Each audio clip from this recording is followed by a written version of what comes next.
der Livestream der Nürburgring Langstreckenserie. Präsentiert von Falkenreifen.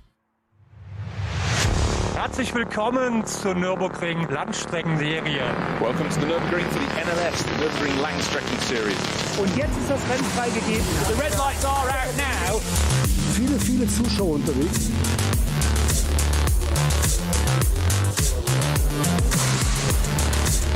I would think that's very, very close. Jetzt kommt er ran, zieht sich ran.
R8 LMS cars in GT3 level. Someone was doing something right, weren't they? Well, it's funny how it's changed, isn't it? Because as you said, the philosophy originally was for the motor trade. This was effectively, or motor industry, sorry, was for research and development. That's why they built these circuits for endurance, to test the product. The age-old adage we've had so many times: we win on Sunday, sell on Monday. And cars were not reliable. You're saying, chassis snapping. You can't imagine that. The principles are still the same now. We have the customer cars. You mentioned how many of those 100-odd Audi R8 sold on to customers to race those as well, for amateurs, pro-amas alike.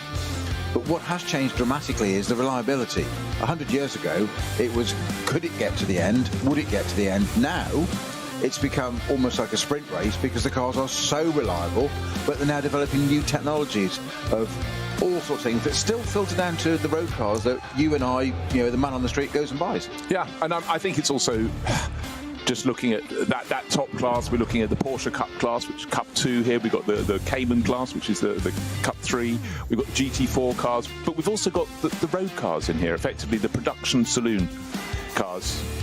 As you will, we've got the Bio concept team with all its cars running with alternative fuel. This is still a test bed here, but it's a test bed on which people have an enormous amount of fun. And that's why people come and take part in the NLS. They come across the course of a season. They never know what weather's going to come their way. By the law of averages, they ought to have some pretty good races in the summer. But spring and autumn, you know, we've been here before and had to go home again because snow has started falling. I think it was 3 years ago, 2022, we had the snow, wasn't it? But as you say, your competition breeds innovation. And it still does. And we always talk about this as racing and performance. And let's not forget just how much safer modern road cars are these days, largely because of racing, because people have tried things, developed things, how they work. Now, we look at what drivers did or didn't wear 100 years ago. In fact, there were early days, they were called riders because they sat on the car like a horse. Now, they sit in cars. We've now got much more safety equipment, crash helmet design, hands devices, head, neck and safety supports, barriers, marshalling, all those sorts of systems, tyres, brakes, etc. in the cars have all been developed through competition for performance, but that all filters down the ripple effect to the road cars that are so much safer, and NCAP and all that Max Mosley's done and so much for the industry. And it all has a benefit to that which we drive on the road. No, exactly. But also, there's the other element here. It's about having fun as well, isn't it? You know, why do people come and want to race on a circuit that's 25 kilometres, about 170 corners, uphill, down dale, round corner, into the shade, out into sunshine? Because it's a challenge. I think if you have to ask why, you haven't got the job. Exactly. There might be some people in the smaller class cars asking why when suddenly the front runners come round for the first time to lap. And that's always a moment in these long distance races. You can have serenity down through the field. You're only fighting your immediate rivals and competitors, probably in your class, because your performance is going to be the same. And then suddenly the explosion as the SP9 cars come through. And they probably come through line astern. It'll be after a handful of laps, and there'll be nose to tail. We've got about, I think it's a dozen cars in the top class today. 17, yeah. And they will come past en masse, and certainly the first two will be very, very close to each other. So you've got to be really, really aware of what's coming. And the marshals have a huge role to play there. But checks and balances, it's always down to it. To the way it's run at the ADAC, you've got your DMB license. So you have your permit, your ring permit, where they have to go and learn this. And because of that, there's a great discipline and an infrastructure in place that you can't just go into the top class. You have to do a certain amount of hours in the bottom class or lower classes to understand what that is like. And which is only sensible. It's logical because the speed differentials are phenomenal. And one of the things I say about this circuit is there are certain elements of it where you're clearly operating without a safety net. As in, there's no runoff, there's no sides of the track. Very, very narrow. And some of the fastest parts of the track are the narrowest. I'm thinking of the Bergwerk, so Kastelchen up to the Carousel. That is phenomenally quick, probably 175, 180 miles an hour in a top GT3 car. And you'll come across a car that might be doing 100 miles an hour slower. And you've got a track that's about 3 car widths wide and grass that's 1 car width.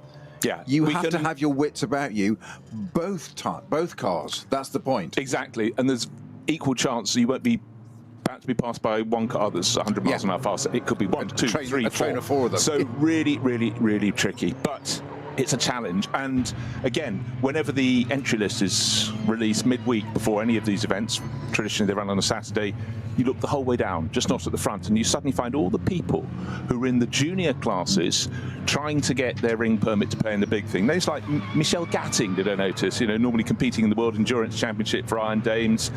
She's sort of down there. She's in one of the biofuel cars, 4Motors bio concept car, Porsche Cayman, with Robert De Haan and Alessandro Giretti. So they're clearly not there just to play in that class. They're coming to play later in one of the more senior classes for the 24 hours. And of course, that's part of the Intercontinental GT Challenge now. So the Nürburgring 24 really, really does go from strength to strength. And it's absolutely safe to say that a lot early rounds of the championship, we have a lot of drivers who are just building up for the Nürburgring 24. They may not take part in the NLS after that. But then again, GT3, in the World Endurance Championship, the GT World Challenge Series, International GT Open, the list goes on and on, the National GT Championships. The standard in all of those is rising and rising, so you can't afford to sit on your hands. You do have to come out and get as much mileage as you can. And sometimes we see in these 4-hour races just 2 drivers sharing a car. I mean, that's what Falcon Motorsport will be doing. Number 3, Dorian Dorian Boccalaccio, Alessio Picariello, bit of a tasty pairing there, and the number 4 car, Tim Heinemann, who's getting better and better, and Dennis Marshall, and they've qualified very nicely, 2nd and 3rd on the grid. We'll come to the pole car later, keep an element of surprise in there. But all along, the standard is rising. Even when we started commentating on these 5-6 years ago now as a pair, yes, something like that. Time moves on. 2019, you and I, our first pairing was the last round of VLN, as it was called then. Yes, October 2019. But you know, I tell you what, if you put down the entry list for the last round of this year's championship against that, you'll realise not just in SP9, but in SP10, even the more production-based classes, the standard is rising and rising, and always you have the sort of subclasses that may be just for Porsche 718 Caymans and GT4 spec, and then you've got the ones for the Porsche Cup class cars, etc., etc. And within there, those fields are growing. The BMW Cup class in there as well. The numbers are swelling, and there's so much competition the whole way down the order. You do need, well, not an eagle eye, you need many eagle's eyes to keep an eye on it all. But certainly the NLS is a really, really good training ground. You might say, well, look, today the weather is spring beauty. That's fantastic. It certainly is. It should make for some great racing. But one of the elements about this championship is the fact that they get, it's like a spring day in Norfolk. You have all 4 weather patterns, all 4 seasons in one day, as I think it was a New Zealand group saying once. They used to get it down there. And it does keep a driver on toes. You know, to race this in the dry is one thing, on a warm, hot track. Race it on the dry, on a cool track, different. Elements of rain, drop of snow, you know, they've got to race across this championship across the year, you get the lot. Well, that was evidence in round 1 with Johnny and I, because the a couple of the cars, one of the front running cars, I think it was the 2nd place Pro Sport Aston, started on one tyre and realised that wasn't the one, and sorry, they started on a wet, everybody else started on a slick, and then they were the right thing to do. The first lap was okay-ish, but as they got further around the lap, it was evidently not the right tyre to start on, whereas that car did, and it dropped down the order, and it all just changed, and it was just literally sitting there looking at it, because it's so big geographically, this circuit. It's not like you can turn around in the pits 180 degrees, have a look at the other side of the track and look at the clouds and make sort of an intelligent guess. There's a lot more to it these days than a wet finger in the air, I grant you, with radar, etc. But because this is so big, you've got to start looking at everything. Like, well, what might start off corners 1, 2, 3, 4, 5, 6? That's normally most corners on a circuit, not much more than 10. Yeah, it's so true. Here, we're going 20, 30, 40. Okay, so we're a third of the way through the lap. 50, 60, you carry on into over, you know, nearly, I think it's 170 corners roughly. Opinions vary, but it's a lot of corners. And a lot of topography as well, a lot of contour changes, altitude. There is obviously halfway around the circuit, Horact, the highest part of the circuit, funnily enough. Bizarrely, where the fog was this morning, that delayed qualifying by 15-20 minutes. And I've never known that before, where I'd have thought fog would sit in the low bits, not in the high bit. It was stuck at the top of Horact and they couldn't run it. Well, hold on, so, wind your mind back to the 24 hours last year. Yes. I think you popped out, didn't you, to go and refuel the cars towards the end, and you literally went down about 30 metres from the highest point at the start-finish straight in Horact. Beautiful day. Yeah. But anyhow, the weather is great. Race will start at the top of the hour. But at the moment, the grid is absolutely rammed and plenty happening down. There's a presentation of a check to the marshals happening, and the car on pole position. They presented a rim from that car to raise money for charity, so the check will go across. That's very good news indeed.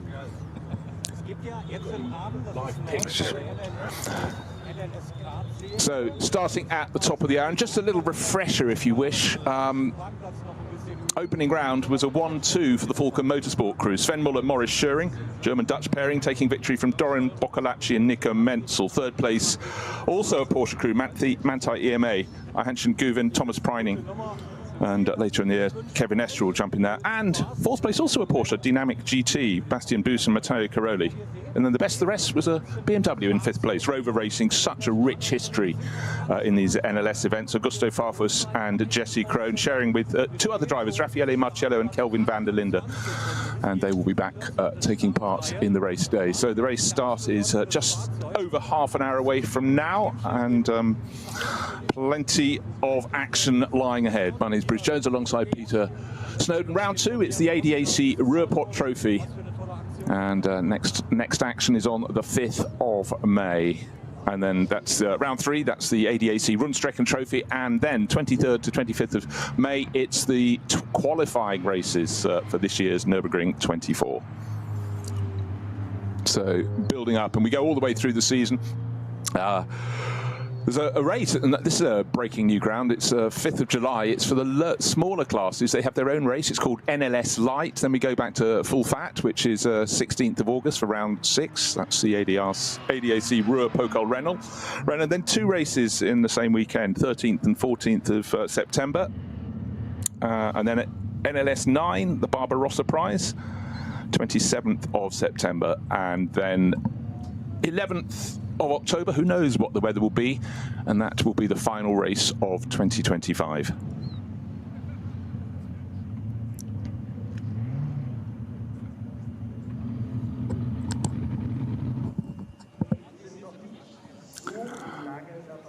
So let's just run down the grid order. Juta Racing took pole position, Peter. I kept that away because I suddenly noticed, I thought that's an exceptionally good run for them in their Audi. But Frank Stippler was brought in on board. But he's two-timing this weekend because he's also competing for the HRT Ford Performance team. With Dennis Fetzer, David Schumacher, and sorry, that's the other one. Of course, they've got 2 of those, haven't they? He's in the first one with Dennis Olsen, Yusuf Awega, and Hubert Hout, the team boss, in one of their mighty Mustangs. I mean, it almost just beggars belief, doesn't it, to drive 2 different cars in the same race, let alone 2 such different cars dynamically. So, both GT3 cars, SB9 categories, we call it in NLS, but a front-engined Mustang to a rear-engined Audi. So, totally different dynamic of vehicle to jump from one to the other.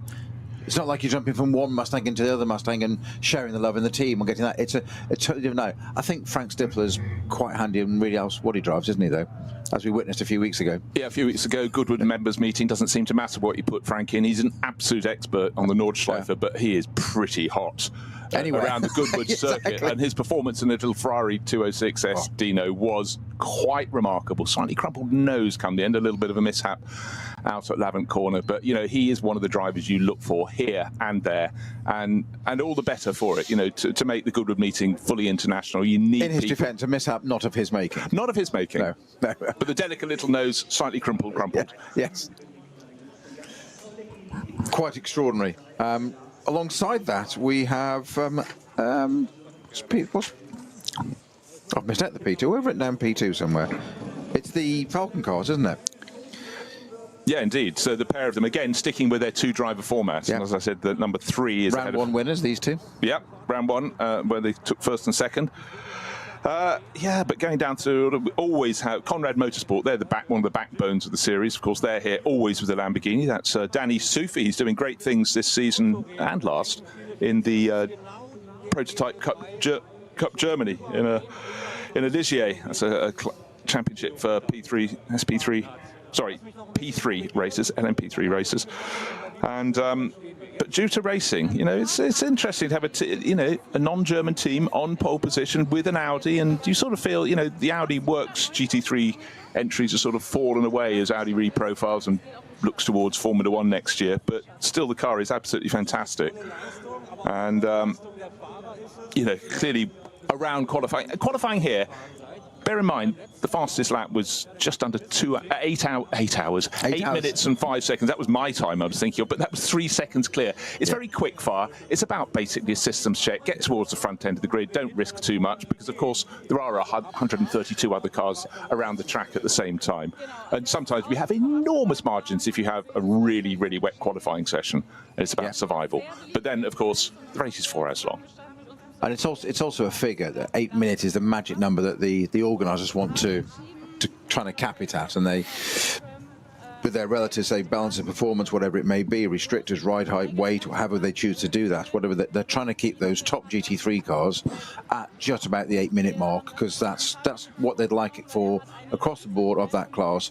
Otherwise, you're going to end up having specials and real prototypes and whatever, and it actually that just deters people. And the problem is you have one team winning by a huge margin, you lose 5 other teams, because people just aren't motivated to do it anymore, not incentivized. So that's why it's good to have these balances and checks and just say, right, we're going to keep it at this level. Everybody's got to play to the same field. And if somebody starts getting a little bit too quick, we have a little look at it, and there can be a readjustment. It isn't normally within a meeting, very rare, but it will be. It has been happening between qualifying and a race, where somebody's turned up with something that's just a little bit too quick, and we'll just say okay. But there's one lap. Again, this is the difference of this circuit. One lap normally somewhere can be put to one side as a sort of, okay, it was a quick one, maybe it was a low fuel, it was a whatever so-and-so over a 2.5 mile lap. You can't do that here at the Nürburgring. If somebody puts in a 7-minute 50, let's say 10 seconds under that halo figure, people start going, okay, who's driving it? What are they running? Has it got this wing? Has it got fuel? Has it got something? Because you can't sustain that over 25 kilometers in 8 minutes. It's just, that advantage ebbs away. No, it does. But I think 8 minutes is a very good benchmark, because you're quite right. You'd start to scare off the tail end of the field, because speed differential become just too much. It becomes elitist, and it's just, there's no point. That's not good for the series or for anybody, to be honest. Okay, well, let's also just explain a little bit about the way the championship works. It's split into many classes according to your type of car. That's a given. We've got about 15 classes, and the performance difference is whatever. The budgetary difference is appreciable. But you score points.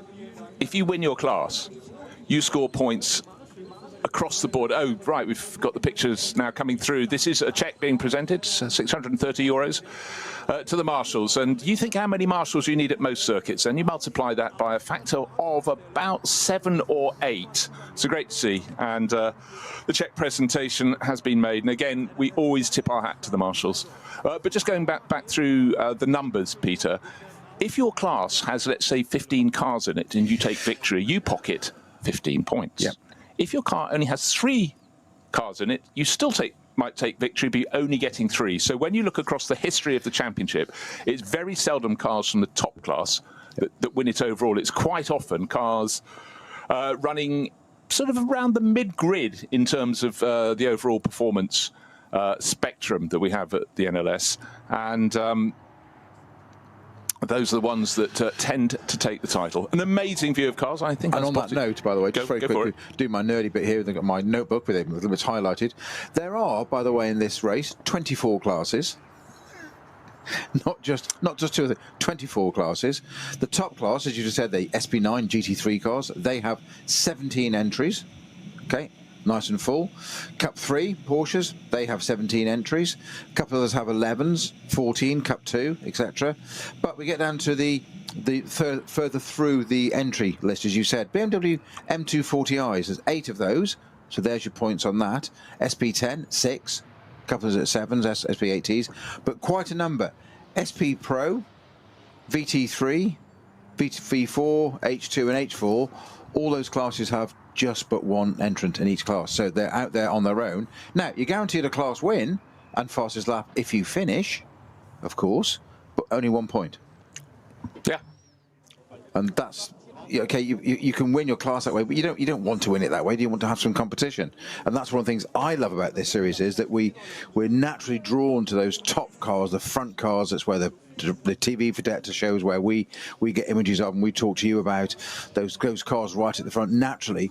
But that's where the race is won. It's not where the championship's won. Yeah, it's very easy to have your eyes drawn in one direction that takes you away from a story that sort of unfolds through the course of the season. And necessarily we look at the cars at the front end of the field, and right now we're looking at one of the 2 Falcon cars. And I love the fact we jumped straight from that to a Honda Civic. Car number, we're looking at Alessio Picariello about to get into number 3 Falcon Motorsports Porsche. Alessio Picariello to get into the 611 Honda there, because that'd be great. Well, they put the keys in a hat. That'll move it up the order, wouldn't it? Yes. shake it around a bit, and Kuhlmann and Giesbrecht are driving that 611 Honda, which is a pretty standard looking car. Yeah, but I bet the people in that would be eating bananas before the start of the race, because if it's good enough for Frank Stippler on pole position, who's certainly having a little pre-race munch, and we mentioned he's down for 2 cars, the Audi from Juta Racing, Lithuanian team, that's starting on pole position, black, little almost like JPS livery there with the gold bands around the car, the key lining. That'll start on pole, but he is also entered in the number 2 HRT Ford Performance Mustang that starts 4 positions behind. He starts on pole and 4 positions behind himself. That's a little bit complicated, but there it is. And then an array of Porsche Cup 2 class cars further down the grid. But now people starting to leave in time-honoured fashion, and the cars in time-honoured fashion will be setting off fairly soon. I think it's 11:42 they proceed out onto their lap, because it's a long way round. Just to reiterate, 170 corners, 24.358 kilometres, or in old money, nearly 15.8 miles. But so the stage is set. This is round 2 of the NLS, and it looks so it's going to be an absolute cracker. Qualifying times, there was a 3-second difference between the pole time set by Frank Stippler in the Juta Racing Audi, ahead of the 2 Falken Motorsport Porsches, but it's really just about grid position that counts for all the people in NLS qualifying. Reconnaissance laps, see what you can do, but the boards will be held up. Yep, so we're about to get the field going around. So it's a very, very long preamble. Of course, you have to become accustomed to this, because it's a very, very long lap, but many a time we've been commentating snowy when the drivers head off from the pits and they're not sure what weather they're going to find around the far side, because certainly the weather up here in the Eifel Mountains is capricious. It moves from A to B, but not always as the 1-minute boards goes up in a normal order, and so many times you can see a storm sweeping in and you think, oh well, that's going to be hitting around Flugplatz, but then it steers past. But today is a bright spring morning. We'll take that with both hands. The cars look fantastic. 133 qualifiers. I'm not making it up. That's how many we have. So really, really look forward. I think it's going to be a very, very exciting race. Let's hope so. So fingers crossed. And again, so we'll look all the way down the order, because there are an awful lot of drivers who are, well, in cars further down the field with lesser performance, but they're gaining vital mileage around the circuit here, which they will need if they have the ambition of competing in the Nürburgring 24 hours. Getting your ring license is a very good thing to do in so many ways, because also it does open you up to people saying, oh, we've got a spare seat for the NLS. I know they don't call you anymore, Snow, but nothing personal. No. But anyhow, so all is set, just waiting for the cars to head off around. So we've got an Audi from 2 Porsches, and Aston Martin in 4th place for Walkenhorst Motorsport. Then the first of the 2 Hout Racing Team Ford Performance Mustangs, that's car number 2. Shearer Sport with their Porsche. They're running a Porsche. They're sort of changing around. They're running a Porsche and an Audi this year. Well, it's a new addition, the Porsche. This is its debut. Yep. Yeah. Well, in fact, having a look at the opening round with the first 4 positions being filled by Porsches, it's possibly not a bad thing to be getting on board with. But interestingly enough, that was demonstrated. Qualifying is one thing, the races isn't. I think round 1 qualifying, it was 9th position before we had a Porsche in qualifying. Everything else was a different mark, and yet they still came to the front. It was still Falcon 1-2 at the end of it. And you said the first 4 positions. So 4 Porsches, 3 different teams was the finishing order, and that's where they get the points are. So running smoothly. It's a chance, if you're just joining us, to take a look at what the drivers are finding, because Snowy, they went out in qualifying, conditions were good, but they're improving all the time. The temperature is rising as the car goes around on their qualifying lap. Their formation lap. It's a last chance. Just say, were there any slightly damp parts of the circuit this morning? No, but it's always a chance to check your car, check a feel of what it's like. The temperature is rising, which is good news. That'll certainly help the tyre performance from all of these cars.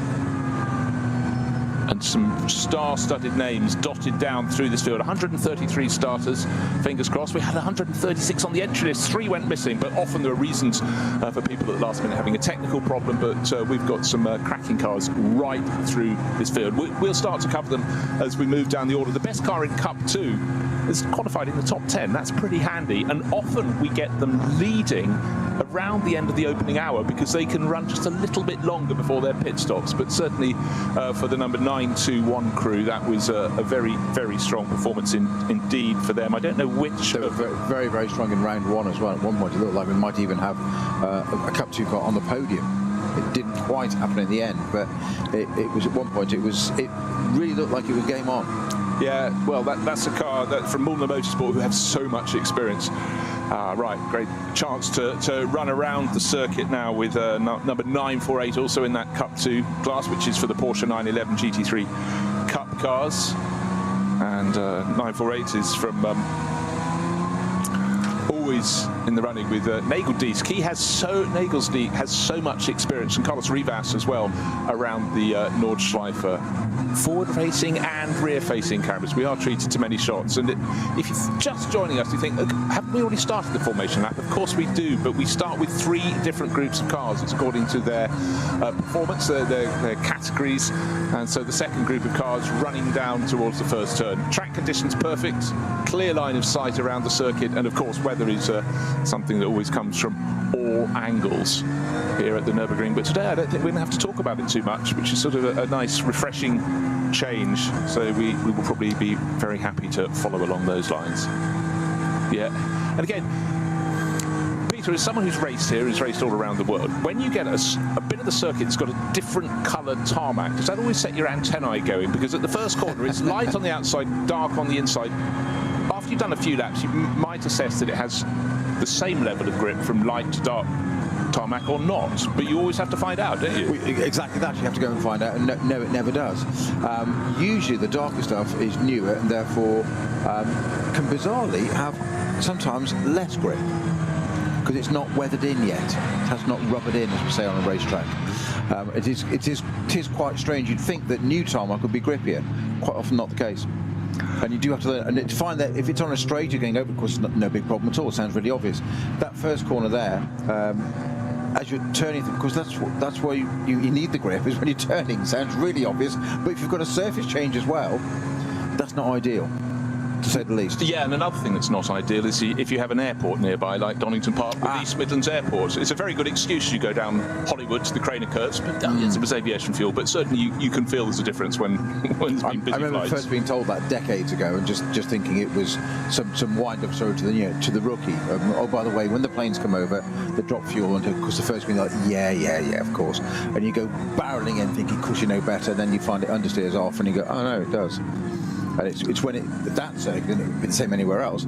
It's when, of course, don't forget circuits aren't like roads; they're used for racing only. So they do become green over a weekend. They change as rubber comes in, fuels and fluids and things are on the track, and if it starts to precipitate, get a little bit wetter, that comes out.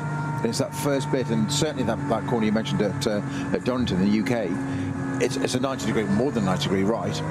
You get partway through, and all of a sudden it's suddenly totally slippy. It's totally different. And it's the same here. And you mentioned about light and dark. That's one of the other things you need to watch on a racetrack when it's drying, is how it dries out, where the patches are. So the darker, the wetter, the lighter, the drier, to where the more grip is. And you have to learn to read the road at 170 miles an hour, thinking, is that a good bit there? Is it not? Depending on what tyres are on, of course.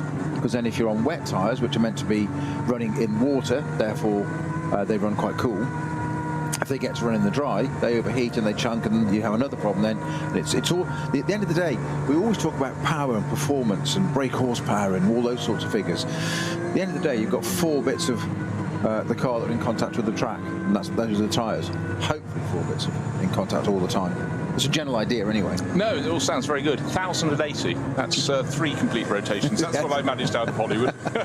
Stayed on the track. Someone was looking after me then. Incompetence overriding everything. Right, the final batch of cars now heading out around the early part of the lap, and it's great cars down there. I just really love the mix. In fact, the formation lap is a really good chance, Snowy, to realise the rich mixture of cars you have. And the final batch, we've got an elderly BMW M3, huge wing on the back, a taste of the late 80s, and always it catches me out that in the background you think, good grief, has someone gone crazy with the barbecue? But there's lots of tyre smoke in the background because there's a drifting arena just to catch you out. But it takes place down on the Grand Prix circuit, doesn't it? It does, yes. Yeah. So it's just down. You can't see them, but over the tyre walls you can see the tyre smoke. And many a time I start to panic and then realise. I'm just being told the safety car is the new 992.2, and of course last weekend it's got a, hold on, let's have a look. Last week, a 992.2 GT3 Weissach manual became the fastest manual car, stick shift for those the other side of the Atlantic, to lap the Nordschleife with Jörg Bergmeister, there's a name, oh dear, under 7 minutes, 6 minutes 56.294 seconds. 9.5 seconds faster than the previous record holder. Wow, that's astonishing. And that's also more than 3.5 seconds faster than it was with the previous 992 GT3 car. Wow, and that itself has the lightning fast GT PDK transmission, so that's quite a performance. But then again, Jörg Meister, he probably does this in his sleep, doesn't he? You know, the Bergmeister family, probably only 60 years in racing now, so they're right on top of it. Ein Traum vieler Rennfans, der für die allermeisten nie Realität wird. Mit dem neuen Gran Turismo 7 aber ein ganzes Stück. The Nürburgring Nordschleife. Mit der neuesten Auflage des Spiels für die Konsole fahren wir zu den wichtigsten Streckenabschnitten. It brings competition, but it has history. 100 years ago. Die AMG Arena. Erstes Nadelöhr nach dem Start. Und durch die unterschiedlichen Linien ein toller Ort für Positionskämpfe auf der Grand Prix-Strecke. Auffahrt Nordschleife. Nach der Vedol-Schikane biegen wir ab vom Grand Prix-Kurs.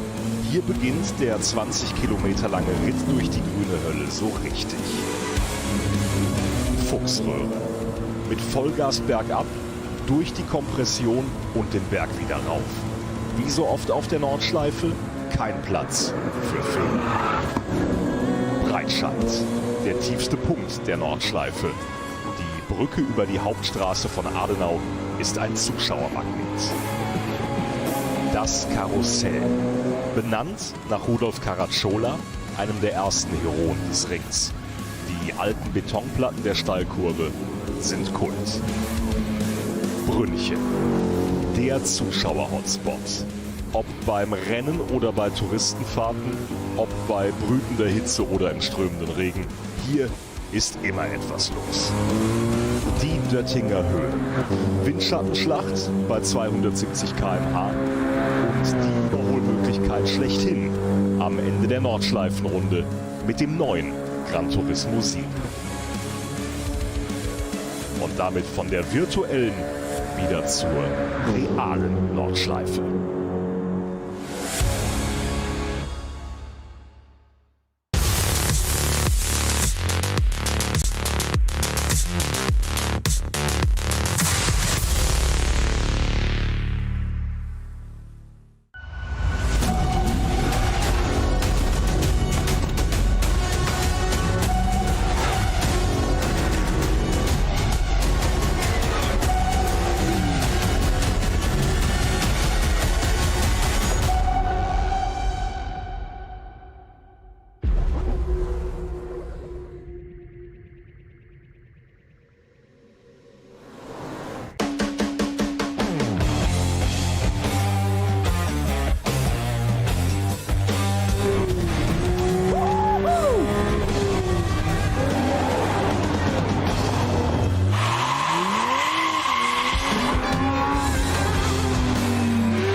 Sie sagen, es ist nur ein Auto, aber wir sagen, es ist Herzblut, Schweiß und Perfektion. Denn wenn du schraubst, dann zählt jeder Millimeter.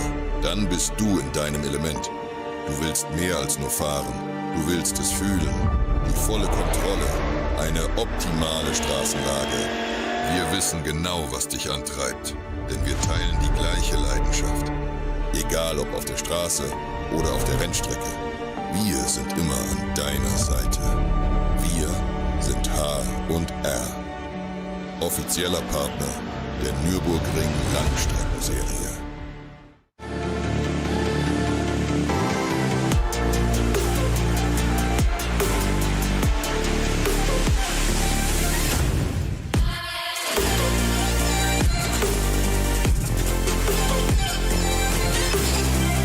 Faltenreifen.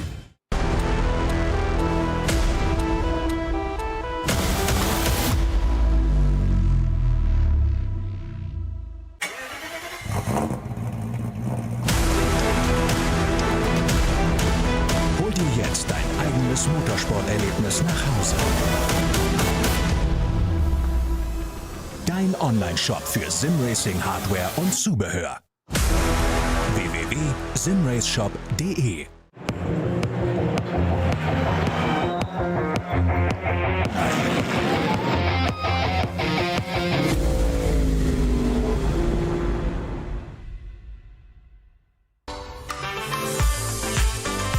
Liebe Fans, Lovely fans. besucht uns auf unseren Social-Media-Kanälen. Follow us. Auf Facebook, Instagram, YouTube und TikTok. Willkommen bei der NLS.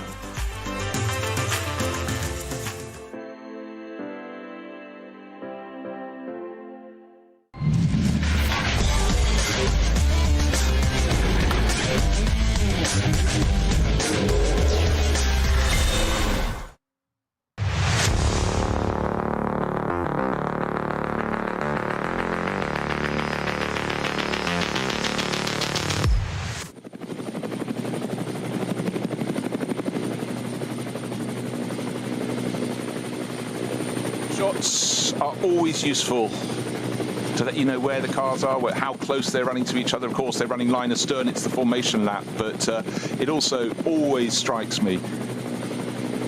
This is a circuit that runs through a forest, runs through fields as well, but the drivers, they've just got barriers very close on either side. And there's a tiny vestige of grass, sometimes less than a car width. Think about that, between them and the barriers. And the track keeps on snaking around, but it is very much a track built in a forest in this magnificent part of southern Germany. And it really, really does look a picture today. You talked about it almost being like autumn weather, the opening round, but luckily it was spring, and the leaves are now even more on the trees. Just a few weeks later, that opening round was the 22nd of March, in fact a full month later. And it's pretty as a picture today. 5 weeks on, we're all set for NLS2. 133 cars coming out to play, and the front runners still a little distance away from the end of the lap. And of course, we will have rolling starts and that run down to the first corner, where the drivers have to remember it's a 4-hour race. Don't dive for the inside, but of course someone is going to try that. But You tried something a driver that. yeah, exactly. What's that? I wasn't listening. I wasn't hearing what you were saying, but Yeah, I've done this before. perfectly safe, brilliant line of sight, but it is going to be a cracker. Porsche filling the top 4 positions at the opening round. Will it be the same today? Well, we got Porsche's second and third on the grid, with an Aston Martin in fourth, but on pole it's an Audi. The driver crew of that Juta Racing Audi, it's car number 8. Alexei Veremenko, Selv, as he calls himself, Selv-styled, and Frank Slipper. That's a very useful number 3 to have in the car, but put him in at number 1 because he's a busy guy today. He's going to be chopping and changing and moving over to compete in the car that's starting 5th later in the race. That will be the HRT number 2 Ford Performance Mustang.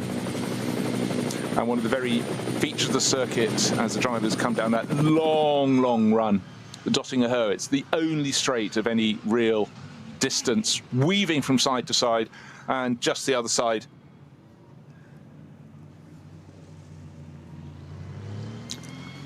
it's all about heat in the tyres. 133 cars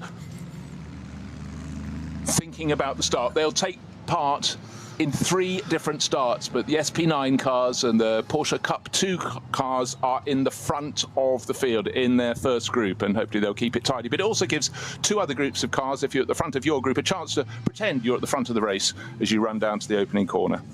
Just spotting those weaving, and the 10th position car, which is the Ferrari 296, the only one we got in the race from Kondo Racing, realised Kondo Racing.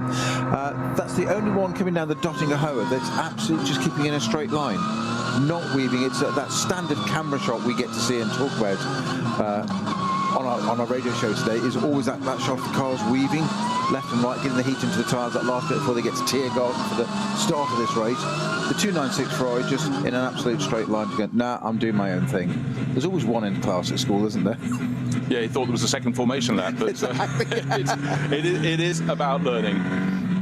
But right now, a lot of these drivers have an enormous amount of experience around the Nürburgring Nordschleife. They're always seemingly bringing on other people who are desperate to compete in the 24 hours later in the race, desperate actually just simply to race around the Nürburgring Nordschleife. But right now, the first of the 3 starting groups is getting towards the end of the Dottinger Höhe, going through the Antonia Busch little kink to the left. At this speed, it doesn't seem to matter at all, but it's the one where you, on the outside line, we've seen this over the years, Snowy, where drivers are on the outside line, the track kinks to the left, and they're very nearly on the grass, and then it's the climb up to the final couple of corners at Tiergarten, Hohenrhein, and then they turn onto the start-finish straight. A rolling start awaits them, so tension mounts, everybody trying to get as close to the car in front as they can. But of course, they're thinking they are supposed to be in 2x2 formation. The stragglers at the tail end of the first group really herring onto the back of the pack as they just go into Hohenrhein. But the well, you also don't want to get caught out speeding up too quickly and the field's bunched up into Tiergarten, and all of a sudden you're getting onto the anchors to not run to the back of them. Yeah, exactly so. So a lot of these drivers have done it before, but there's still that sort of frisson of excitement as they come past the pit entry. The Porsche safety car has peeled off, the white Porsche. Brand new 992.2, and we are waiting. The lights on the starting gantry are red. The field is really punching nicely. Now they go to green. Looks like a very good start from pole position from Frank Stippler in the Jutta Audi, and the Aston Martin in fourth place from Walkenhorst Motorsport, maybe about to gain a position. Matthias Drudy certainly looking busy, but in fact, Matthias Drudy looking so busy, he takes the lead. Oh dear, the corner went to the right. He didn't quite do there. So change the surface.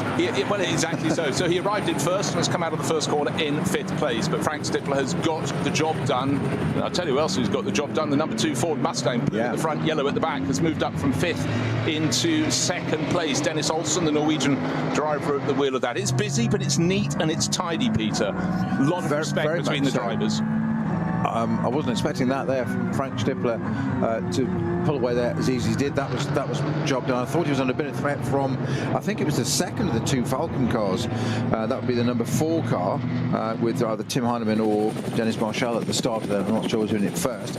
That dived across dramatically to the right-hand side, and I thought that was going to lunge down the inside. Didn't quite happen. But what that did, opened up parting of the ways for the Mustang to say, well, I'll have some of that, thank you, and go around the outside. I did think the Aston was going to have a little moment of glory there, but as you say, just ran a bit too deep, and maybe it was that very change of surface that we were talking about, just as it turned in, no, I can't quite do it, and discretion better part of I'll let the car run out to the left, and there's loads of space on the left-hand side, so as you said, try not to do it in the first corner, and the Aston tried. But sometimes it's worth a shot. Absolutely. You know, but that moment when you realise that nobody else is braking as little as you are, there must be a reason for this. Discuss.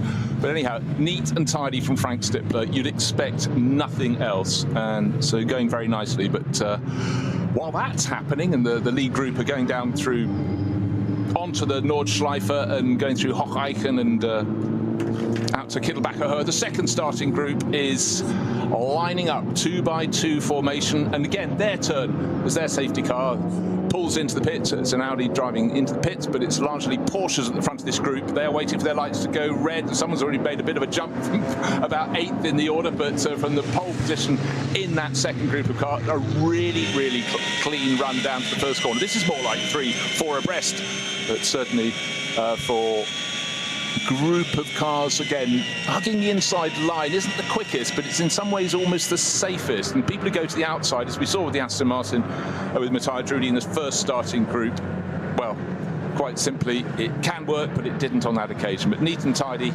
And again, you go through this, it sort of it makes you think you're racing on a modern circuit when you go around the first few corners, because you are racing on a relatively modern circuit. But then, of course, the change comes very soon after that when you turn left through the Sabine Schmitz curves, the left, and then suddenly you're diving towards Hatzenbach and making your escape thereafter. Frank Stippler laying a marker down with almost 3/4 of a second quicker through sector 2 already than Alessio Piccarella in the Falcon Motorsport Porsche behind him. Just laying down that marker. This is what I do best. Now, I've done Goodwood, tick that box. I'm back on Nürburgring. I intend to do this again. I like winning. I like being at the front. He also likes diversity, which is clearly certainly an enormous part of his career, and that ability to do just a really strong job in whatever he gets his derriere into.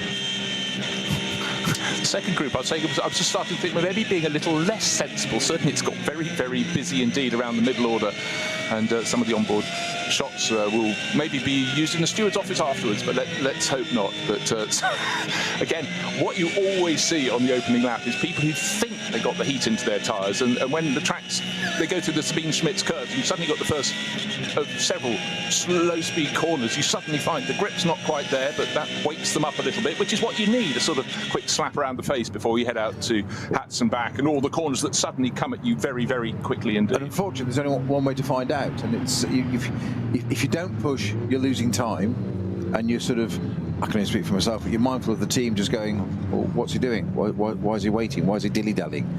You know, and then you're playing for the safe bit because it's the brain saying it's endurance racing, it's 4 hours, it's the first corner, it's only the second corner, we're only halfway through the lap, we haven't even got to the Nordschleife yet. Then another part of your brain's being the racing driver is going, if in doubt, flat out. And then all of a sudden you're on the grass or you're crossed up and have a moment, and then it's everybody. And this day and age, there's nowhere to hide with data, because it doesn't matter what you say, and it's something you have to be very, very mindful of is when you are explaining what's happened in an instant. And it might just be a spin or running wide and losing a little bit of time. Engineers will have all the data, and if you try and cover that with any amount of BS, you will get exposed. Because they'll just say, well, actually, no, you didn't do it. You did this and did this and did this. And that's where the top drivers don't do that. A, they don't make the mistakes, but they watch, listen, and learn. And you learn that from your engineers and just say, well, if you hadn't done this, it wouldn't have done that. I wouldn't have oversteered if you'd done this. And you have to learn, because they know the cars inside out. And you are the simplest part of a racing car to change is the driver. Yeah, I mean, you'd have to go back really to the early days of telemetry for a clear, crystal clear change in the nature of the relationship between an engineer who was largely a passive element to an extent. They were reliant on what you told them when you came back as a driver from what you had out on the track. But now they can see everything, and you can understand how in a formula that has balanced performance, there is a lot that should be equalising the performance of the car. But when your engineers can start saying, I can do this, you can do that, and I can see you're doing this over there, and you're really starting to wear the tyres. You're pushing too hard deep into that corner and so on. Yeah. There is nowhere to hide. So all you have to do is, what you have to do as a pro driver is keep it neat and tidy and deliver real-time feedback to go with the computerized. There's a modern generation of drivers who've done nothing different, and that's what they do, and they rely on their engineers to do that for them and tell them how the car works. But there's always this disparity of the engineers know what to do from just basic physics, data, facts. That's what they're telling you. The driver is have to go and do it. And sometimes, and that's where you can find, that's where simulators are so good, because they can set different programs and different ideas and run it and see how a driver reacts. And you can understand it, but applying it can be so different.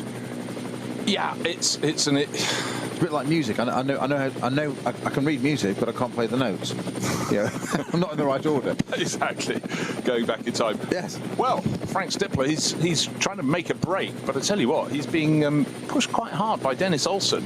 Dennis, at first the gap opened up. Dennis in the number 2 Mustang has stabilised it. Already we have a car being pushed back into its pit garage. It's one of the Toyotas, isn't it? Yeah, it's one of the Toyotas. It's kind of a 382, so that clearly came around the formation lap, and it's being wheeled back for investigation in the garage. So that's a bit of a setback. That's Toyota Gazoo Rookie Racing, which is Maurizio Daisuke Toyoda, Hiroaki Ishihara, and Kazuya Oshima. Japanese alwaady had an enormous affection for all things on the Nürburgring Nordschleife. That's why they come here in such numbers, but they'll be looking, listening, and learning.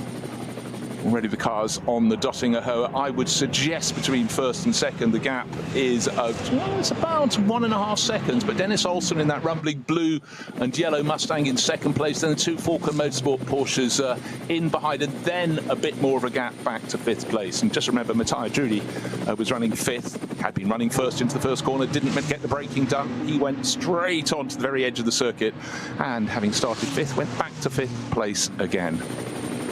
In fact, I tell you what, he started 4th and has fallen to 5th. But at the end of the opening lap, Frank Stippler comes through and is sitting on a nice little lead there, doing what he needs to do. The Falcon Motorsport Porsche is starting to push Dennis Olsen, who went a little bit deep there, Snowy, into the first corner, possibly because he was trying to just defend and maybe went not on the natural racing line, but suddenly there's business. I think we're going to have a change for second place because Alessio Picariello, as the track goes left, is trying to go through. Dennis Olsen, though, he doesn't hold back. He runs the natural line and says, well, you can go to the outside. That's all I'm offering you. But he's about to be attacked on both sides by the Falcon Motorsport Porsches. Oh, was there a bit of a contact yes, there was. there? That's not the first one either in the Mercedes arena there. There's the Porsche and the Mustang have got together there a little bit. Only a little bit of rubbing is racing, but they're definitely duking this out. I would say at the moment the Mustang is slightly slower. It might have pounced at the start there up to P2, but I'm suggesting this is holding up Piccarello a little bit, and it's shown with is it Marshall right behind him? It's Tim Heinemann, isn't it, in the second Falcon? And they've dropped back a little bit on the GP circuit now. That beginning of the GP circuit, the Mercedes arena bit, is often, because it's a little bit slow, a bit more technical. It's a great place to try and get some overtaking done. Then it settles down a bit. Then you get onto the Nordschleife, where they're not always the most obvious overtaking position. And as you said at the beginning, it's a 4-hour race. So we're only on just starting lap 2 now. So you don't want to go and have your nose cut off and bloodied at this part of the race. And particularly those Porsches, radiators right up at the front, a little bit prone to that. You don't want to have that happening yet, but we will see. I don't think it's over yet. I think that Mustang was just a little bit too slow through the GP circuit there for the two Porsches.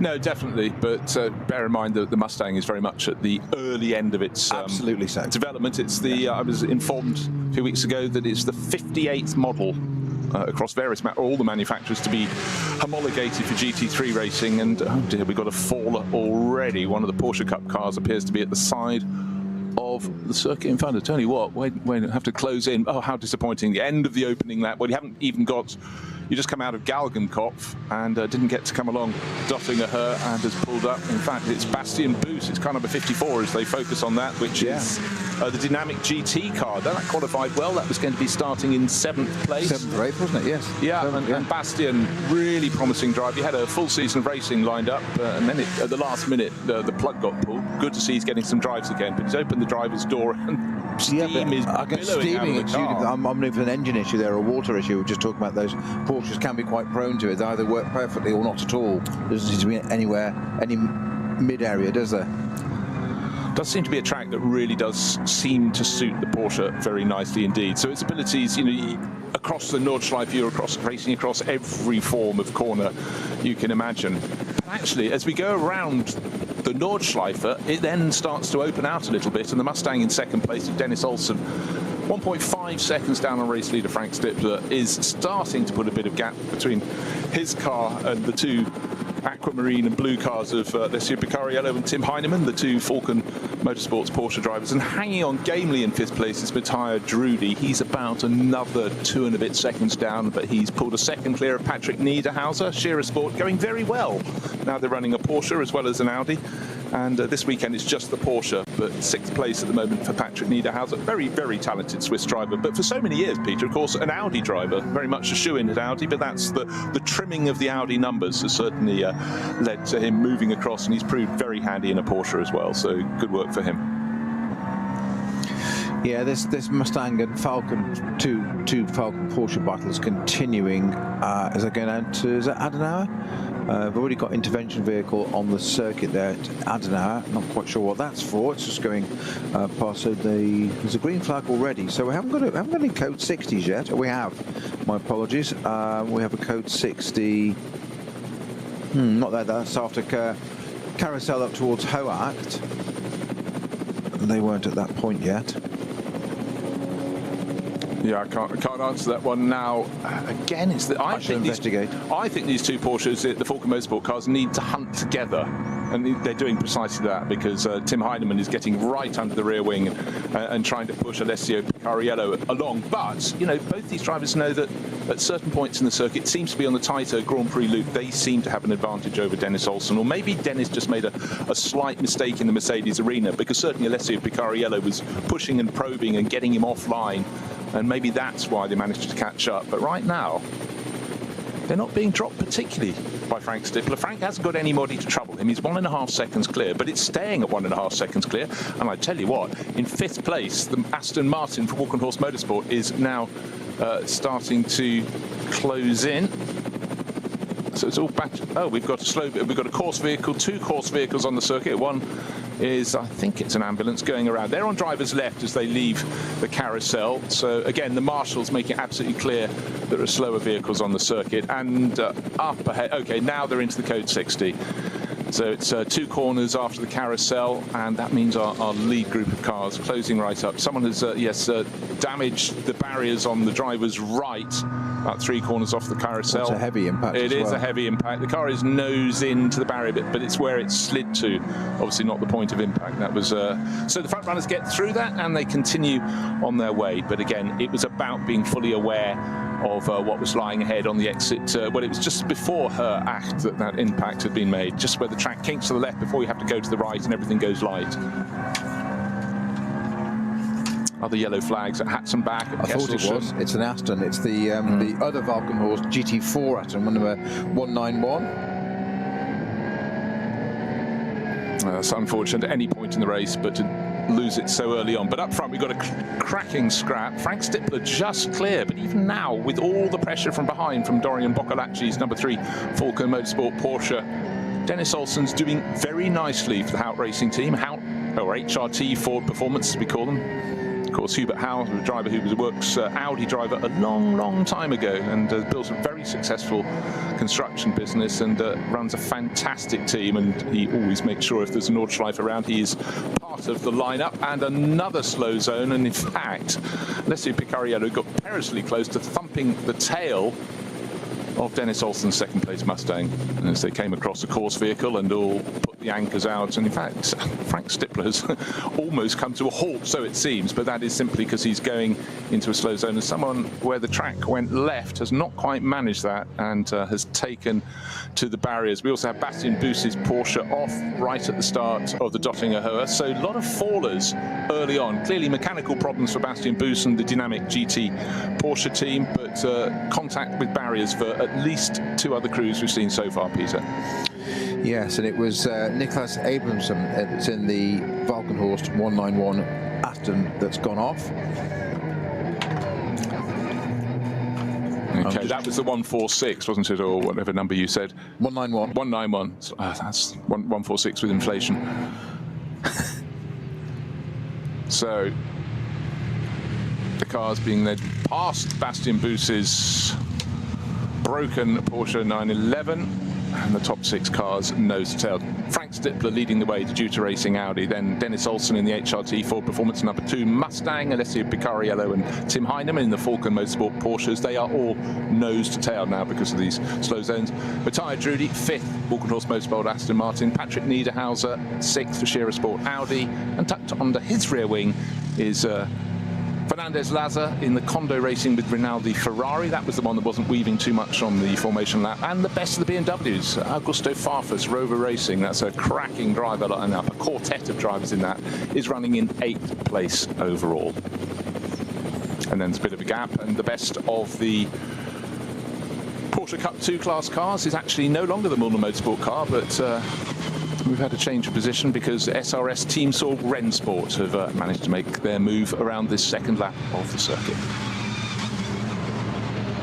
Flat out racing again, and as the field is released for the final couple of corners of the lap, going to Tiergarten and Hohenrhein, there's a much slower BMW from one of the production classes, and suddenly found 1, 2, 3, 4, 5, 6 front runners coming past. But Frank Stippler, his lead has been cut because of the course vehicles, but it's down to about half a second, but he's still in front with just a little bit of air, 0.52 of a second, as they cross the start-finish line down to the first corner. Again, taking the inside line, the defensive line, Dennis Olsen trying to do what he can to make sure that the Falcon Motorsport Porsches don't make a move. But as soon as the track gets twisty, Alessio Picariello again, Peter, closes right in, and on his tail he's got Tim Heinemann as well. Well, this is where they seem to have the advantage now. Frank Stippler, obviously, because of that code 60, hasn't got the gap it opened out a little bit. He's pulled out a little bit more. The Mustang's looking a little bit more dialed in through this than they did the previous lap. These 2 Falcon Porsches, this appears to be their best opportunity. One of the Caymans just keeping out of the way there, exactly as it should do. Behind is the Aston of the Valkenhorst team, and I think behind that's the new Scherer Sport Porsche, isn't it? It is. And I was getting confused. I'm looking at the colours thinking Scherer Auto, but it's not an Audi. It's, of course, because they're running a Porsche this time. Yes. I know. They just do it just to test us. But I must say, at this point in the race and on the restart, Patrick Niederhauser looked a little bit more on his toes than Matthias Drudy, and now we've just had a change of third place. I was just going to say, picking up on what you said on the last hour, that the two Falcon cars need to work in as a team. I wondered whether at this point, right, swap it and just see if you can have a go and almost let the other one drop back a little bit and see if you can get past that Mustang. Well, it's worth a try, but I would say Picariello was getting very close and doing a pretty good job. But anyhow, Tim Heinemann has just moved on the Grand Prix loop into third place through Hatzenbach. I just love saying through Hatzenbach because I love it if you've got an onboard, because then you can see that it is one of the craziest sections on the most amazing circuit, but it's the point at which suddenly after the Grand Prix loop, on one side of the track you've got a bit of grass, on the other side you've got barriers. It just focuses the mind, and then it opens out a little bit as you go towards Flugplatz. I was just watching that little bit of footage there as you were describing it so well, Bruce, saying on one side of the track you've got a bit of grass, on the other side you've got less. Yes. It is phenomenal. And then it stops completely as you go over the bridge. You say it is just barriers. Yeah, it is. You've got line of sight, and then you've got a crest, and then you've got a right hand, and then you've got a left, and you're dropping down a little bit. It's getting faster and faster. You've done the straight, but we're now 3 laps in. You've got other cars now. Yeah. And we talked before the race about how you can have an enormous speed differential, but we are being treated to some races someone gets away, and I did think Frank Stippler was going to possibly do that. He made that good start. He was 1.5 seconds clear. The fighting was behind with Dennis Olsen trying to keep it in check. Dennis just made a little bit of a slip and a move there, breaking under pressure from Tim Heinemann. He's always aware Dennis is what's attacking him. Doesn't matter if it's Heinemann or Picariello. It's Falcon Motorsport Porsche, and they look very handy indeed. However, Olsen, after that good start, has got into that second place, and he's holding on. And this time around, Frank Stippler is not yet making his break. Now, you made the very valid point a few minutes ago about this GT3 Mustang. It's very new. It's very much in its early stages of development yet. And just watching that onboard footage there from the Tim Heinemann's Porsche right behind it, it's that that Mustang isn't quite dialed in. The front end is still struggling. You can see it through the corners. He's getting bits of snap understeer, having to lift and catch it, and it just looks like a handful at the moment. So actually, Dennis Olsen, it's a credit to his ability that he's keeping ahead of these 2 Porsches that have got, as you mentioned, brilliant teammates, strong lineups, well sorted cars, well organised team. So they know this place. They're operating at 7 tenths. Dennis Olsen is operating at about 13 tenths, I think, at the moment, trying to keep that Mustang ahead of them. Yeah, he's had a twitch here, a twitch there, but again, it's also under provocation. But, you know, he's very, very late on the brakes. I think he's also just encouraged by the fact that suddenly Frank Stippler's a little bit closer. It was only half a second at the start of the lap. He's having a proper workout there, isn't he, Dennis Olsen, in that Mustang? Yeah, he is. I'm very pleased for Dennis because, you know, he's had great success in the past, but it seems a few years ago now.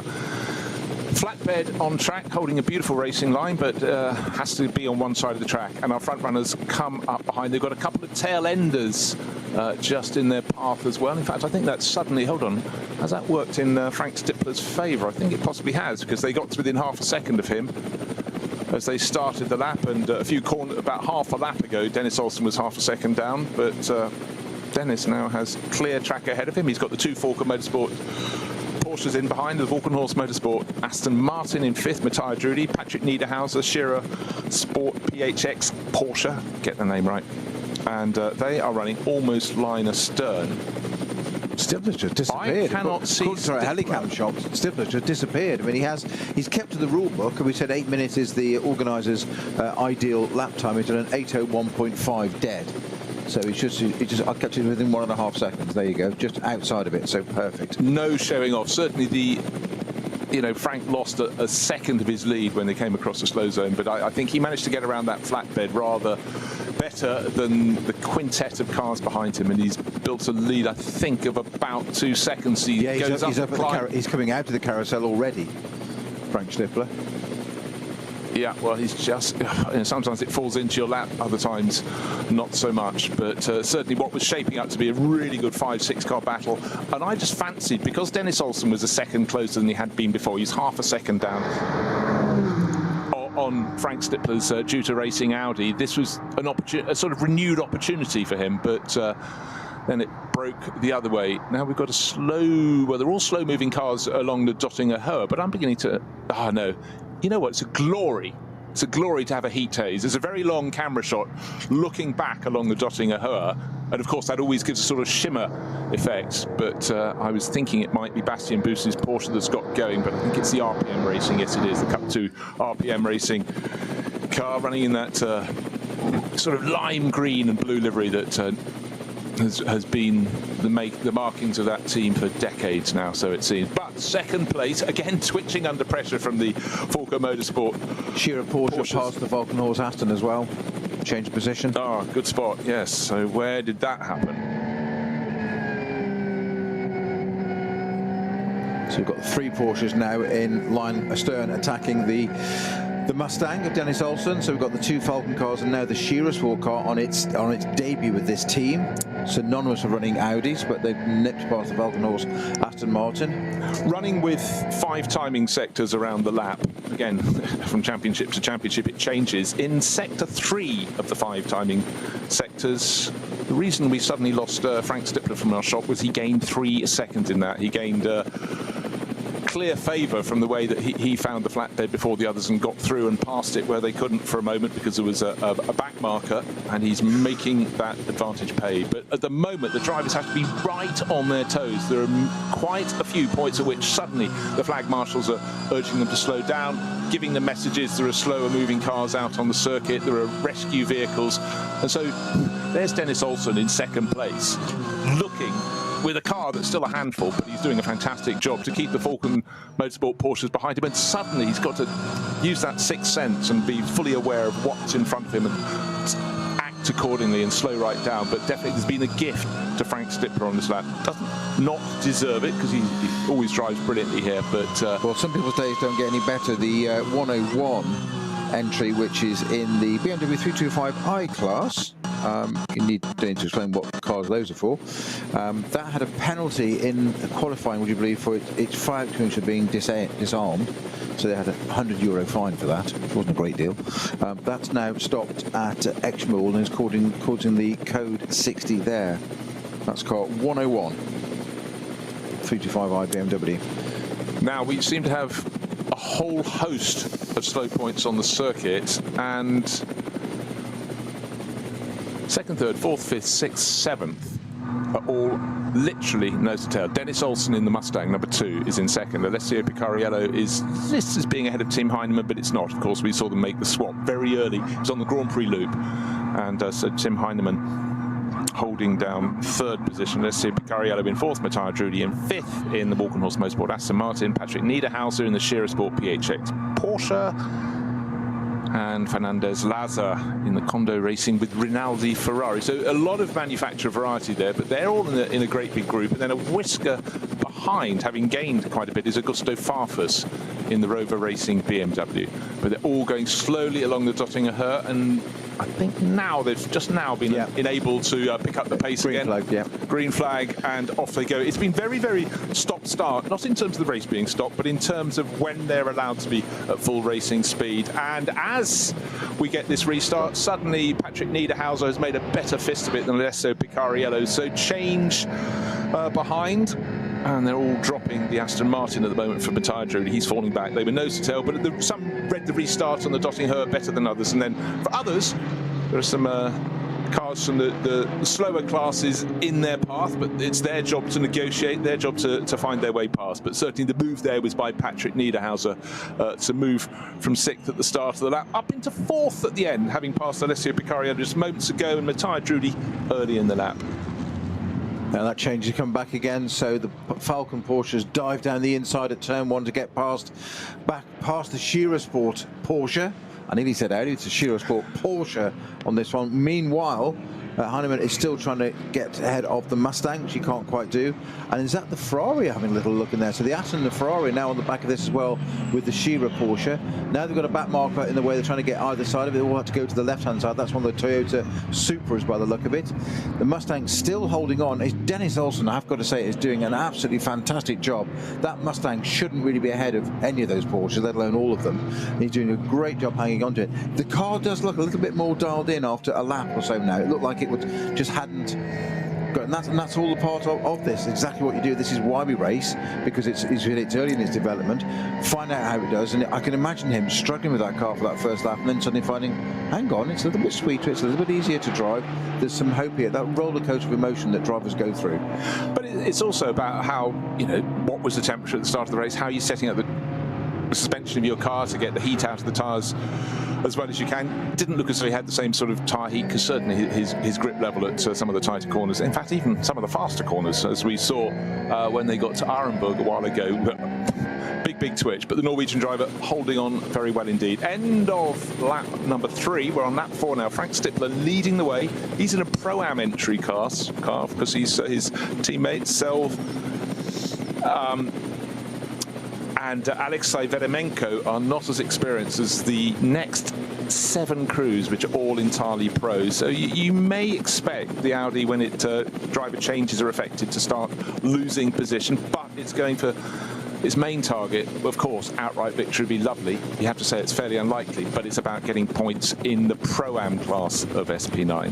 But Frank Stippler, 3 seconds found in one sector. I think it was the reading of the traffic with course vehicles on the circuit. He lucked in, you could say, in some ways, but he's still 3 seconds clear now. But Dennis Olsen hanging on from in second place, the yellow and blue HRT Ford Performance Mustang, being hunted all the time by Tim Heinemann. So was that a masterstroke, do you reckon, from Falcon Motorsport? I thought Cariolo looked very handy in pushing second place, but he's dropped back to third, and now Heinemann is the one that's making the move. Well, he dropped back to fourth because he went behind Niederhauser's Shearer car, and then he got back ahead of that again. Yeah, sorry. So, yes. No, I'm just saying it's come back again now. No, it's reversed. Exactly. Well, it's good. That's what it's all about. It's about racing. Exactly. It's going to catch on someday. I just sort of have that feeling. Hopefully we'll be there. Yes. Not looking out the wrong window. So, by the way, there are 2 Ford Mustangs in the race. The sister car, number 6, is running in 10th place overall. Dennis Fetzer at the wheel. But he's quite a distance down on the car in front. In fact, he's 16 seconds down on the 9th place Black Falcon, number 48, which is one of the Porsches from the Black Falcon team. Ben Benagel sharing that with Dan Arro, or Dan Pil, as he's formerly known, Mustafa Mehmedkaya and Mike Stursberg. So that's the sort of less experienced crew. That's in that Black Falcon team. That's running in the SP9 AM class. So we've got SP9 Pro, SP9 Pro Am, which is leading outright at the moment in the hands of Frank Stippler, that Juta Racing Audi, and then SP9 AM. And that's some distance further back down the field. Right, going down through the classes. Cup 2, Mulner Motorsport had predominance on the grid. They were in the top 10. They were led early in the race by SRS team Sorg Rennsport, but that car, 901, has dropped back to 14th overall and second in class. But Tim Scheerbart, Mulner Motorsport, leading Cup 2, and is in 12th place overall. Between them is car number 30, Hankook Competition. It's a car Marco Holzer's driving at the moment, but he's got a couple of Korean racers on board this weekend in their car. And of course, Hankook is a Korean tyre company, so they're all getting plenty of experience. There's Kim and Ricardo, which is Ricardo Bruins, the 2 other drivers in that car. They'll be taking that over either at the first pit stop or the second or the third, but we may have a double stint from Marco Holzer, but I think he'll probably pop out and maybe go back in the car for the final stint. This is a 4-hour race, this second round of the NLS. This is the standard length of race, Peter, and we do deviate with longer ones, and of course a lot of the drivers are here to not just enjoy the racing, but also to try and get their ring permit to step up through the classes to come and take part in the ADAC 24 hours. We packed summer this year. Quite a few drivers, particularly those in the pro class of SP9, will be doing the Le Mans 24 hours. They'll come up country to the Nürburgring 24 hours, and just when they fancied sitting by the pool at home, the Spa 24 hours the following weekend. It's going to be full on. At least it's only 60 k's away, isn't it? From here? Yes. Yes, that commute's the short one. Exactly, that's the easy bit. But yeah, so 3. I don't think I've ever known a season where we've had 3 24-hour races on consecutive weekends before. I can't think of one. I certainly, if there have been, they haven't been the major 24-hour races. Exactly so. The calibre is huge. And don't forget that quite a few of the teams will probably be racing somewhere else on the planet in GT3 the weekend before the Nürburgring, the Le Mans 24 hours. That sets the whole ball rolling, and such is the life of a pro racing driver. They can be pretty much anywhere in the world, and it's certainly not only given us very, very high standard of racing around the world, you know, there's something about it. You know, back in the days when you might have been sniffing, thinking, oh, do I fancy, I'd really like a crack at somewhere like Le Mans. A lot of the drivers did only a handful of races a year, but these drivers are totally on their mettle, up on their toes, the engineers, the crews accordingly, because they race to a gold standard now.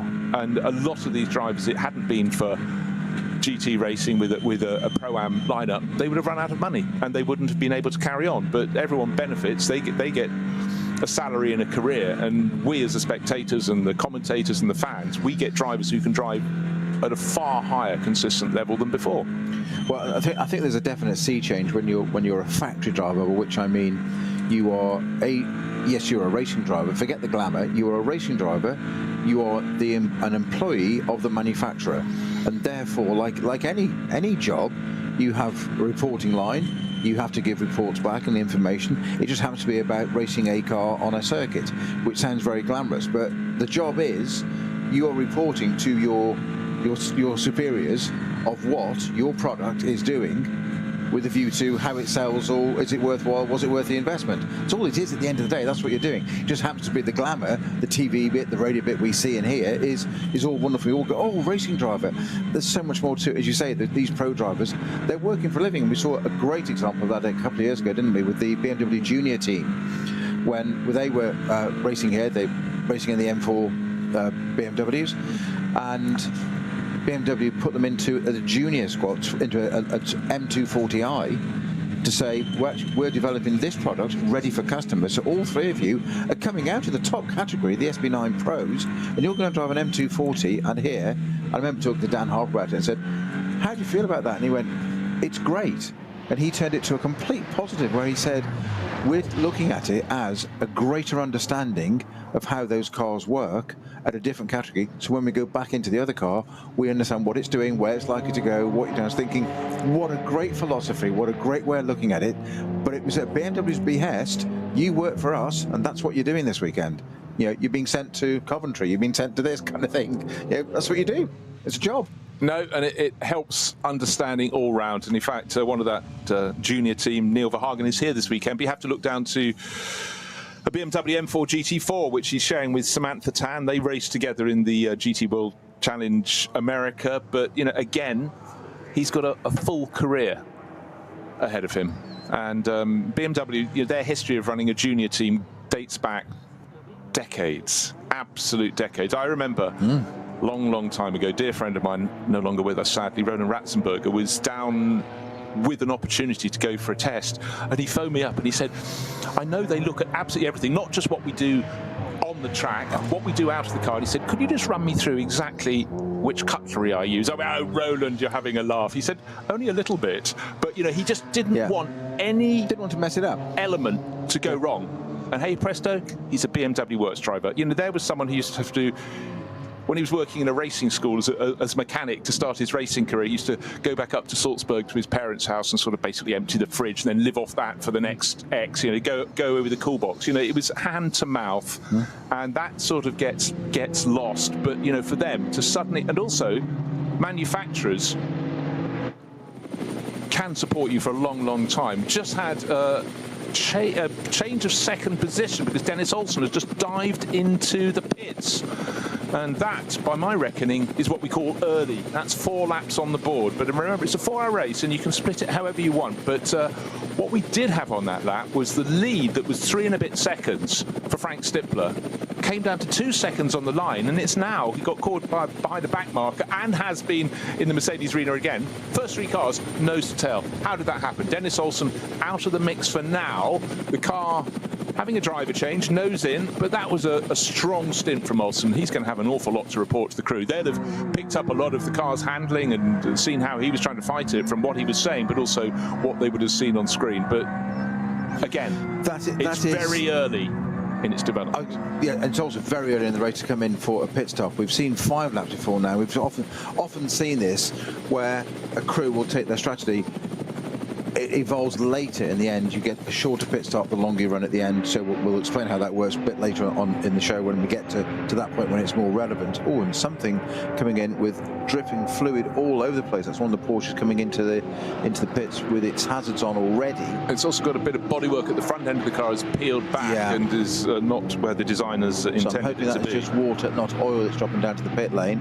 We'll get an eye on that in a minute. That's just gone past the number 2 Mustang in the pits, so I can't quite see which Porsche it was at the moment. But so this Mustang, very early, we often see a 5-lap run at the beginning if you've suddenly got elevated to somewhere higher than your starting position, which is exactly what they've done with this. So I think they're playing the long game there. The 2 Falcon Porsches line astern again now, as in 4 and 3 in that order, competition number wise, but they are now hot on the tail through the Hansen back of Frank Stifler. So all that work Frank Stifler did at the very beginning has now been negated, and it's a little bit of similarity here between the first round. Those 2 Falcon Porsches were way out of contention in qualifying, and I often say that what does qualifying really mean here on the Nordschleife?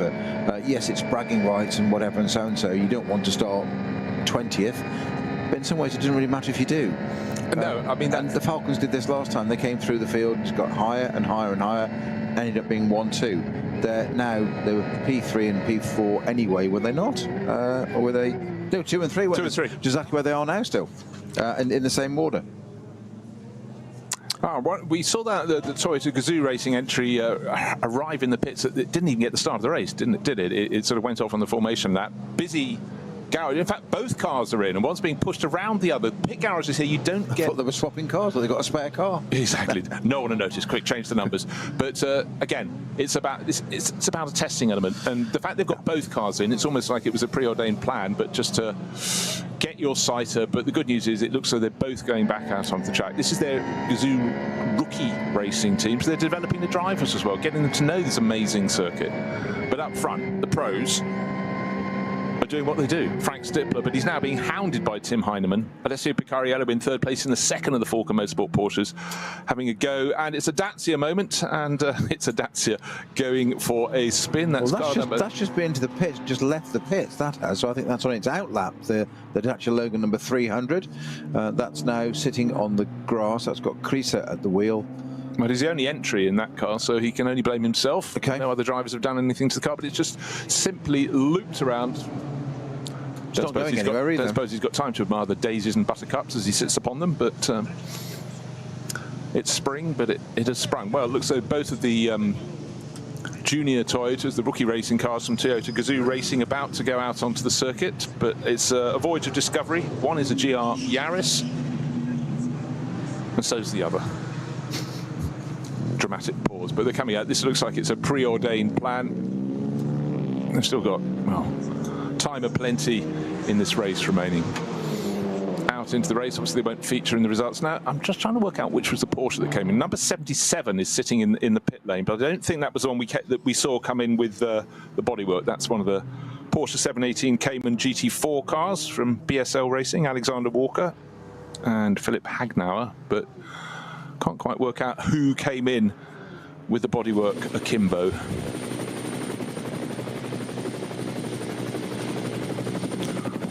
Scroll down the order. Car number 901. That could well have been the one that came in. That was the Sorg Rennsport car in the Porsche Cup 2 class. That's a Pro-Am entry with Alexei Kikireshko, Patrick Gruter and Fabio Grosser, who was the driver at the wheel. So that's tumbling down the order. And that was the one that was running 2nd in the Cup 2 class. Remember, Mulner Motorsport had re-established their advantage there, but they were clearly a front-running car early on. And it's all changed now because the Falcon Motorsport Porsches, as I was just talking there, have moved through. They've just come past the carousel. They were in behind Frank Stifler's Audi that got absolutely boxed in, lost momentum, boxed in behind a slower car, and they passed him on one side. Wait for it.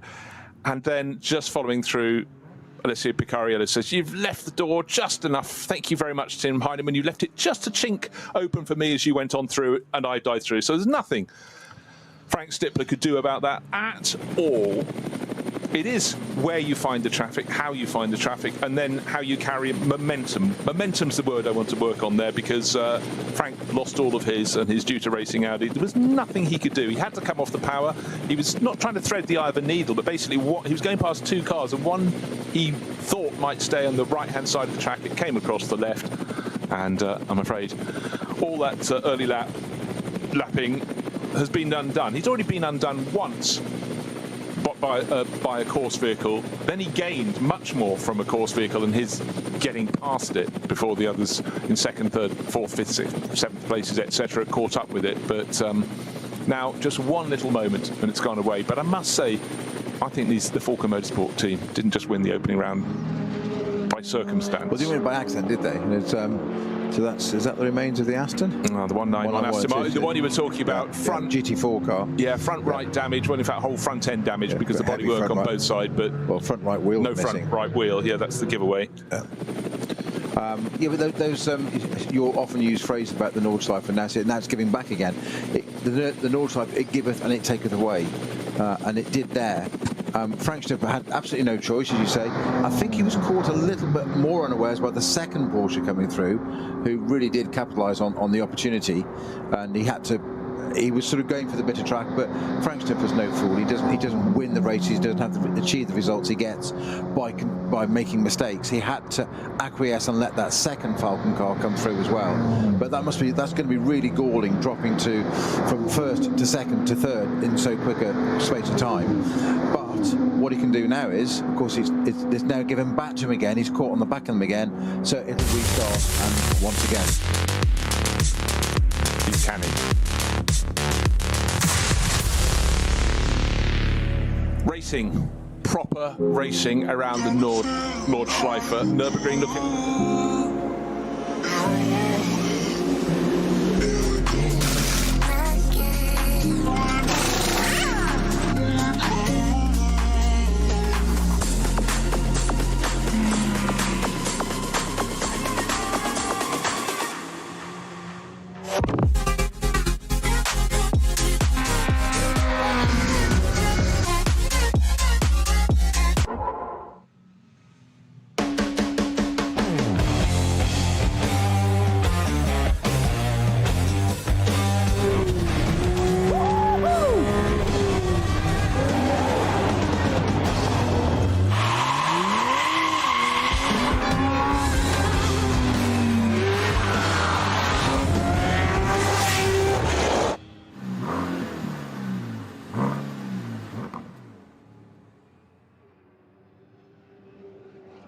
Sie sagen, es ist nur ein Auto, aber wir sagen, es ist Herzblut, Schweiß und Perfektion. Denn wenn du schraubst, dann zählt jeder Millimeter. Dann bist du in deinem Element. Du willst mehr als nur fahren. Du willst es fühlen. Die volle Kontrolle. Eine optimale Straßenlage. Wir wissen genau, was dich antreibt. Denn wir teilen die gleiche Leidenschaft. Egal ob auf der Straße oder auf der Rennstrecke. Wir sind immer an deiner Seite. Wir sind H&R. Offizieller Partner der Nürburgring Langstrecken Serie.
liebe Fans. Lovely fans. Besucht uns auf unseren Social Media Kanälen. Follow us. Auf Facebook, Instagram, YouTube und TikTok. Willkommen bei der NLS.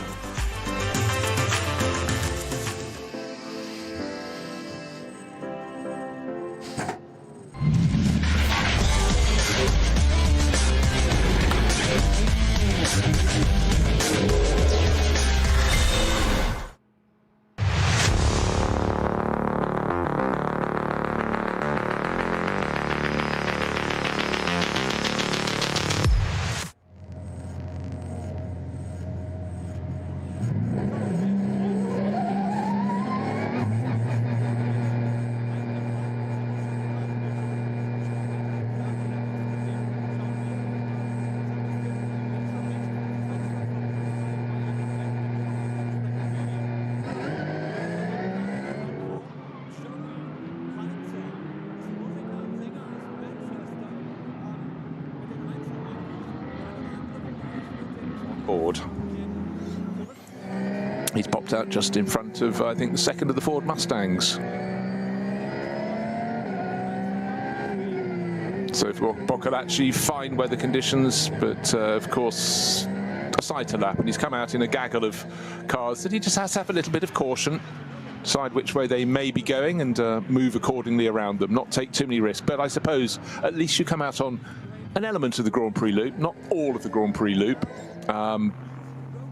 But then again, you've got a safety net. You have got a safety net. It's an entirely different circuit, and then suddenly you get to Sabine Schmidt's curve, and it all changes, and it changes. You have to refocus very, very quickly. Yes. Yeah. Oh, I had some room. I have no room whatsoever. Exactly. Or that lovely, those beaches at the side called gravel traps, and beaches become barriers.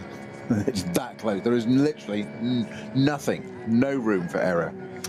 Yeah, really, really keeps the drivers on their mettle.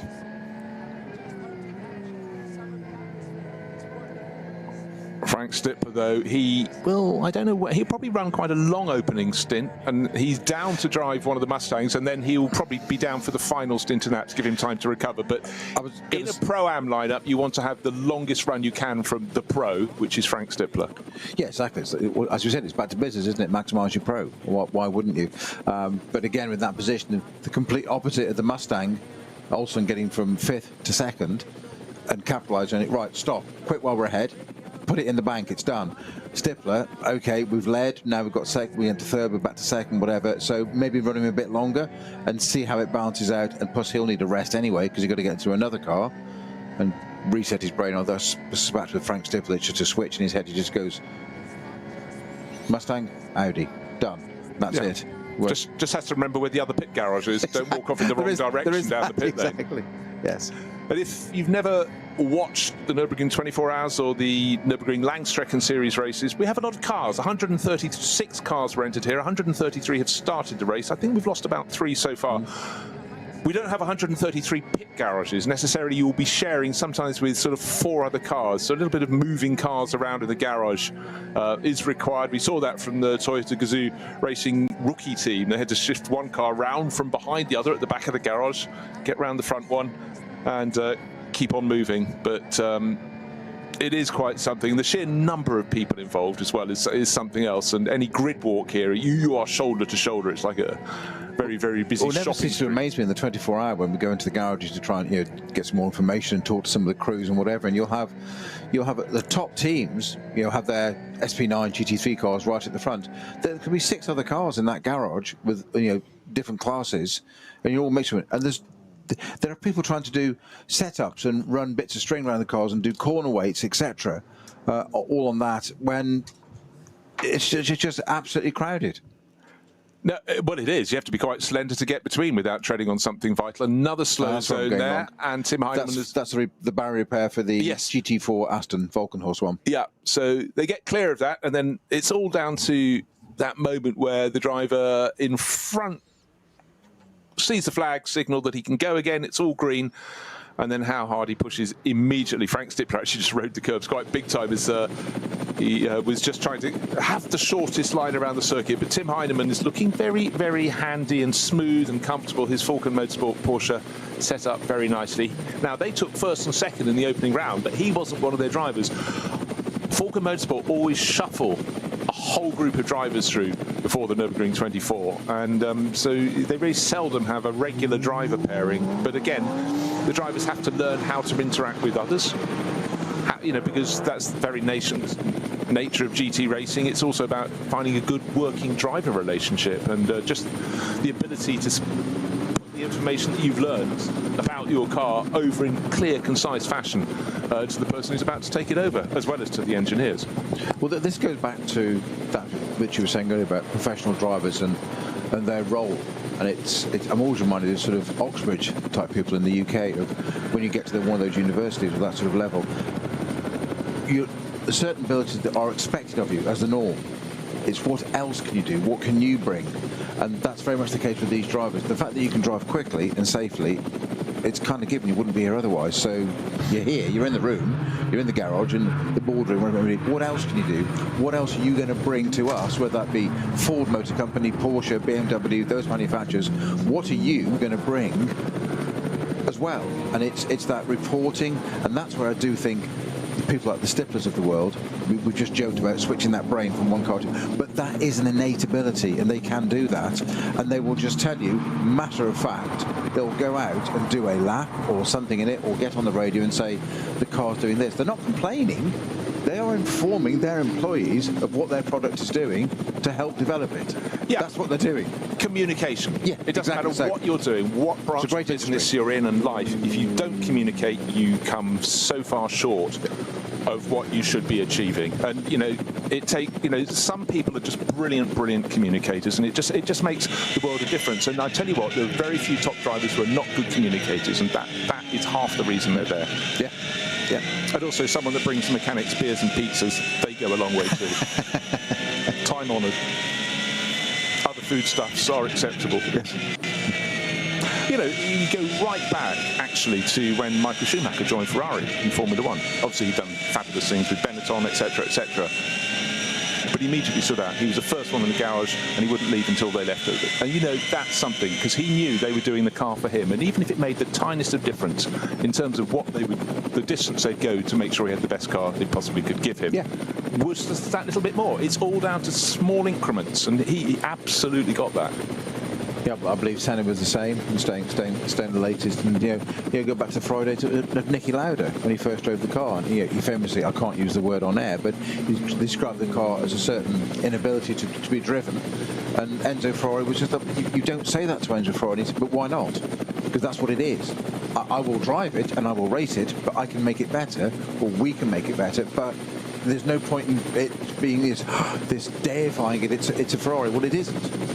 Right, it isn't doing what it should be. No, exactly, and that was a real pivotal point. So in from the lead of the race comes Tim Heinemann. So that's 6 laps done, and that's the number 4 Falcon Motorsport Porsche. I said that as that comes to a halt now, Frank Stippler would stay out as long as he can, so he's probably going to try and get 7 laps in the bank as he continues. We said he'd go as long as he could in the Juta Racing Audi, so another lap chalked up. The Scherer Sport PHX Porsche, have to keep pausing so I don't say Audi, has been brought in from by Patrick Niederhauser, and then we're working through the cycle of front-running cars coming in to make their pit stops, and then we will see rising up the chart the Cup 2 Porsches. That's the 911 GT3 Cup class, and at the moment the top one of those is Tim Scheerbart, Mullner Motorsport, but he's more than likely to do a longer run than the SP9 class cars, so we may even see him get up into 2nd place, but of course then they will serve their pit stops and fall back down the order. But right now, Frank Stippler for Juta Racing. You may not be too used to the name Juta Racing. They've been racing here for a handful of years, but it's nice to have teams, from all around the world coming to play. They're a very strong part of the European racing scene, but again, the team from Lithuania, it's just interesting to have different names at the front end of the field. And Frank Stippler, the Audi looks great, actually. You don't often see too many black Audi R8 LMSs, but using the trick that a certain tobacco company did long ago, put some gold flashes down the side, gold pinstriping, and it suddenly makes the car just look so much cleaner, so much less bulky. Not that an R8 LMS has a lot of fat on it, you can say that for sure, but anyhow, it looks great for Juta Racing, but the teammates will be thinking about getting ready, unless we're going to get a double stint from Frank Stippler, and then if he knows that he's in the fourth stint of the Ford that he's about to get, and he's not holding back as he goes through traffic, almost has the impression of an in-lap here, or just the fact that Frank will steal every nanosecond he can. Squeezed a bit there, didn't he? Squeezed his way past that Porsche Cayman. Not entirely sure, knew he was there. Yeah, but for team boss Audrey Skilzinis, for Juta Racing, they do a lot of the 24H series. It's great to have them racing here as well, and it's about building up a lot of young drivers as well. Lithuania, they haven't had a big name on the map, but we're starting to see more and more entries, normally in the 24H series rather than at this level, but it's good to see them not only in this event but leading, having got pole, leading in Frank Stippler. Yes, he's the pro, he will get out at some point, but the first pit stop for him, I would suggest, would be at the end of this lap.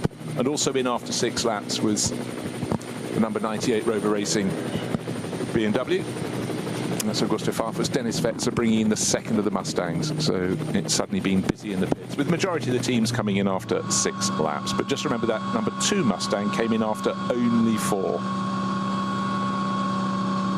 Which, as we said before, is very, very early.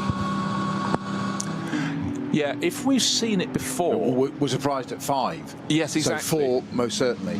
But when we've seen it before, it's often been down to, look what weather's approaching, or we need wet weather tyres on. But here in a full dry racing circuit, magnificent racing circuit, it's down to a decision, unless there was something untoward that he needed to sort out before he handed the car over. But now this Porsche that's been parked at the end of the Galgenkopf onto the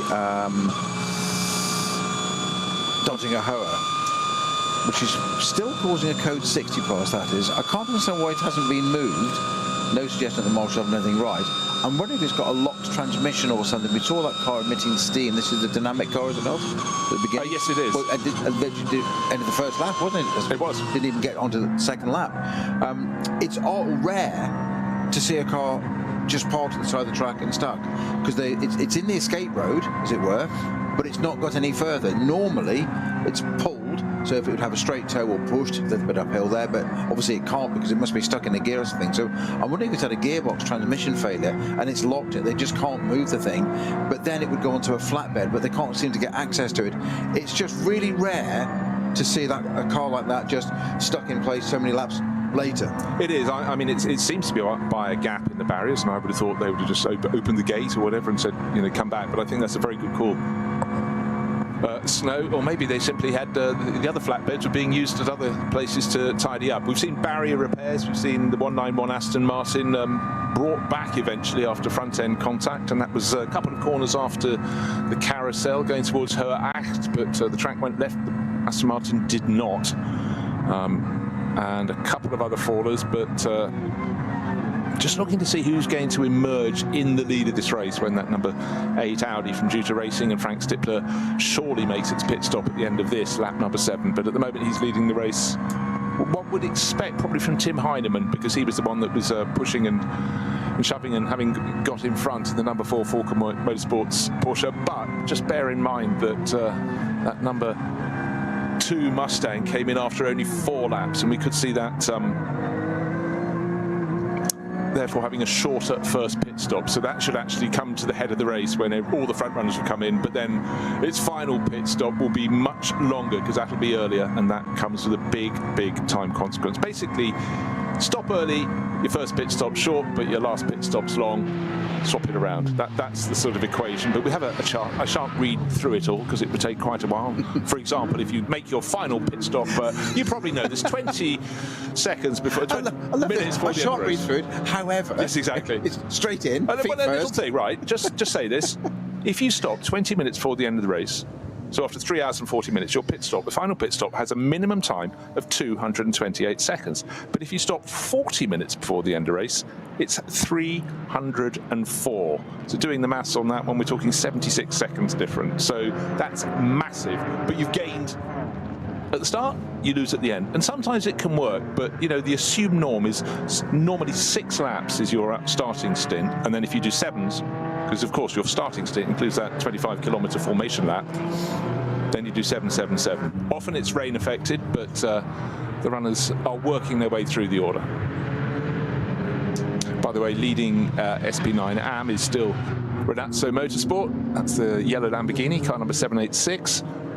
But again, it's down to when those pit stops fall. How you choose to read the race. No weather conditions to worry about today because it's glorious, glorious spring sunshine. So that sort of also changes the notion, the way the teams consider running this race. Certainly if you turned out without a very, very good weather app in your armoury, you would start getting caught out. And famously, the teams have to keep a very, very clear eye out for all that's going on out there.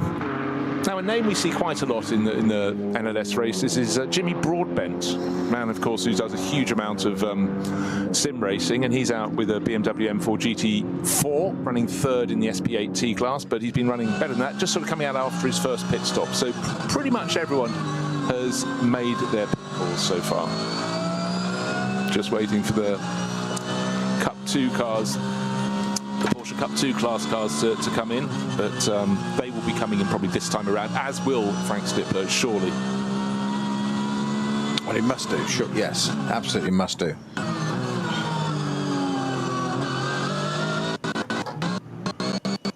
But the track is in tip-top conditions, but we've had quite a few slow zones. The drivers have had to be even more on the toes than they would be otherwise. You know, it's one thing, Snowy, you're in the heat of a battle, you've spent corner after corner just trying to spot where the car you're chasing is a little bit loose, where its problems are, looking up ahead to see is there a slower moving vehicle that might be beneficial. We also have to keep an eye out for any signalling from the marshals. Often you don't have a long line of sight here, that's always an issue with the Nürburgring, with its ups and downs, and then you might suddenly have a slow zone called and you've got to throw out the anchors, pull it almost to a halt, or so it seems after you've been, you know, on the limit of your own performance. Well, it's receiving information, processing it, and then actually applying it, and that's the point. So it's threefold, isn't it? And it's, you miss that flag, and there can be all sorts of consequences of, physically on the track, it might be the fact that something is slowing down, therefore when you run into it. Well, that's suboptimal. If you go into a slow zone too fast, you'll receive a penalty, which isn't going to help the team effort. So there's so much doing. You said drivers get so focused of looking down the track and reading ahead and all that, and in the heat of battle, as you say, in that moment of dicing with that other car and whatever, and you miss a flag on the side. It's like you go for a gap. And sometimes you might think it's there and you go for it and all of a sudden it was a yellow flag.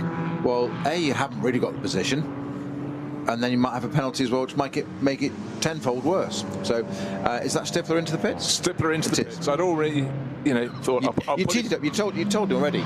Yeah, I like to forewarn people, but it's the small things. And when you commentate on GT, sports car racing, multi-class racing, what makes you wince is when someone picks up a penalty, because it just undoes all you do. But the very nature of drivers is to push right to the edge and maximise what you're doing. But one little slip up, and it's often down to being unsighted, not seeing a signal out on circuit. Now, one person who was very busy recently in IndyCar racing here this weekend, because he loves this event, is Robert Wickens. Of course, he has done just great things since the accident left him unable to walk. But I remember watching all of his videos when he started putting them up as he was redressing the balance and working through an odyssey of pain and physical impairment to work himself back. And he's been quite a few seasons back in the saddle now, and just absolutely continues to press on. Not racing in the very top class. He's of course he's racing Hyundai, we're showing with Michael Lewis. In fact, there's a third driver in that car. I've got to look up who it is, because in the early entry list is a thing of majesty, but we do sort of start to have other drivers added at the last minute. There's an eternal desire to come and compete here, but running in one of the Elantra N TCRs. It's a small class, the TCR class, only 3 entries, but Robert putting in some good mileage. Another car that came in very late after 7 laps, therefore, to make its first pit stop was Danny Sufi, the American racer, bringing the Conrad Motorsport Lamborghini into the pits. So he's followed the example of Frank Stippler, so we can remove them from the top of the order, because they should have longer pit stops than those that pitted very early. and of course will fall down the order. But at the end of the race, their final pit stop will be shorter, and the scales will be rebalanced. But the big question is what the all-pro lineups can do, because they should, across their 4 stints, Peter, have a performance advantage. Their average lap speed should be lower than those where you have the AM drivers going in. So Frank Stippler, it's not all for nothing. Now we talked about a flatbed being needed, and maybe there wasn't one because they were busy clearing up the 191 Aston Martin, but finally one has picked up Bastian Buse's Dynamic Motorsport GT. I found our level. Frank Stippler, race leader, listens to you. You are lead commentator. The marshals listen to me and get the Porsche out of the way. There we go. How does it work? It means one person listens to me and you have 400. Oh well. Well, job done. So that what that does mean, though, is interesting. Now we get that code 60 taken away at the onto the Dottinger Hoe, which should make things a little bit easier. Their cars can come through. They're still obviously doing that as we speak, but it's not just a flatbed, but a flatbed with a crane. So, lifting rig on it. That would suggest I was correct about the transmission or something stopping in that car, because he had just pulled in sort of 45 degrees and stopped where it was. So in natural fact did a great job to get the car off the track and out of the way, but it clearly could not go any further. It is now being picked up, so in a few moments, I would suggest probably by the next lap. So we're halfway down the Dottinger Hoe before the green flag is waved, so the cars pick up full speed, racing speed, back up into Tiergarten. So that'll become cleared very, very shortly. Lamborghini in the pits, a car that we haven't seen much mention of. It was quite high up in the order at the beginning of round 1, but not so good in this race. And no, is that receiving a penalty because it's static and nobody's working on it or doing anything? I wonder if it's receiving a penalty. There's a penalty box under the podium for penalties. Just didn't see there's an inactivity of work around it.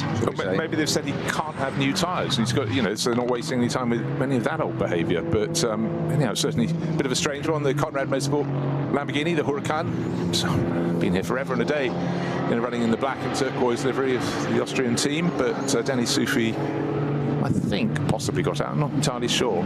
I'm waiting to see who goes into that later. He was down as having Maximilian Paul as his co-driver, young German Lamborghini racer, but may well be Elkman who's going into the car next. Again, we talk about the changing entry list. It changes almost by the moment.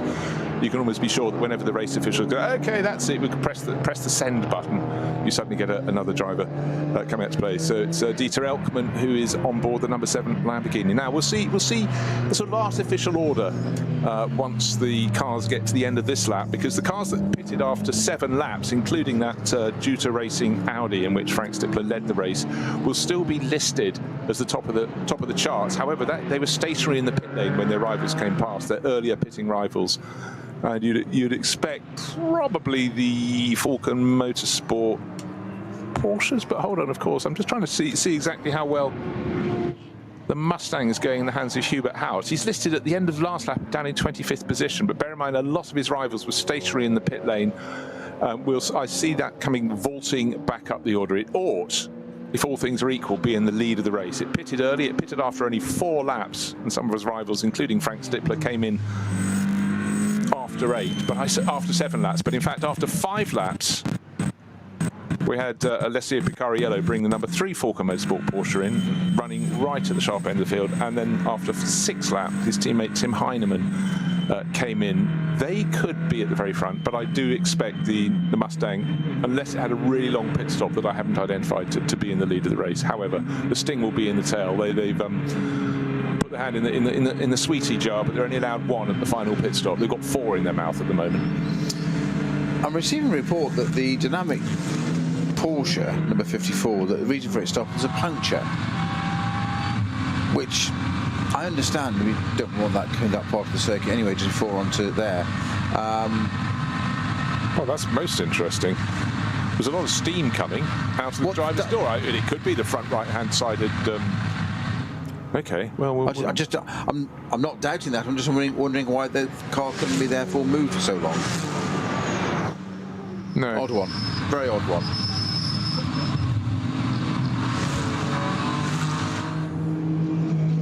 So just waiting for the front-running cars to come through, and we'll confirm as well. Jimmy Broadbent goes on to another lap in his BMW M4. Having good run. It's still an extraordinary thing, isn't it? 10 years ago, if you said we'd have drivers coming across from the sim racing world, I know. We didn't even know what the sim racing world was really, particularly. We sort of did, but then we got to COVID, and then suddenly, of course, and in fact, the digital NLS series, which I started covering, was phenomenal. Within moments of commentating on it, I sort of was just convinced it was a real-time, a full metal race. The graphics were outstanding. But the point I'm trying to make is the fact that a lot of the sim racing drivers proved that they had something special about them. They'd spent years in darkened rooms honing a craft, and then some of the regular racers came up against them and realised they could actually learn something about their car through sim racing, and so could the engineers. And with BMW, they even kept their motorsport press division honed by, they had to cover it too and treat it as though it was regular racing. It was eye-opening. But the fact of the matter is, quite a lot of drivers are coming across. They spent years in sim racing and they're being slotted into cars. In fact, there's a guy called Chris Lullum who's racing for the team run by Max Verstappen's business manager, Vermeulen Motorsport, that Max always likes to come and play with. Son Thierry races in GT3s. They put this guy in, and he's racing in GT World Challenge. You know, bam, no racing background apart from sims. It seems extraordinary, Peter, but he's got in, and they're not going to put in someone who's 3 seconds off the pace. No. He's clearly in testing gun out, and they go, oh, okay, right. But because Max Verstappen has such a love of sim racing, he is fully conversant with it, and likewise, I'm sure, with his manager and his manager's son Thierry, you know, they talk an awful lot about it. And, you know, famously, Max was told off at racing weekends for doing long-distance sim racing. Oh, yeah, but he still popped out on the circuit and won. So you can't really stop someone if he's doing something. It's a tough argument, isn't it? Winning the day job. Yeah. It's, I think it's like many things we said about this. We talked about pro drivers earlier, and this mind change of sim racing, to me, was originally gaming. Yes. And it was, you know, it was a gaming console, and teenagers did, and it was a great way. And years ago, we had people, when we were coaching, people sort of said, you know, shall I get you know, there are certain brands available, whatever, shall I get this so-and-so game, whatever, to learn a circuit? And remember people saying it's helpful because what it can do is, in terms of, if it gives you a mind's view or vision of the circuit and what's coming up next, and you haven't been to that circuit, it's literally a visual. But I realised I was talking about that was 25 years ago. Yeah. And it's gone from gaming to, as you say, simulators. There's a reason they're called simulators, and we've accepted them for decades in the aviation industry. And, you know, that's what we did because it was dangerous to fly a plane if you didn't know how to fly a plane, because you've got the added third dimension, funnily enough. So pilot training, they went through all that, obviously, with whether it be commercial or military, and you learnt it all there. So if you did make a mistake, at the end of the day, gutting though it was, and perhaps career ending, nobody died. They turned it off, you went home, and they put somebody else in the next day. And it's worked the same in motor racing, because cars are inherently expensive to run. So the risk of putting somebody in a car, of them damaging it, is the cost, assuming they're okay in an incident, that we just take that as given, but the damage to the car, the rebuild, the repair, the downtime, if that car's needed next week to be a round of a championship, where you've then got an amateur who's paying to have that car there, and there's all sorts of ramifications. And that's where the simulator business has really taken off, and evidence we're seeing here now. She started this with Jimmy Broadbent, people that can learn in simulators. And to somebody slightly old school like me, somebody that comes along and learns in a simulator a bit and then says, I fancy go racing in the real time, and going, oh, but it's not the same thing. You'd be amazed at what level they can come in at. Yeah, and it was also, to me, it was just enthralling about educating the engineers and realising that they could actually do other things and get through a lot of imaginary setup work and desired setup work. But the thing for me, my father always wanted to be a pilot, and I gave him a birthday present to go on a flight simulator, and I said, what's your particular ambition? He said, when I landed at Kai Tak, which is the old Hong Kong airport, right in the middle of the city, is not to have an Emon's underpants and washing line tangled round the undercarriage. Yes. I never asked him if he achieved that or not, but anyhow, it was just a thing, and to him it was a revelation that you could do that. I remember asking a friend a few years ago who was a British Airways jumbo captain, what was the definition of a good pilot, expecting some great insight as to what it was to be this, that and the other. And he just looked at me and just said, one that has an equal number of landings as he has takeoffs. I thought it just absolutely summarised it in a nutshell. Yeah. Okay, I have an answer to a question that I threw out there as we're moving back to what's happening on track, and it is indeed the Falken Motorsport Porsches. I fancied the number 2 Mustang, which made the very early pit stop, might come out in front, but it's number 4 from number 3. It's with Tim Heinemann staying on board, whereas the number 3 car that was started by Alessio Picariello is now in the hands of Dorian Boccolacci. They're about 3 or 4 seconds apart, and there's a bit of a gap back to the rest in behind them. Another 2 seconds back to Christian Cronjes, who's now up to 3rd place in the Walkenhorst Motorsport Aston Martin. So we're sort of chopping and changing, but to me, I just want to see the pace of that number 2 Mustang. We saw it being quite a handful. It's down in 30th position for Hubert Hout.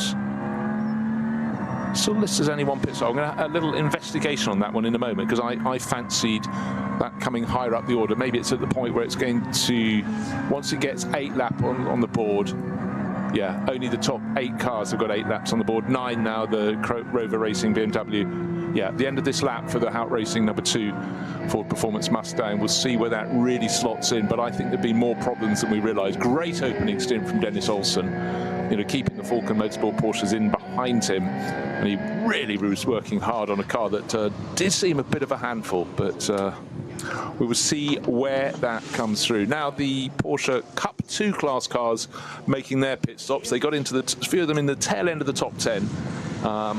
But they're now making their pit stops and will fall down the order accordingly. But again, it's a great class to race in for the 911 GT3 Cup cars. Not quite at the same level performance-wise as the GT3 cars, which run in SP9 here, but very close indeed, and quicker in a straight line down the long straight, so you can actually gain a little bit. Not quite as much aero, though. Now, we've got another Code 60, which I think might be a little bit of recovery time for the, sadly, the 912 Kramer Racing Porsche, which is from the GT Cup class, and that has had an incident at Adenauer Forst. So the Code 60, well, the Code 120 starts at the bottom of Foxhole and all the way up to Adenauer Forst, and it becomes Code 60 there. It just clears just at the top. You've got a right, left, right at that top of the hill. A famous bit of footage we always see on YouTube with their cars arriving, getting it all wrong. I'm not sure who's at the wheel of that in a minute. I'll just find out that in a minute. But it looks like the 912 is out of the race. Okay, well that's disappointing, but I've got an answer now. I was looking to see where Hubert Hout would come through. Now he's completed 8 laps, or his car has. He's just come through in 16th place. So it would have been might have been a slightly long pit stop. His last lap time was absolutely representative. But again, as you acknowledge when you do long distance racing around the Nordschleife, is that there could be a slow zone that you get and a rival you're chasing just got through before the flag was thrown, and it can really cost you. You just have to hope that fortune sort of favours you. Whether that's what's caught out, there've been more slow zones when that number 2 Ford Mustang was out on the track than there were when the rivals were out on track before they made their pit stops. That is a possibility, but wait to see how the pace proceeds for Hubert Hout. 17th place now, just been passed by Patrick Assenheimer, who's in the number 6. That's the sister Mustang, so 2 and 6. But Assenheimer's car is the one with sort of less experienced teammates on board. I'm really surprised you didn't take the opportunity to use one of your key phrases there. 2 and 6 in old money. Just because I'm a centenarian. Never even crossed my mind. You've obviously moved on. 2 and 6 for those watching in colour or listening in colour, of course, was 2.5 shillings in old British money before it went metric. 2 shillings and 6pence. Right. If you're just joining us and you're digging through and finding timing screens to look at, you go, that's interesting. Mustafa Kaya is leading the race. Well, he isn't really.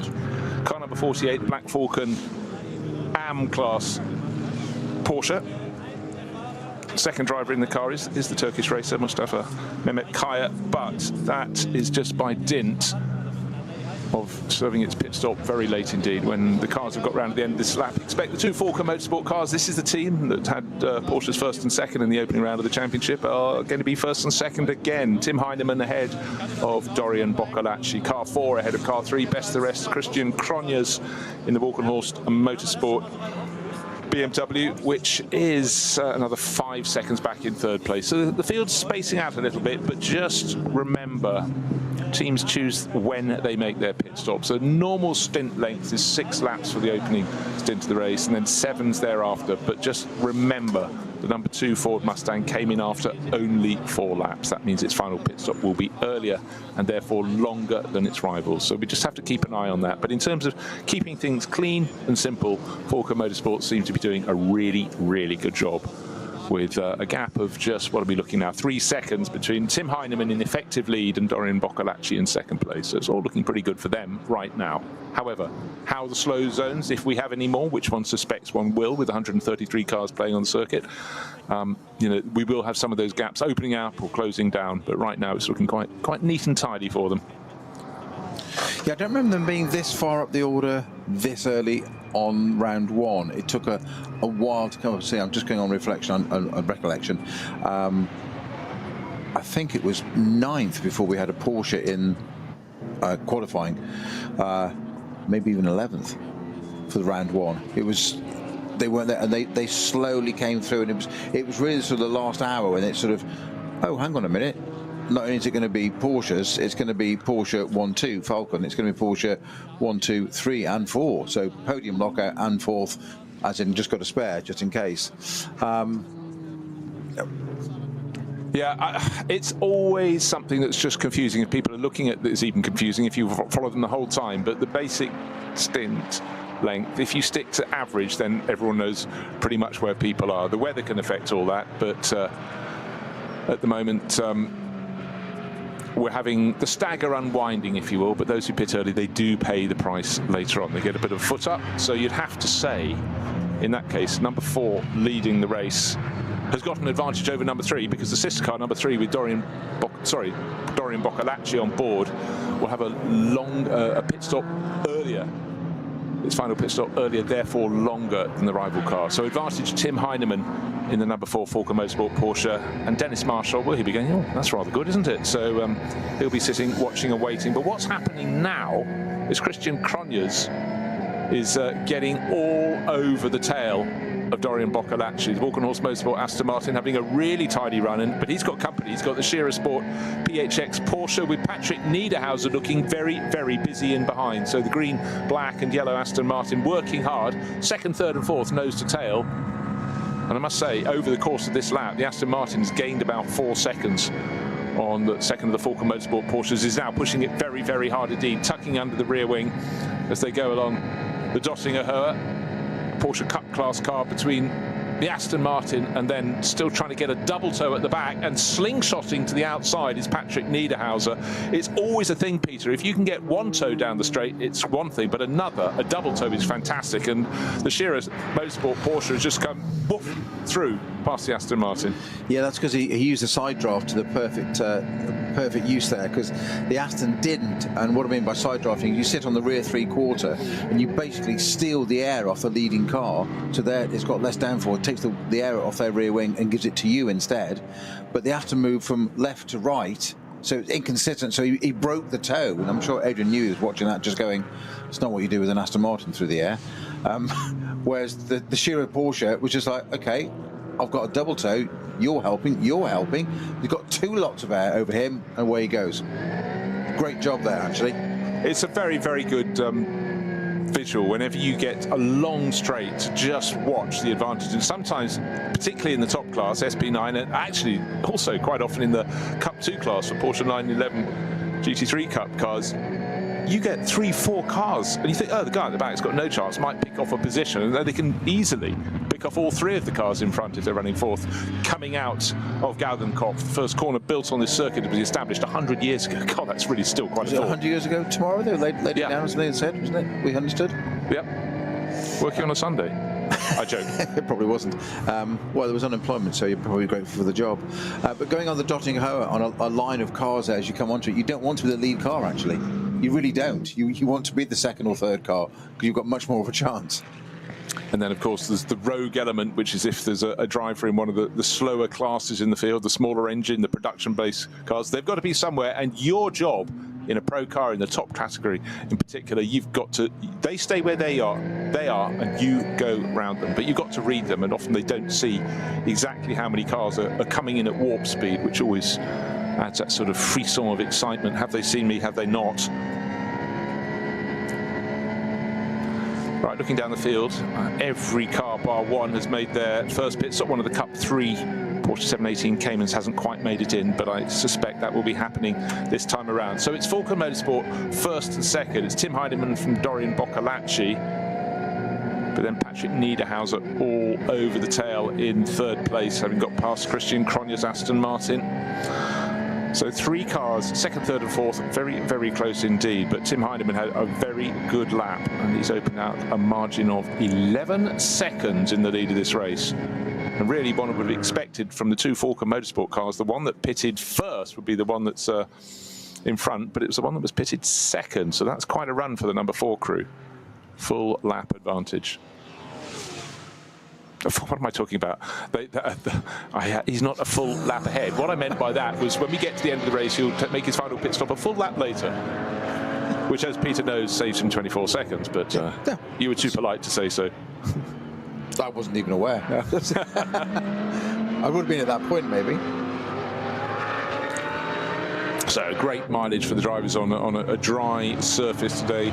Lovely weather, but we know full well, particularly in the Eifel Mountains, you could just as easily be faced with 7 different types of rain in the course of a race. But right now we'll take the dry conditions, the spring conditions, the leaves coming on the trees. It looks beautiful.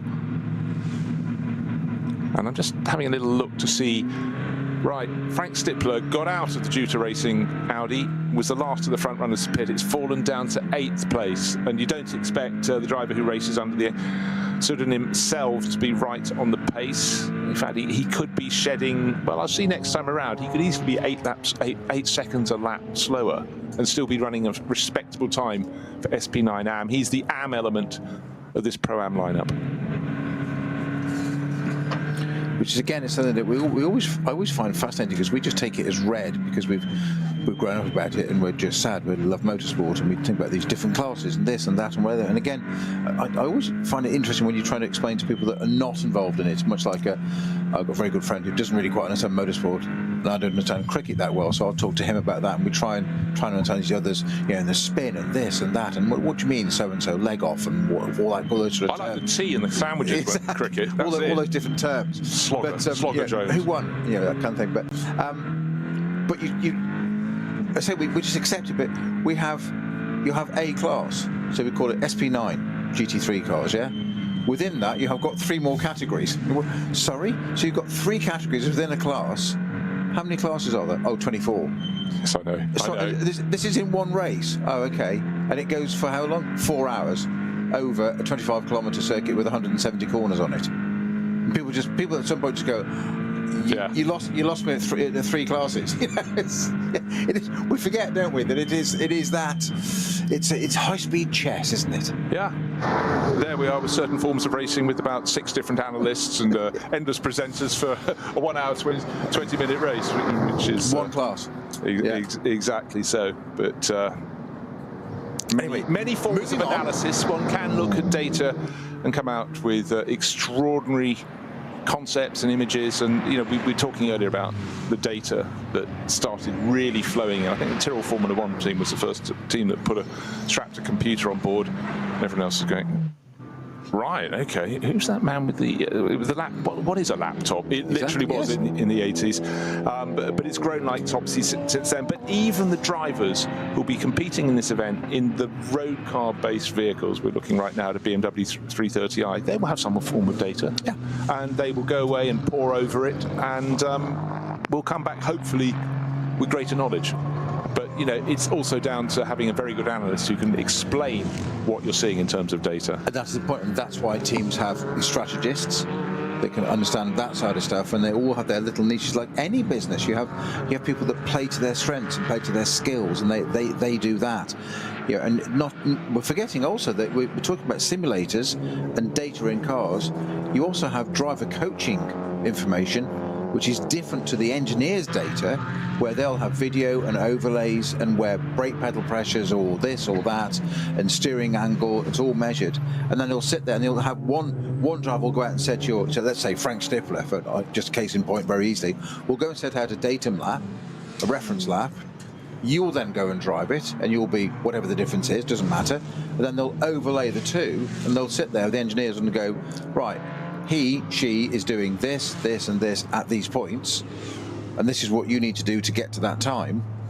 And then you sit there and just go, oh, I thought I was doing quite well. Yes. And why is his time that time and mine's using a calendar? Yes. And that's the difference. And it's that whole thing. There's nowhere to hide.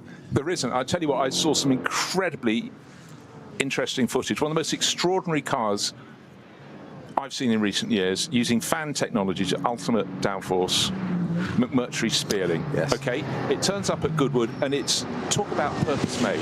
It's got a ton of downforce. Yeah. I'm not kidding, from something that weighs the same as 3 bags of crisps. But the son of a friend of ours has been doing, he's a motorsport engineering student. His year's placement was with McMurtry, and I went round to their house last weekend, and he pulled out his data. They went to the Top Gear test track, and all the young engineers, and I don't think anyone's over 30 in that company apart from the owner, went out on the track, because I said, wouldn't it a good idea to send you out in something quite fast than that? But looking at the data flow he had, and his was compared to what Max Chilton, who was a guy who smashed the hill record race in Formula 1, did. It was really interesting. I couldn't understand it, but it was interesting. And it went on, but you know, everything, so many different layers could be looked at. But the thing about that, to me, was the fact you've got a ton of downforce. I still can't get my head around that. It's just a figure that's extraordinary. But you know, for a 21-year-old engineering student, oh my word, what a thing to try. But you know, the point was, he said, look, I'm quicker than Max Chilton. And that bit, yeah. So much to learn, so much to look, but then you apply it to something like this, and oh, well, that's not good. I was going to say, around every corner can lurk a problem. Between the Sabine Schmitz curves, and now right across the track is an Aston Martin Vantage GT forward, going forwards and back. The track is so narrow. Yeah. Trying simply to get the car facing to the left, not the right. That's the Pro Sport GT4, yes, of Yannick Himmels. Having to do a obviously lost it going on to there, having to do a 3-point turn, but your biggest fear there is you want to get out of the way of everybody else so you don't get collected, and that's when you get taken out of the race. It's not the spin is the problem, it's the recovery. Oh, I tell you what, it's also suddenly you get splashes of just phenomenal gaggles of cars, and second, third and fourth, I said they were running close together, but coming down the Dottinger Hoa, there was nearly overtaking Dorian Boccolacci. It has done it. In fact, the Aston Martin's moved up from fourth to third. Christian Cronjes has got ahead of Patrick Niederhauser, but they're literally a second, covering second, third and fourth. And again, they were using a GT4 Aston Martin as something to give them a bit of a tow. That's far in the rearview mirror as the group run down into the first corner, and Dorian Boccolacci runs too deep. He's off the track, and suddenly, in the space of about half a minute, Christian Cronjes has gone fourth to third, third to second. So Aston Martin into second place. The second of the Falcon Motorsport Porsches is down to third. That's Dorian Boccolacci and Patrick Niederhauser, who's showing that Shearer Sport PHX have got a very, very good handle on this Porsche. Now they've moved across this season, as well as running their regular Audi, and he's looking very, very busy indeed, and all over the tail of Dorian Boccolacci. But Falcon Motorsport's sister car is now, well, in fact, lost a tiny bit of time. It's 11 seconds clear. Right, Robert Wickens is climbing out, back onto the wheelchair that's proffered in the pit lane for him, and legs come down, and he will evacuate the Hyundai Elantra, and his teammate Michael Lewis is about to climb on board. So again, regular inspection of all that's good, but seat insert in, seat insert out. But it's no small thing getting a paraplegic driver out of a car. But you can see practice makes perfect. It was a really smooth exit from the talented Canadian, and that would be, you talk about losing a second here, a second there, you could lose so much time. But orchestration of that, clearly important. Teamwork.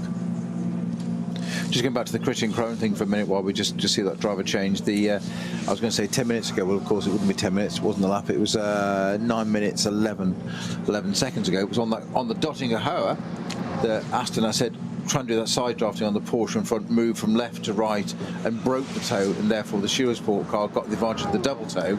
But he learned from that, didn't he? And just said, I'm not doing that again, and got back past it again. So lesson learned.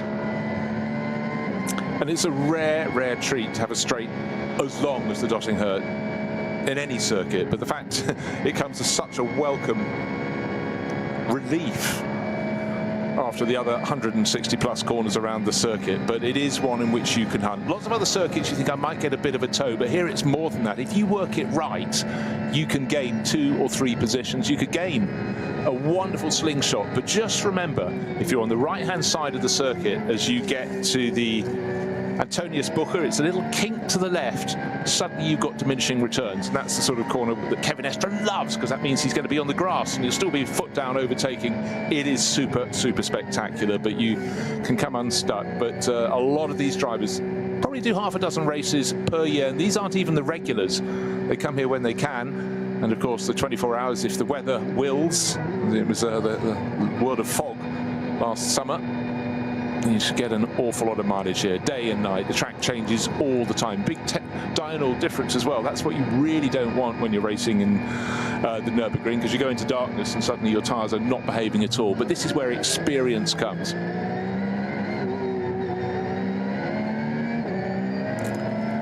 We're talking about the licensing and the structure, how it all works here.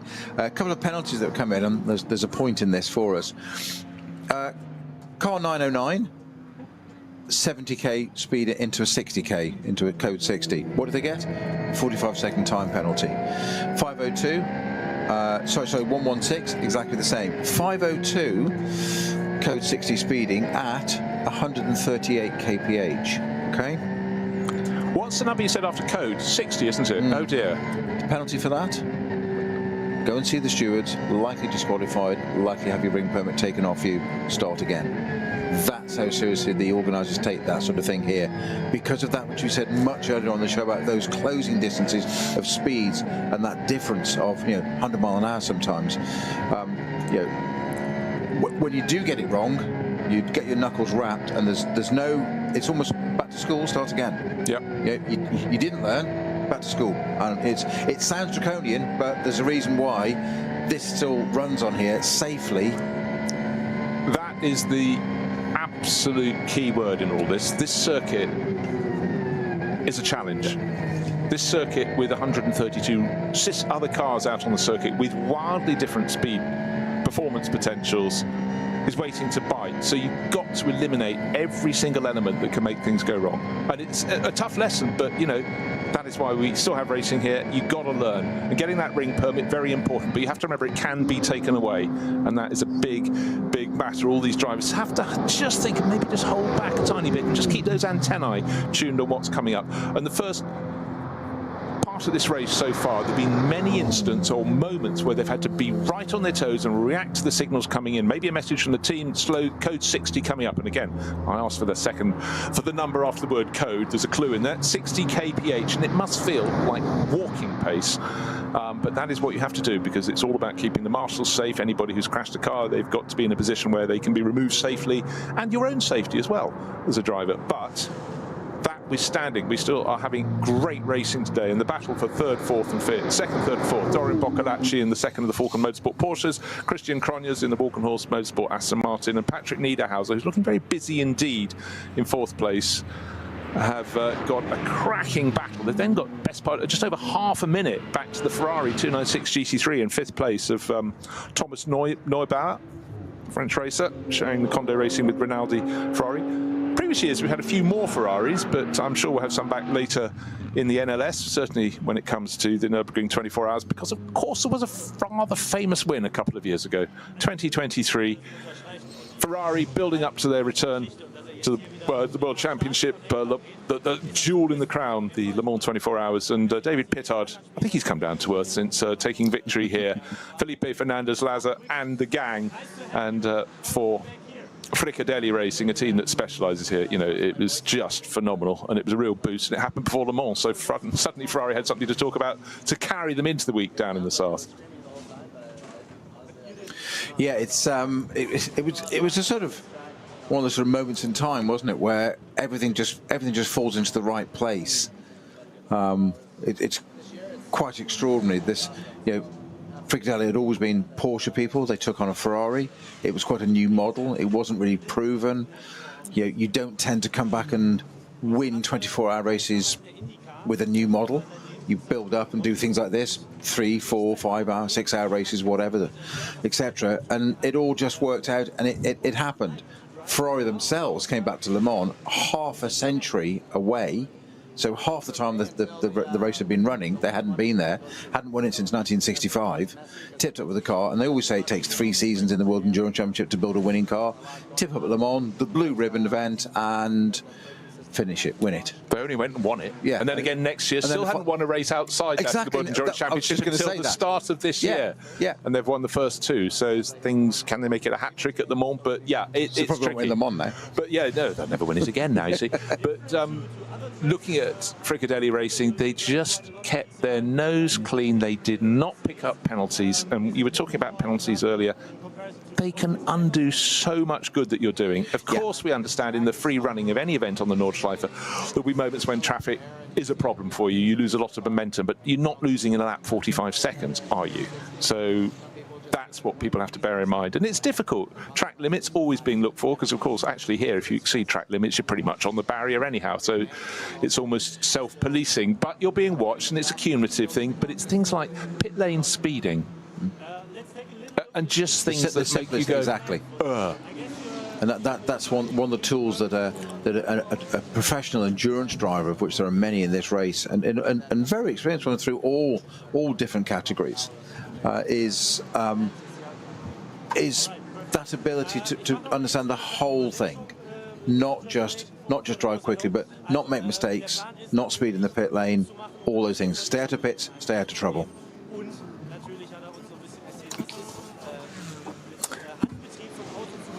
So 2 hours and a quarter remain, but it's looking very good for Falcon Motorsport. They took victory and second place in the opening round, but they're sitting first and second at the moment, but it's very, very tight in the battle for second place. But it's advantage Tim Heinemann at the moment. He's got a margin of 11 seconds or so going on to this lap, and he still seems to be carrying that pace through. So looking handy for Falcon Motorsports.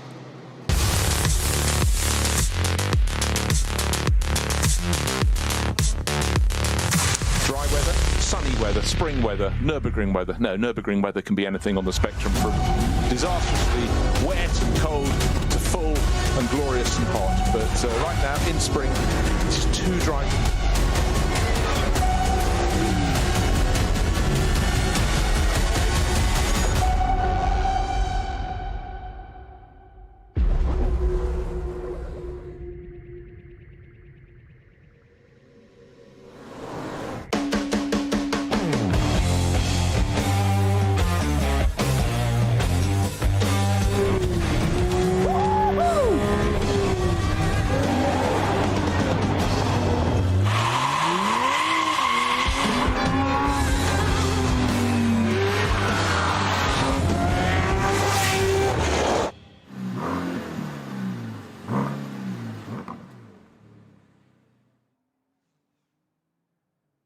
Sie sagen, es ist nur ein Auto, aber wir sagen, es ist Herzblut, Schweiß und Perfektion. Denn wenn du schraubst, dann zählt jeder Millimeter.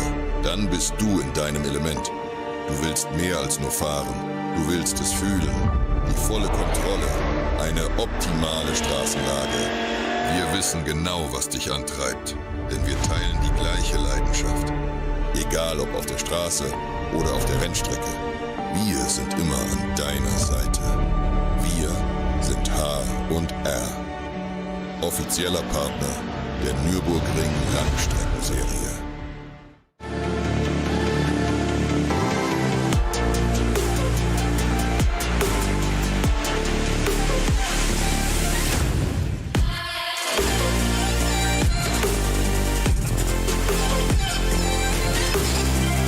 Faltenreifen.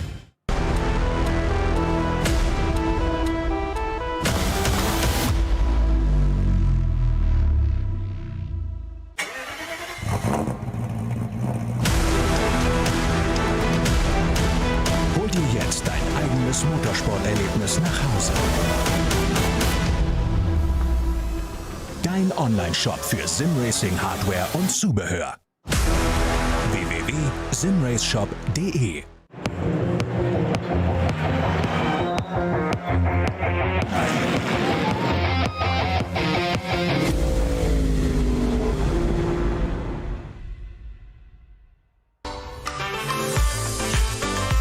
Liebe Fans, Lovely fans. besucht uns auf unseren Social Media Kanälen. Follow us. Auf Facebook, Instagram, YouTube und TikTok. Willkommen bei der NLS.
As in, No, I understand. don't get through. Some people are fighters, elbows out, and will find their way through.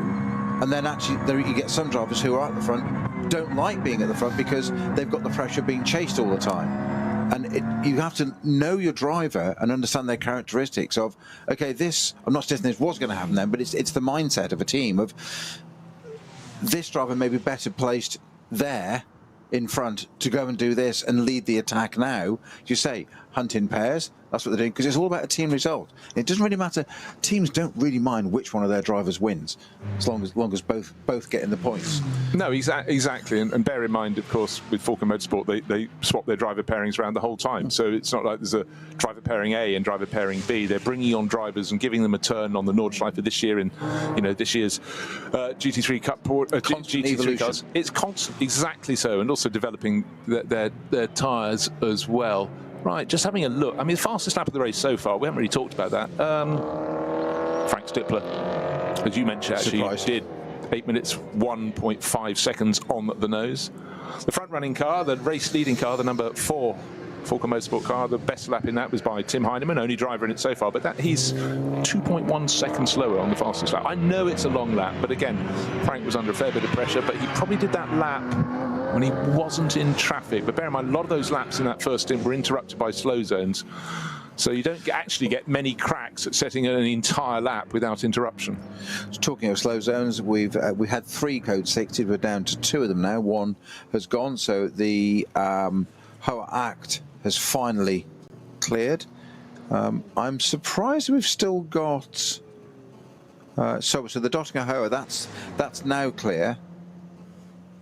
So we've just got one at Schwalbenschwanz, which I think the car, whatever's caused that, has now gone.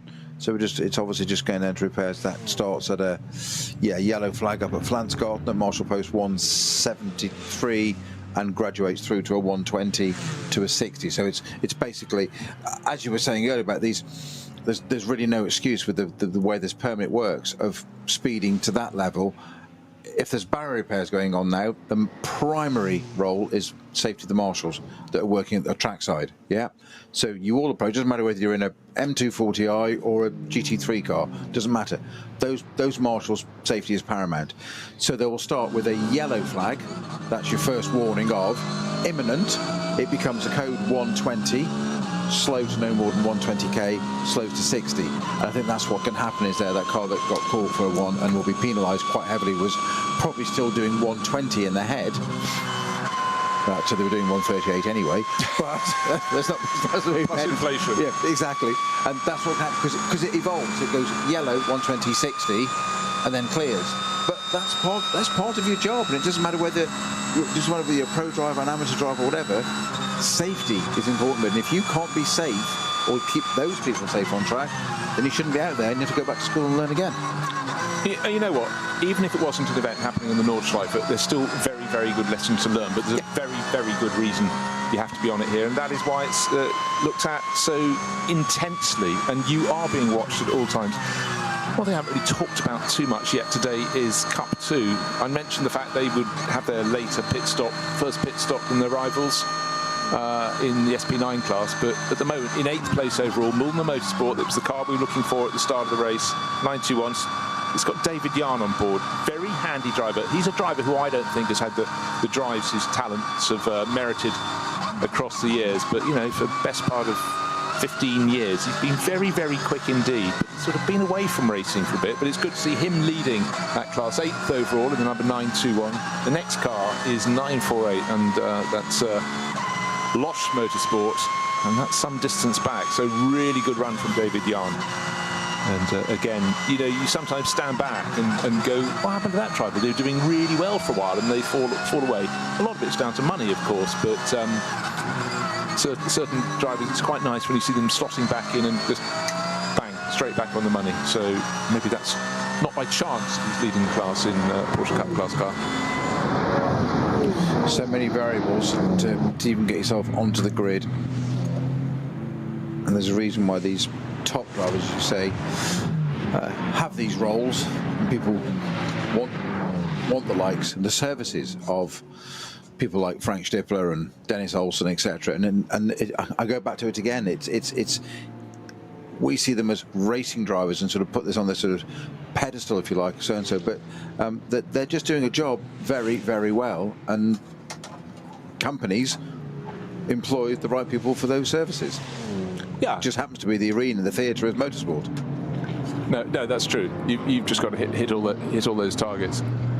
Haven't really talked too much about number 45 Ferrari. It's the only 296 GT3 in the race, doing a very good job. 5th place overall. Thomas Neubarr at wheel. He's about 10 seconds down on 12 seconds down on that 2nd, 3rd, 4th place battle between Dorian Boccolacci's Falcon Motorsport Porsche, the Christian Cronjes in the Walkenhorst Aston Martin, and Patrick Niederhauser in the Scherer Sport PHX Porsche, but lapping at a decent pace. And again, one of the essences of GT3 racing, or SP9 as we call it in the NLS, is multiple manufacturers.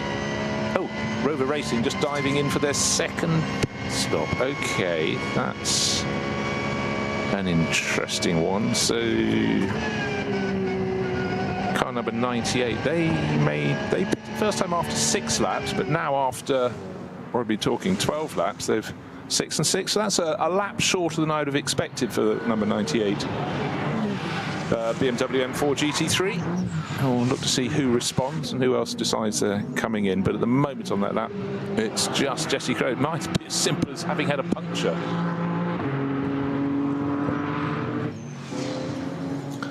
Keep an eye out on that. I'm trying to see how long the pit stop will be, but that had been running at decent pace and gradually picking its way up the order. Now the pit stop is done. Can't see it as a standstill, but again, long view into the pit lane. Not always easy to pick it out through the mechanics.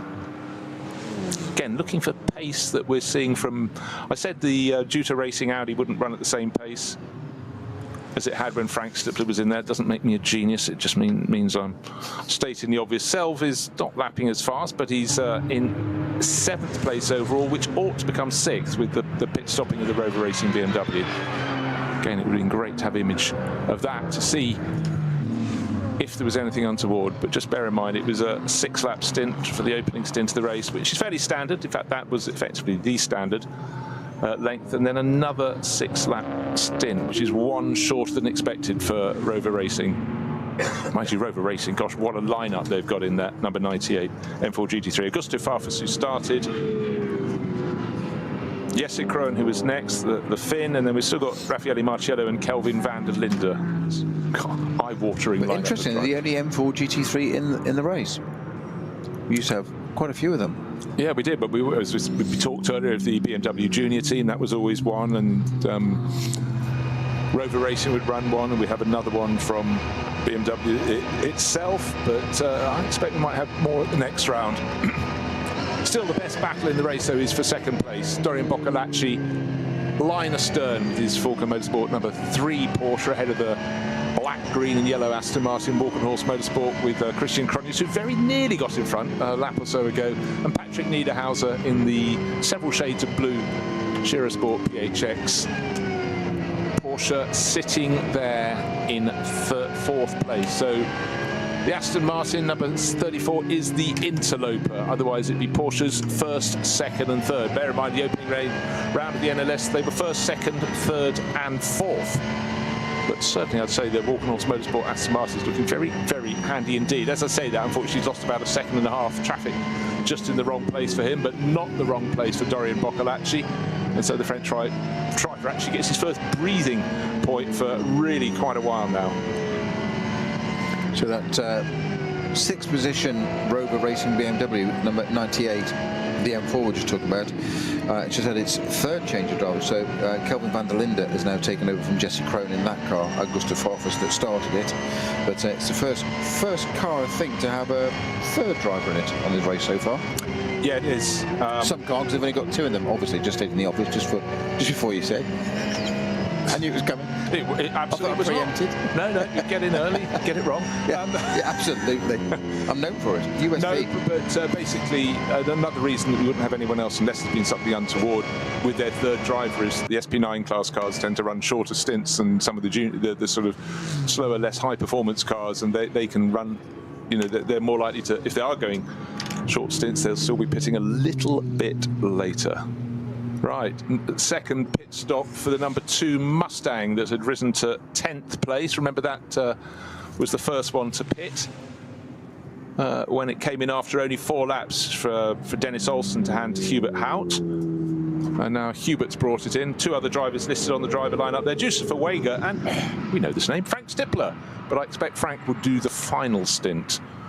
Give him time to have a 3-course lunch, coffee, and get his head away from Audi and into Ford.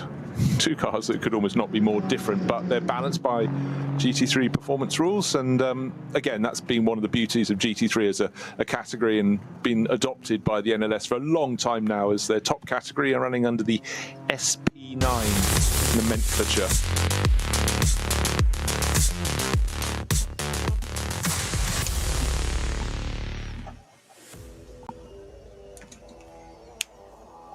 So it's been a good day so far. We have swept all the way from hour 0 to hour 2, 2 hours done. And thinking about how it was 2 hours ago, it was very busy at the front. Brilliant start, though, Mr. Snowden, from Frank Stippler from pole position. But the real challenge came from Matthias Drudy, who decided to take a move in his Aston Martin. Oh, I'll pass one of the Falcon Motorsport Porsches now. I'll do 2. In fact, I'll pass the race leader. Oh, too deep into turn 1. And by the time the Aston Martin had rejoined the track, Dennis Olsen from further back on the grid from 5th place, also gone past the Falcon Motorsport Porsches. He went into 2nd place. That was neat, that was tidy. Frank Stippler started to escape, but the battling was on, and the battle for 2nd place. Dennis Olsen, having got into that 2nd place, was hanging onto a Mustang that really didn't want to corner quite as well as the nimble Falcon Motorsport Porsches, and he was being bullied, and at one point he had one going one side and the other one looking the other side. Luckily, a corner was coming up, but the Norwegian racer having to hang on, did a fantastic job. Bastian Boos out early, of course. We had the Toyota Gazoo Racing rookie teams coming in a lot, but really the interesting thing in the early stage of the race wasn't just the way the Falcon Motorsport cars looked good. They came 1st and 2nd in the opening round. Was the fact there was a very early first pit stop from the number 2 Mustang. That was after only 4 laps. That certainly caught me by surprise. I reckon it would come in two laps later after 6, but you get a shorter pit stop for your first pit stop, but according to how close to the start of the race you do it. But accordingly, the flip of that coin is they'll have to make their 3rd and final pit stop longer, further away from the end of this 4-hour race than their rivals, and their pit stop will have to be longer, quite a lot longer. So we'll have to look out for that. But they've already sort of rolled the dice. Was there a reason for it? We don't know. Simply don't know. But the racing's been good, isn't it? It certainly has. That leading car, the 2nd place car, the Dennis Olsen-driven Mustang, has also had its 3rd change of driver now, with Yusuf Vega at the wheel now. So we're starting to get into that stage of it. Or 2 hours in, say some of the teams running just 2 drivers, and don't necessarily do 2 hours each. In fact, sometimes they almost keep them a bit fresh and tend to do hour each, and do each time it stops, change the driver as well. And I think you just get more data and more information that way. And as you said, Falcon in particular are very, very good at mixing their driver lineup. Very considered approach, but they get more information every time, and it's driver in for an hour, effectively, swap, driver in for an hour, see how it goes, swap back again, and you'll get, rather than one driver doing 2 hours at the beginning and one other doing 2 hours at the end, you'll actually get a load more information about that car, because it's different each time. Yeah, well, they split that, and in fact, as you speak, Christian Cronjes comes in from 4th place. Dorian Boccolacci in the Falcon Motorsport Porsche is just in front of that, is just behind the Aston Martin, and I sense we might have had another car, the Ferrari perhaps, joining them in the pit lane. So take your caps off your pencils, jot down these numbers: 3, 34 and 45. So it's the Falcon Motorsport Porsche, the Walkenhorst Aston Martin, and the Kondo Racing Ferrari not too far behind. It had been a better lap from Thomas Neubauer, seemed to gain about 2 or 3 seconds on those ahead, maybe 3 or 4 even, but as we know, those cars are running at full chat out there, so lots of these gains that are made are simply down to reading the traffic better. What we really like now is lovely green flag running all the way to the end of this race. This has been a race that's had incident aplenty in many ways, nothing major, but simply, you know, the drivers have again had to be up on their toes. So for the number 3, let's see, pit stop after that was an 8-lap stint, 34 8-lap stint, and guess what, 45, the Ferrari, also an 8-lap stint. They did a 5-lap, so a short opening stint, about 1 shorter than the median, but they've all decided to do 8 laps for their second stint. If they can do 8 laps for their third, then they'll have a shortish final stint, which will allow them a decently quick final pit stop. However, the advantage has to be for those that came in a lap after them, or even 2 laps after them on the opening stretch of the race. And among that number, you can include the number 4 Falcon Motorsport Porsche, which is doing things slightly different to the sister car in that they're doing half a race each. But you do a double stint, I'll do a double stint. But for the number 3 car, they've chopped and changed between Boccolacci and Picariello. But as you say, why stick to a form book? Why do exactly the same thing every time? We've got 2 perfectly good, capable cars out there with strong driver lineups. Mix it around a bit and just gather data. And whilst it isn't a part of this NLS series, everybody focuses on the ADAC 24-hour. And that's the one everybody wants to win. So that's why we get all this activity before that race, and it tails off. Our grids drop to 80 or so. Yes, you just froze in casually. Oh, the high 80s. Yeah, exactly. Thin grid today then. Yeah, different strategy, different information, and you're just building it all the time. It's in that database, that knowledge base of what happens, what's the weather. It was doing this, how are the tyres degrading, how they're using them, how's the driver using the tyres compared to, does it work better having a double stint on one of our cars or 4 single stints? And they won't just, at the end of the race, it isn't flag drop, champagne, go home. Those engineers will then be analysing all that and writing their reports and making calculations and adjustments and saying, actually, at this point, when the temperature was here, this worked better, or so-and-so there, or Alessio Piccarella did this better, or another driver does this differently, and they'll all be putting it there, and it almost goes into like a big melting pot of, so if we put it all together, what's the eclectic, what's the absolute best to get the result? Yeah, and it changes according to changing weather too. Today, though, they got the very useful thing of standard weather. Looks like it's going to be uniform. And also this time of year, you don't have the big temperature swing as well, which can make things complicated. So this is sort of like, not ground zero, but it's the base level, which is a great reference point. It is. You're removing a lot of the variables, which is something you always sort of want to do. But what then happens? A puncture.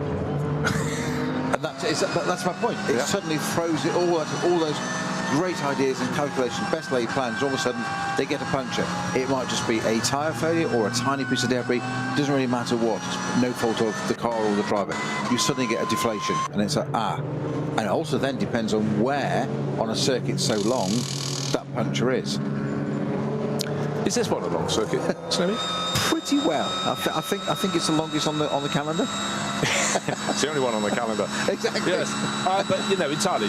So these things, but it's all about just maximising. So next time around, who did we expect in 4 and 16? That's Tim Heinemann, who's done just over half the race already, and Patrick Niederhauser likewise. So the Shearer Sport Porsche car number 16 should go to Patrick Pile. God, that's a pretty good backup driver, isn't it? And then Tim Heinemann will hand over his to Dennis Marshall, and then they'll see if they're in front. But I think the hard yards have really been done by Patrick Heinemann to be running. It's come down under 10 seconds. It was before the cars in the group behind made their pit stops. It's now 16 seconds over Patrick Niederhauser, but I think he's done the hard yards in that car, Tim Heinemann, and it ought to be in next time around. That's when we'll have 14 laps on the board. But all three cars that came in from the top class at the end of lap 13 have rejoined. In fact, a fourth car has come in from SP9 as well. And Ricardo Bruins, Korean driver, should be back out on the track for Hankook competition. Porsche, he took it over from Marco Holzer, who did the first stint, but that's down in 11th place overall. SP9 Pro-Am is still being led by the Audi that set the pace early on with Patrick, with Frank Stippler. Second place in class is the number 6 Ford Mustang, because that's not a full pro crew, it's a Pro-Am crew. That's Dennis Fetzer, David Schumacher, Salman Owega, and Patrick Assenheimer, with Patrick so much experience on the Nordschleife, the driver at the wheel at the moment. That's second in class. Third in class, Dieter Elkman, sharing that number 7 Conrad Motorsport Lamborghini. That's third in SP9 Pro-Am. Top car in SP9 Am is somewhat further down. It's in 19th position overall. It's the Equipe Vitesse Audi, which goes under the number, he says, looking to his screen and losing it for a second. The Vitesse car. Can you find the Vitesse car? I've gone completely blind. Sorry, it's car number 50. It's because it's in a different colour on the screen. I lost it in order. So it's Michael Heinrich sharing with Lorenzo Rocca and Arno Klaassen. God, it's dreadful when you're looking, because on timing screens, it's quite handy. The SP9 Pros are in green. The SP9 Pro-Ams are yellow, but rather sharing its colour for the background number of, with the Cup 2 class and AT2 and Cup 3. It's the white background, SP9 Am. That's my excuse, over and out. But there it is. So that's running top in its class. And we'll take smaller handful of points simply because there are far, far fewer. Because in the NLS, you get the number of points you get for winning your classes according to how many cars start the class. If 12 cars start the class, you get 12 points. Simple thing. So you don't pick up many. You're the only car in your class. You get the glory of winning, but obviously for the outright championship at the end of the season, biggest number of points tends to be with those who are for the winners and those in the biggest classes. So. There was a very great note on that many years ago at the Autosport show in the UK, and Bernie Ecclestone made a very rare appearance, and they did a short Q&A, which was again unheard of, and it had been suggested that Bernie influenced the result of a championship or not, or whatever, and so and so. And some journalist stood up, apparently you may have even been there, Bruce, and said, "Bernie, do you know who will win this year's Drivers' Championship?" And he just went, "Yes." There was a sort of moment of silence, and they went, and he said, "The chap with the most points," and just moved on. And it was just a classic Bernie move, but absolutely categorically yes, the one with the most points. But that's always been a thing with Bernie, that you dramatic pause. Have I got the attention of the room? Yeah. And then finishes off. Not a huge amount of humour, but you know, he had the room in his hand, because you know, seeing Bernie somewhere like that was a rare moment. But again, handle on the steering wheel. Right, as predicted, 4 and 16, our first two cars. Tim Heinemann has come in from the lead of the race after 14 laps, followed in by Patrick Niederhauser. So it's Porsche from Porsche, but Porsche into the pit ahead of Porsche. But just get used to Shearer Sport PHX running a Porsche, doing it for the first time this year, alongside their long-standing Audi R8 NMS GT3, and I must say, doing a very, very good job to be right at the sharp end of the field. Gap between them 15 seconds when they came in, so definitely advantage to the Falker Motorsport team. But we've got to see how the next round of pit stops, how they shake out. The next round of pit stops will be the final round. Just bear that in mind. So the closer to the end of the race you serve your final pit stop, the shorter it may be. There is a minimum pit stop time based on the number of minutes from the conclusion of 4 hours. I won't go through the chart, but all I'm saying, the later you can pit, the shorter your final pit stop is allowed to be. They've all got very generous time allowances, plenty of time to allow for the car to get driver on board, fresh set of tyres, etc., etc. No need to rush. And again, that's a safety element, Peter, isn't it? You know, if you don't have to have so many mechanics in your pit crew, keeps the cost down. And it's actually quite a simple thing. You know, why not build in a buffer? If everyone's got the buffer, everyone can then, incoming driver can be properly secured in the seat, belt sit, and also more of a chance for people to go around and just check all 4 corners of the car. Are they still attached? Have we got any tyres on board? It's always handy that all 4 corners attached. Always a good point. But yeah, again, these things, it's well drilled. We watch these pit stops, and it's we still use pump fuel here at NLS. There's literally pumps. There are pumps in the pit lane. And it goes through, and there's a meter counting or whatever, but there's also, you won't see it, but there's a marshal logging that as to how much has gone in. And it's not just for, obviously, there's the payment, you know, would you like a receipt? But there's also how much the car uses, how much you put in, minimum amounts, etc. You'll notice the cars go up onto jacks, and they're rotated around at 45 degrees to make it safe and get them out of the pit lane area, so they can go back into the box if you want to, but don't have to work on them. It's clever. It's well drilled, and like anything, practice makes perfect. And they will sit there and do this. I mean, I can remember days of doing 24-hour races where your race would be 2 or 3 days away, but you were on site or whatever, and it was like, right, guys, you might be in shorts and t-shirts, team kit obviously, go and get your lids, go and get your hands device, whatever, and we're practicing driver stops for the next hour, driver changes for the next hour. You're just like, sorry? Race is not till 3 days time. Driver changes because of those, exactly what you said earlier, bro, those little things. Somebody's foot catches on something in the car, whatever. Right, okay, that doesn't work, so and so, but do it with your lid. And it's very different doing with a crash helmet on, getting in and out of the car, than it is just ordinarily hopping in and out. And I remember just sitting there for hours, to literally in, out, right, and people watching. And we were a relatively small team. It was a FIA GT, so it was a fairly high level, but it was a small team.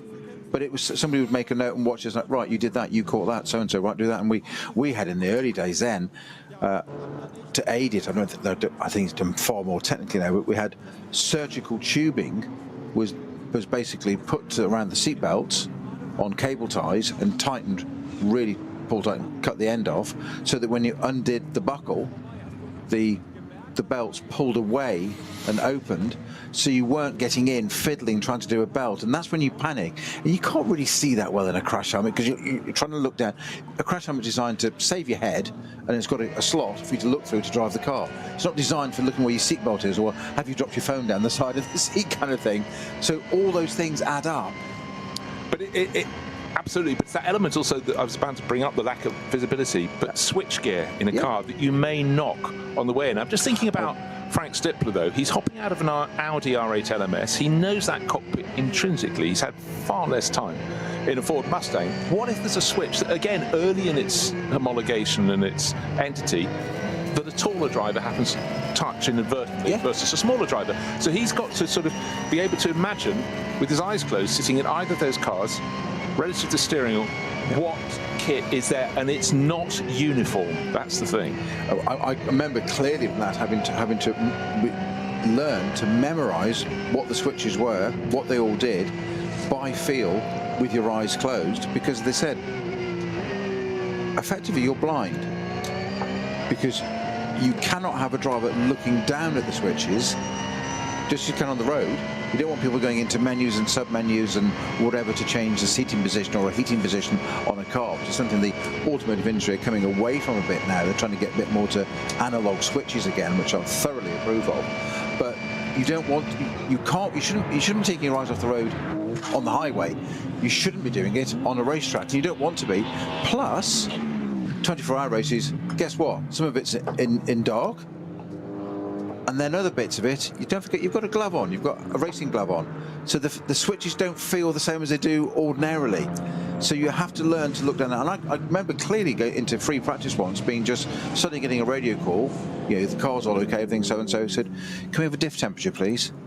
And you're like, pardon? And the point with that is they want you to scroll through the dashboard to the menu where the diff temperature is so that they know you're comfortable with doing that whilst driving. Then it'll be radio check at an altitude point of, can you hear can we do this? And they'll give you an order if you haven't followed it, which was, did you, 1, not hear it, or B, not follow it? Which is it? The first bit's forgivable if you haven't heard it. If you've heard it and not followed it, yeah, it's a chat without a cup of tea, if you know what I mean.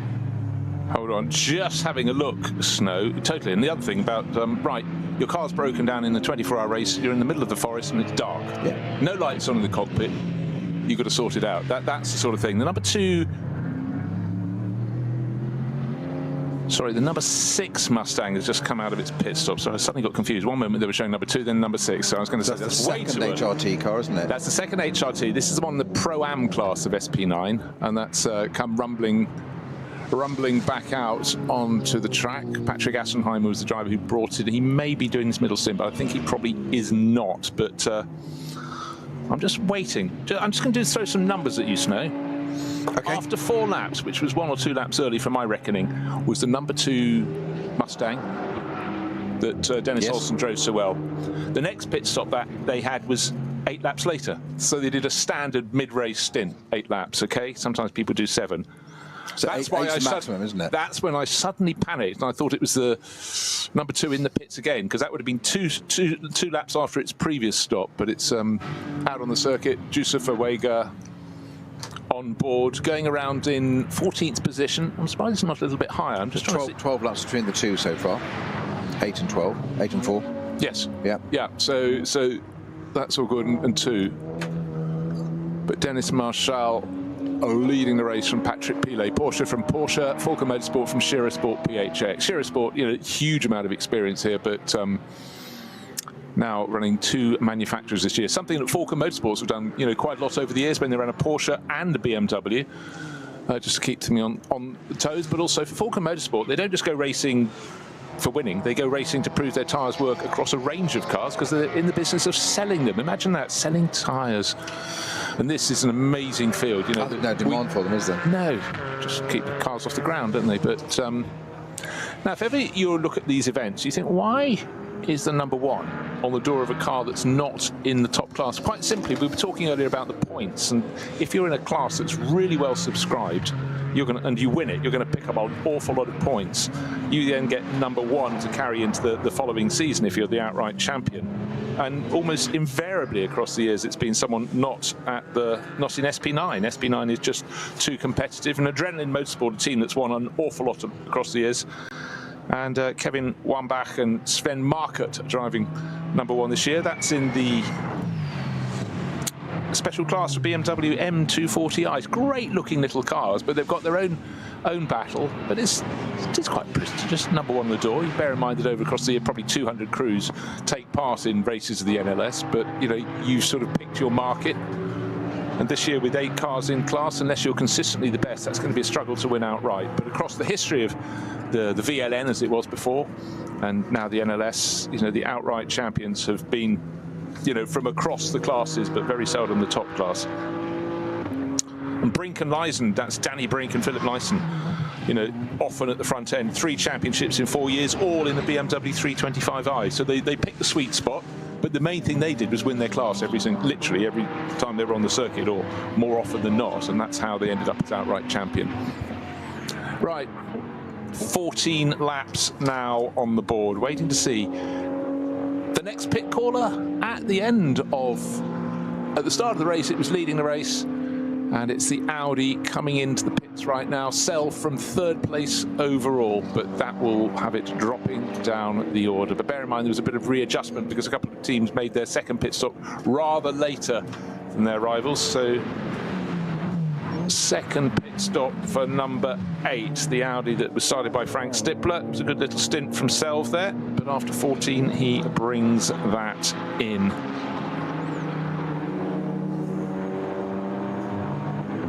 Cup 2, still David Yarn leading that for Mullner Motorsport. That was the car that started on class pole position. Max Cruz racing in the AT2 class Strike winning that, leading that. That's a 911 GT3 Cup class, but not in the same class as the Cup 2 runners, because he's running alternative fuel. That's something that's always been a very, very big thing in these Nürburgring Nordschleife races. Certainly people trying all sorts of things, and again, you know, you never know if it's an idea that helps keep motor racing going in terms of possible constraints in years to come. But it's very much been a sort of moving marketplace, Peter, hasn't it? Trying different things in the various classes. It's the alternative fueling class. I think things do need to change as well. I mean, if we're going to keep the internal combustion engine alive and well, and in racing, we do need to adapt. I don't want to see it go completely. I think you have to. I think we have to do something about fossil fuels and use alternatives if they're reliable and safe for engines. Is the issue? Yeah, I mean, there is a question mark that as alternative ones are adopted, it's not always going to be smooth running as teams discover, but particularly in historic racing, there's a big push towards sustainable fuel. They won't have hit the sweet spot yet, but it's definitely something. If you say, right, you'll have a few gnarly points until it's all fully understood and how to set up your engines and tune your engines, but if it's that or the possibility of not having any racing, what do you grab? It might be the nettle that hurts, but if it's the one that saves your sport. Yeah, exactly. And you don't want to. You do want probably sort of manufacturer-led stuff of bits like this series where we can get people that can afford to do it. The big manufacturers run these things on test beds and do that kind of stuff more than our historic drivers who are paying their own money and having to have their engine going. So, you know, quite expensive race engines. Nothing in the terms of going racing with Porsche, Audi, Ferrari, BMW, because they've got totally different budgets. But the direction of travel has got to be that way. We've got to do something. So it's entirely right that we should do so. Yeah, and also just moving away from racing, if you will, with the alternative fuels things. There could be something that will allow you to drive a road car in a city that's not an EV in times to come. You know, electric vehicles. You know, the rate of adoption has not been as fast as the politicians want, because most of the time it's just simply too expensive, or the infrastructure doesn't suit or isn't up to it. But you know, so if there are ways that sustainable fuels can be made, that can be brought down to a price that can be used, then we've got to have more than one arrow in our quiver. We've got to come from all sorts of angles, and some very, very clever brains behind it. You know, I think particularly of Paddy Lowe, you know, two-time technical chief across top Formula One teams with his zero petroleum. Lots of people getting behind him. It's not an instant answer, but you know, you've got a plan for these things. And in motor racing, and particularly here in the NLS, there is a class, two classes actually, specifically for alternative fuel. We've got to look at the way things that can be done differently, and it's a very good test bed, because obviously you're not just pootling around the local roads. You know, it's a full-on, in-your-face. I just see it's a new technology. There's we can't continue as we are, so there has to be an alternative. What that alternative is yet to be decided 100%. But that's the whole point of these theatres of evolution, technical evolution, whether it be motorsport, aviation, road, whatever, commercial, you know, rail, road, haulage, whatever. It all works. It all interlinks together, and it's got to happen. You know, that is the direction of travel. Yeah, and don't ever think that everything always stood still. Of course it hasn't. You know, there've been many challenges across all sorts of transport and science that you just, in some technology you come to too soon. I have my little books that I had as a child, observer books of cars and commercial vehicles. Yes. Each year, can I please have that in my stocking? And you know, there were little electric commercial vehicles back in the books of the 60s. But they were too heavy. It couldn't work. Milk floats. Well, exactly so. And why were they electric? Because they ran, in those days, before you had supermarkets, you go and get your milk. The milk was delivered to your house early in the morning. They were electric because they were quiet. And that's why they use small electric motors. They went not far from the depot. We have a very stationary rainbow-coloured 97 Porsche from the GT3 Cup. And that's on to...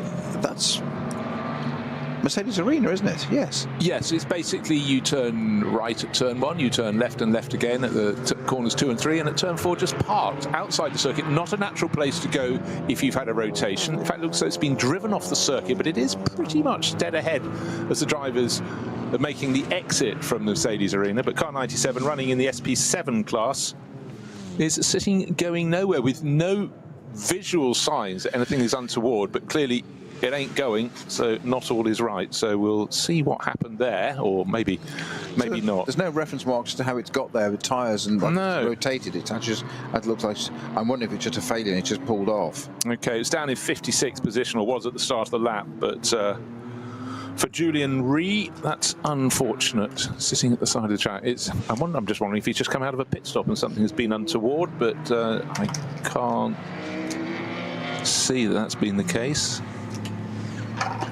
Well, it's served 2 pit stops. It seems exactly in the right number of pit stops relative to its rivals, but ain't going anywhere at the moment.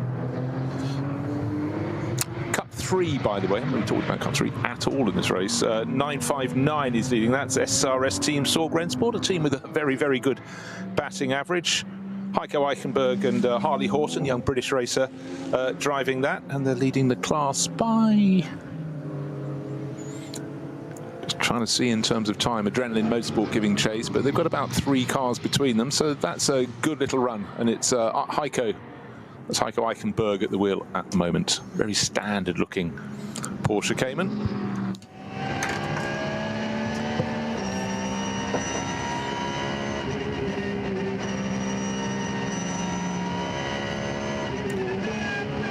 The Falcon Motorsport cars doing things differently. We've mentioned how Tim Heinemann did stint 1 and stint 2, whereas the sister car, number 3, Picariello, did the first, then handed the car to Dorian Boccolacci, and it's now back in the Belgian racer's hands, and Picariello picking his way forward. Now, just to go back to its first pit stop, that was after only 5 laps. That was early to my mind, and Falcon Motorsport brought the sister car with Heinemann in after 6. So, just bear this in mind.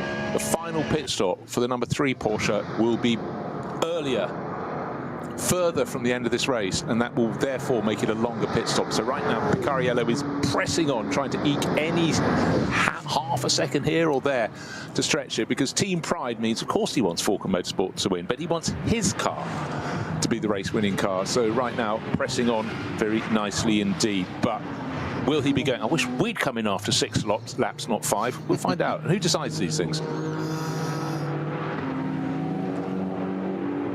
Looking at terms of lap pace, again, we talked about the fastest lap of the race, Frank Stippler, his car, the Juta Racing Audi, 8 minutes, 1.5 seconds, but how does that compare to the pace of the fastest car at the moment? Well, they're doing 8 minutes, just under 8 minutes 20, not just because of traffic, because of slow zones, have been code 60s. I don't think there are any at the moment, but it just goes to show, get a clear lap in this race. If you're the race leader at the start of the race, you have several laps until you catch the tail enders, but for the remainder of the race, say it's 3.5 hours left in the race or whatever, it's traffic, traffic, traffic. It's how you negotiate that. As we said, one of the keys to endurance racing is stay out of trouble and stay out of the pits. And that isn't, it's a sweeping statement. It's so easy to sit here in the comfort and luxury of a commentary box and say that phrase, but that means a constant watch when you're driving. And we forget, people, we say this, but you know, we talk about this, what to do, and engineers are doing this, and the drivers are out there, and you're doing these speeds and controlling a high-performance race car in these conditions with many others around you, but you're having to assimilate and process so much information constantly that you can't afford to relax, because that's when something will go wrong. That's when somebody will catch you out, or you just get caught. You get a wheel on the grass, make your own mistake, or you don't read a situation correctly.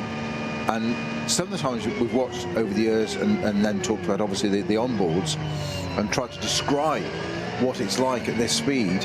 And that's, to me, that's the most exhilarating, most exciting bit. But boy, you're on a high wire with no safety net, and you've got to keep the balance right. You've got to do this, you've got to do that, you've got to follow the car in front, and sometimes don't always follow the car in front. because they may make their own mistake, and then you're going down a rabbit hole learning into that as well.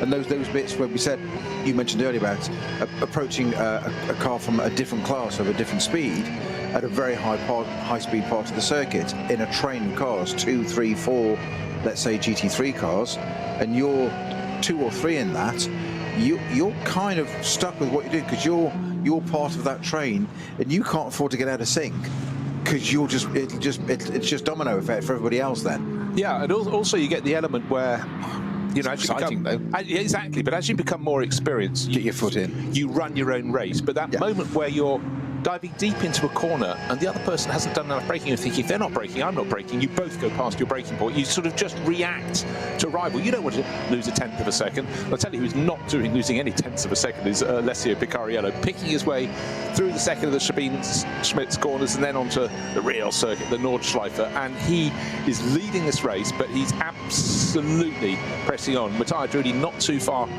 back behind him. The gap between the pair is 7 seconds. Who was faster last time around? Importantly for Picariello and Falcon Motorsport, he was, but we know it can ebb and flow. But what you absolutely crave when you're hammering around the circuit is clear track.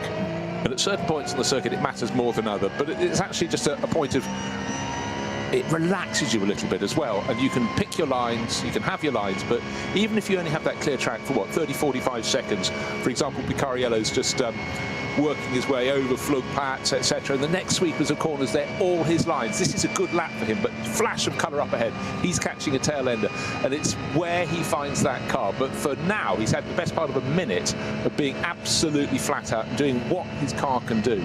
For Falcon Motorsport, and for him, that's magic. But he knows a few more corners he'll come across someone, and then you have to start playing a different game. But that's just pure nirvana for the moment. You've got a bright, sunny Nordschleife in front of you, clear track, and a GT3 Porsche. Yeah, it sort of works, but he's got waved yellow. You could just see there were flashing yellow lights off the throttle, on one side of the track. Just go into the foxhole, that bit where he's about to go there. Just nail it down here. You've just prepared yourself. But he went from a yellow flashing light on one side of the circuit on driver's right, the other side of the track, had time just after that to get the yellow flag out. It was waving, the driver could see it, much easier in these conditions than others. But just as he fancied he'd have been catching a car soon. There was a flatbed track. It looks like maybe barrier repairs. Yes, there's a flatbed and a trailer and a great big crane on top. So that's what that's there for. And I must say, the rescue crews around the Nürburgring Nordschleife are something very, very special indeed. Now, Picariello out of the zone. But not only do they have enough vehicles to cover this entire circuit, wave yellow straight back again. Into a yellow again, yes. And let's see what the next rescue's for. But it's about having the right vehicles in the right places, but also the efficiency. You don't want the barrier repairs to take any longer than they have to, and they are so super efficient. But you'd also want them to be as long as they have to be, because you don't want them underdoing it. And a key there to those little details that make all the difference there is you've cleared the tow truck, repair truck, the barriers on the trailer, so you're clear of the marshals. But is it clear to go? No. Green flag. Just as importantly as going into that, as you said initially, a light on one side, a yellow flag on the other side, then it becomes a code 120, then it becomes a 60 to slow down for that marshals. It's just as important at the other end of it, and these are little things that can catch you out. Is you could be sitting there doing 60 and think, I've cleared that, limiter off and a go, and you've done that a few meters before the green flag, you'll get a penalty because you're doing 70, 75, 80k. All of a sudden, penalty, sorry, and that can destroy a race. You've got to wait for that green. It's just as important. It really is. Again, we keep talking about those are the details that matter. Exactly. Small margins, that can just be your performance around tail enders. But it's how you handle the critical situations that really can have a bite. One thing that always strikes me covering the Nürburgring Langstrecken series is the sheer diversity of machinery. You know, we've been talking about the SP9 cars, we've been talking about the Audi R8 LMS, the new Ford Mustang GT3, the BMW M4 GT3, the Porsche 911 GT3R, etc. At the same time, there's just as much right to be on the circuit for a pink, black and white Cupra Leon. And again, they have to be ultra vigilant, but you know, you look at it and it looks like a standard car with a roll cage on board, and that is always going to be an essence of this series, and it allows people to come in, have a go, have a dream. They may not think I'm ever going to be racing an SP9 class car, but this circuit. Who wouldn't want to race on it? And again, the championship rules have to be written in such a way so these people have every right to be on the circuit and enjoying it. The time it gets a little bit difficult is when you've got massive closing speeds, you might have fog, you might have rain, it might be dark, but they still have that place to go and play.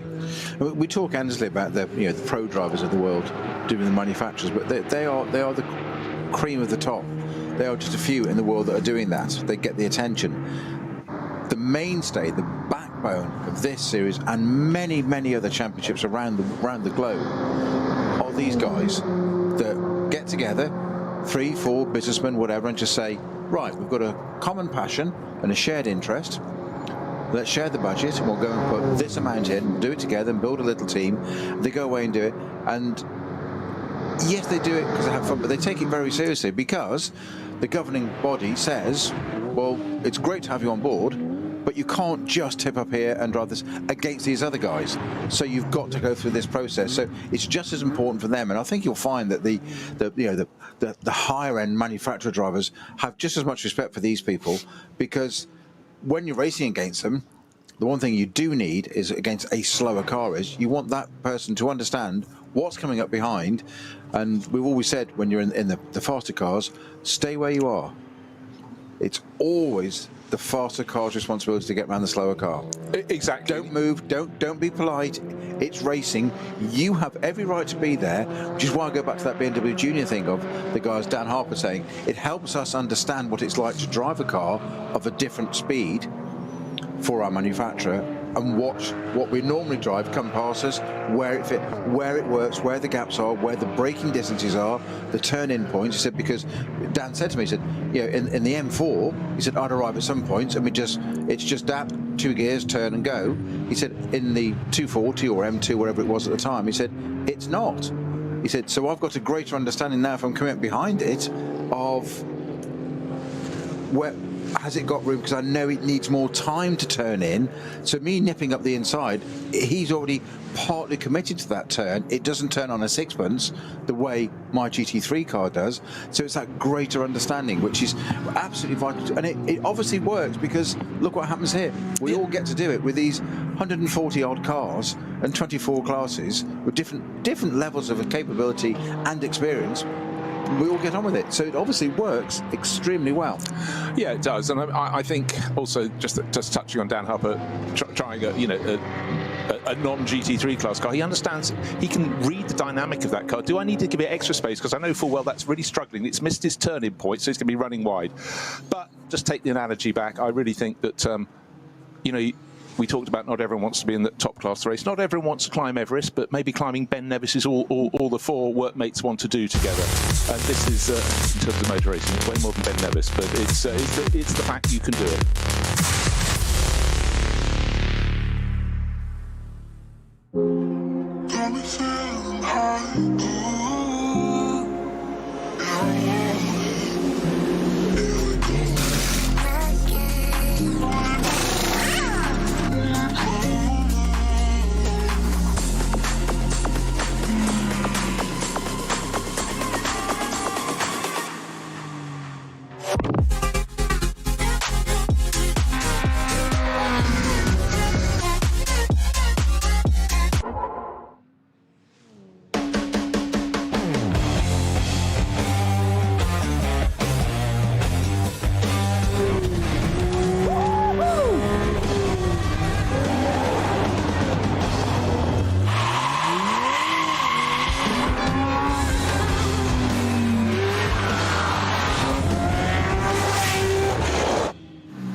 Sie sagen, es ist nur ein Auto, aber wir sagen, es ist Herzblut, Schweiß und Perfektion. Denn wenn du schraubst, dann zählt jeder Millimeter. Dann bist du in deinem Element. Du willst mehr als nur fahren. Du willst es fühlen. Die volle Kontrolle. Eine optimale Straßenlage. Wir wissen genau, was dich antreibt. Denn wir teilen die gleiche Leidenschaft. Egal ob auf der Straße oder auf der Rennstrecke. Wir sind immer an deiner Seite. Wir sind H&R. Offizieller Partner der Nürburgring Langstrecken Serie.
Liebe Fans. Lovely fans. Besucht uns auf unseren Social Media Kanälen. Follow us. Auf Facebook, Instagram, YouTube und TikTok. Willkommen bei der NLS.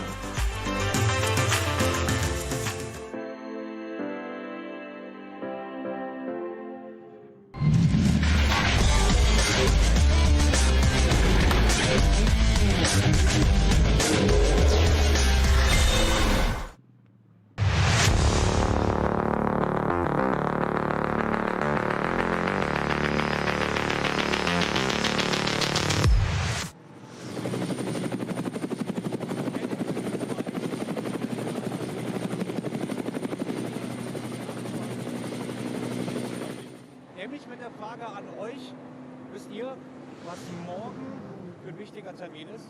Also der richtige Motorsport-Fan, der muss es eigentlich wissen. Morgen vor 100 Jahren, da machen wir jetzt einen Rückblick hin. Und genau deswegen habe ich mir den... Hitler, according to the entry list, but we've got to see if this happens or if he'll remain in the Duta racing car, is two-timing, and he ought to be driving that number 2 Ford. And I tell you what, in terms of Mustang getting a feel for recommendations around this circuit, popping Frank Stipler in isn't just going to give you a good race result, but you'll get an awful lot of very, very valuable pit information on that and how things work. One of the beauties, we touched on it earlier, Peter, was the fact that 100 years ago, what a place the world was, a place rebuilding itself after the First World War. Unemployment, particularly across Germany and particularly across rural Germany, was absolutely rampant as they tried to get their economy back in check. And someone came up with a great idea of which we're all beneficiaries. Why don't we give people in this poor region up in the Eifel Mountains something to do, give them a job, and we can develop a test track, which could become a racetrack. 100 years on, Alexander Krass, who's actually a fantastic historian for the Nürburgring circuit, and what a history to cover, is just being interviewed about how it all came about. But what a thought. I mean, they didn't start small, they started huge, but then again, there was so little to compare against in terms of how long should a race circuit be, because almost all racing was on road circuits. They just race around the countryside. But permanent circuits, Brooklands got laid down as a bank circuit just outside London, but you know, there was no standard length, and we're the ones who were lucky enough to think that they thought, well, we've got a lot of forest, a lot of hill and stuff to put roads around, why not? Imagine if they built the circuit only 4 kilometres long in the modern sort of idiom. I'm fascinated to be able to look back at and find the records of the time as to what the concept was, what the philosophy was, of why build something so extraordinarily long through all this, and what was the pushback like at the time as well? Because there would have been villages and things that were changed forevermore, because, as you say, it's not Le Mans was use of some of the roads and a little bit of circuit. Now it's a permanent circuit, but the on was on. But this was, this is going to be a closed track of 25 kilometres. Yeah, it was totally different and out there to have done that. And also, what was the cost and how long did it take to build it in the first case? Well, I'm just thinking, you know, if unemployment rises again, why not build some more classic circuits? But I'm wondering if you look at the map, because the circuit really does go over, it was guided by terrain, but I wonder if there was a particular village around here that was full of NIMBYs, not in my backyard, and, you know, oh, sorry, can't go there. Maybe the track was only supposed to be 5 kilometres long, but the NIMBYs said, no, can't come through our village. It was like the channel tunnels to start at each end and work around, and they ended up getting bigger and bigger, and in the end, they had to get it to join up somehow, somewhere. Right, we'll do it here. Yeah, and what a corner to start, Galgenkopf. What can we do after Galgenkopf? Don't want too many corners. How about a very, very long straight?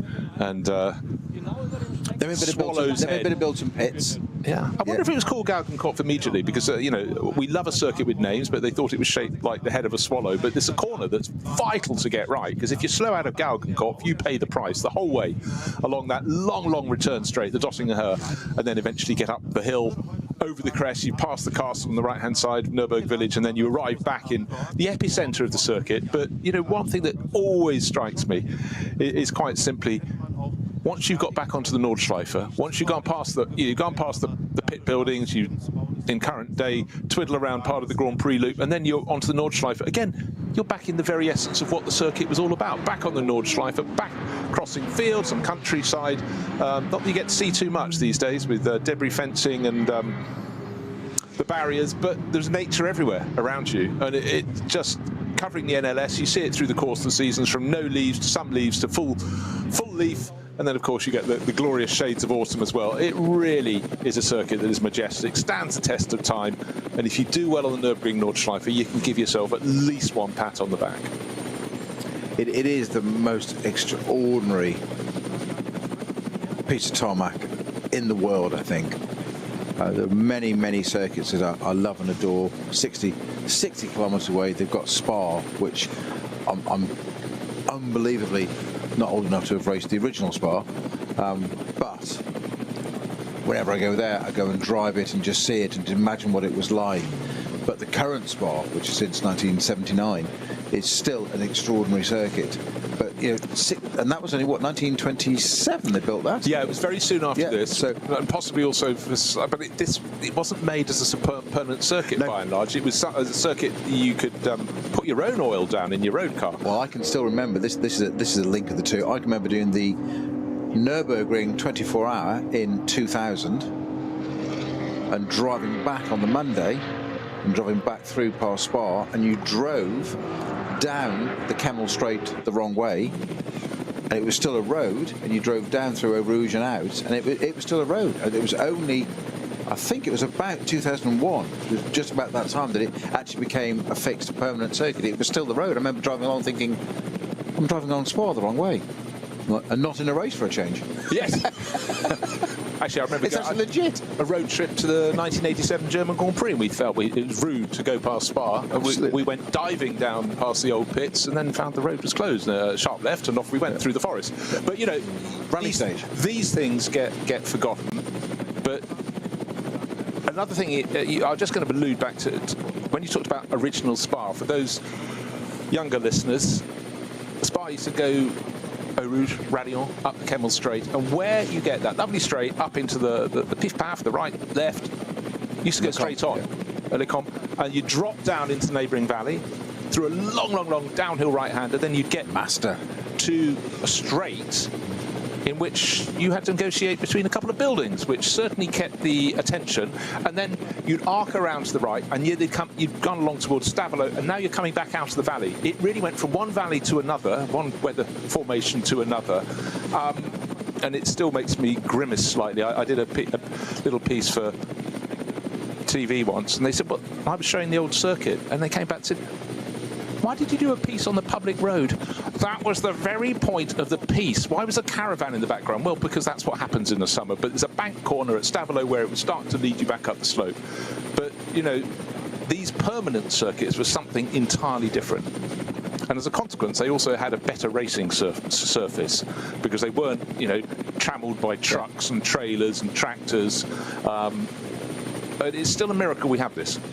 And we must cherish every day the racing goes on it. But the fact that they work so hard in this championship on keeping driver safety on a circuit that could potentially be really quite fearsomely difficult is an accolade, and it is part of the continued reason that we go on racing here. Yeah, because if somebody proposed this now, you probably wouldn't build it. But equally, nor would you have the Monaco Grand Prix if you proposed it now, because it would be ridiculous.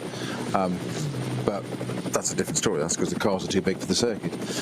But it is absolutely to the credit of the organisers that this was not only built 100 years ago, but it survives, and it's still at the forefront. It's still a series that people want to flock to of every element, whether they're officials, drivers, spectators, teams, competitors, sponsors, media. Everybody wants to go to it. It's still one of the blue ribbon 24-hour events of the year, and its series around it, NLS with it as well. It's fantastic, and I'm just long may it continue. I think it's absolutely brilliant that we have this going. I just want to go and race it again now. That's a problem, Bruce. You've teed me up again, you see. I know. I did that on purpose. I just wanted to, you know, press the refresh button. But, you know, thank you. What a history! And you think back, you know, everybody's got their period on the Nürburgring. We love the Nürburgring 24 hours, but the 1,000-kilometre races, you know, like Sterling Martin and Aston Martin DBR1, etc., etc. Then the Porsche 956 and Stefan Belloff, the most phenomenally talented German driver who definitely would have given Ayrton Senna, a very good run for his money. You know, his performance around here, it was as though nobody had told him the conditions were difficult. So great days, and you know, we celebrate them all. New slow zone, ex-Muller. That's had a little bit of action today, hasn't it, ex-Muller? But is it slowing the pace of our race leader? No, because Alessio Picariello thus far is just eking out a bit more of an advantage. He's nearly 11 seconds clear of the Walkenhorst Motorsport Aston Martin vantage, but the next round of pit stops should be coming up fairly soon, because let's see, the number 3 car pitted after 13 laps. It's on lap 19, so maybe a lap and a bit from now we'll see them coming. I think lap 20 is where we're going to have a flurry of activity in the pits, but at the moment, hold on, let's just double check. The number 2 Ford Mustang is running down with Yusuf Awega at the wheel in 10th place. That was the first car to pit, so it pitted after lap 4, it pitted after lap 12. Yeah, well, that could come in after 20, so maybe actually some of the rivals could come in lap 21 or even lap 22, and that means they're much closer to the end of the race and they'll have a shorter final pit stop, something you have to talk about and then reiterate and reiterate. We can talk how long each of those final pit stops may be, but right now, Alessio Picariello has got one job to do. He knows his final pit stop is going to be presumably 1 lap earlier than the sister car, and that could have big ramifications. The sister car, of which I talk, is number 4, but in fact with Dennis Marshall, that's some distance back. It's sitting down. I'm trying to look at the time differential. Dennis Marshall's in 6th place overall, but he's 1 minute and 11 seconds down. You must think he cannot pull that back. But, as Peter knows, because he revises the chart all the time, this is trying to put a look of fear into Peter's face. Take more than that, my boy. If he comes in one lap, you after 5 years. 1 lap later, so let's call it 9 minutes. It's not going to be, but there could be a lap with incident. And he pits, let's say, with 50 minutes to go. That's a 307-second pit stop. If he stops with 60, it was 59 to go through 2 hours. Yeah, we're talking 24 seconds difference. So at the moment, you'd have to say advantage Picariello and Boccolacci, the number 3 Porsche. But we'll keep an eye on that. But certainly Boccolacci's been looking very racy in this second stint. He hasn't really been waiting for a second glint of the eye. He's just dived on through. So nearly 11 seconds back, Matteo Drudi giving chase, and the BMW quartet, we haven't had Raffaele Marcello in it as yet, but Augusto Farfus, Jesse Krohn, Kelvin van der Linde, they've got up into just 5 seconds down on the Aston Martin in 3rd overall. And then the second of the Porsches is that number 16 car from Shirasport PHX. Patrick Niederhauser did the first half of the race, Patrick Pilet the second part. They're 25 seconds back. So say at this point, would it be anything other than the number 3 Porsche, the number 34 Aston Martin, or the 98 BMW that wins this race? Of course we can't say that. You'd say if they're within 15 seconds, we've got an hour and just over an hour remaining in this race, hour and 4 minutes to be precise. There's a possibility with incident you could get the 98 BMW a bit closer, the Aston Martin, but could anyone else further down the order have a tilt? You'd have to say no, except we've got those different lengths of final pit stops. As I say, suddenly, if you pit a lap ahead of your rivals, you lose 24 seconds. So all those margins seem big in modern nomenclature, modern gaps in racing, but it could come down. If you pit 2 laps after your rivals, you're going to gain the best part of 50 seconds. It's very hard to get your head around, but it's what's out there. So the car that's really going to suffer is that number 2 Ford from HRT Ford Performance that Dennis Olsen drove so well in 2nd place at the start of the race, because that is definitely going to have to serve its pit stop way ahead of its rivals and could lose the best part of a minute. And it's sitting at the moment actually outside the top 10 anyhow. It's down in 12th place overall, so that's maybe there's a bit slightly incidental. I think it was quite a long pit stop when it went from Dennis Olsen to Hubert Hout, unless Hubert had a problem or simply caught all the slow zones on his outlap, but he suddenly was outside he was down in about 20th place for a while in that initial stagger.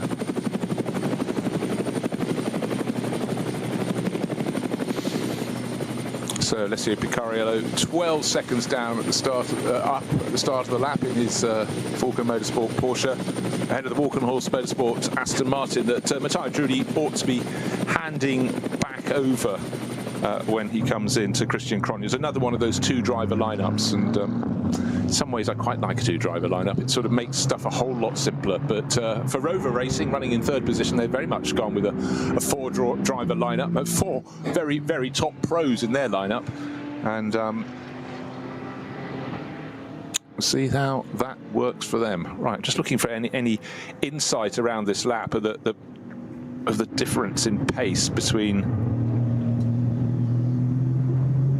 the Aston Martin, 2 minutes. Yeah, a slight gain from the Kelvin van der Linde in the 98 BMW running in third place for Rover Racing, but we're talking marginal. And again, if I say started ninth, remember? Exactly, they sort of bided their time. They've kept it clean, but again, around the course of a lap, it's worth reiterating. At the moment, they're lapping at pretty much 8.5 minutes because there's a lot of traffic in front of them. And just remember, the early laps of the race, about the only ones the SP9 cars are not having to pick off traffic. It's when they catch the tail of that third starting group of cars, the cars with the lowest performance in the race, that suddenly they have to be right on their tiptoes. And then you get slow zones, you get code 60s, and a clear green flag lap around the entirety of the 25 kilometres is like hen's teeth. It's rare. So if someone sets a really quick lap early in the race, it's quite a possibility it will never be challenged, because every other lap thereafter may have an incident that's being cleared up. And of course, as Peter and I have been talking about, you have to slow down at the right moments. And go the right side as well. Yeah, exactly. It's a land of I don't mean right or left, I mean the correct side is the point.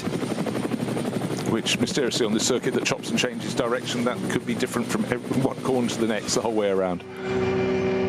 So here we are sitting on Porsche, Aston Martin, BMW, Porsche, Ferrari. 4 mates in the top 5 positions, and if we go down to 7th place, we get a 6th mate, and that's, sorry, 5th mate, and that's the Audi from Juta Racing, which is leading the AM class.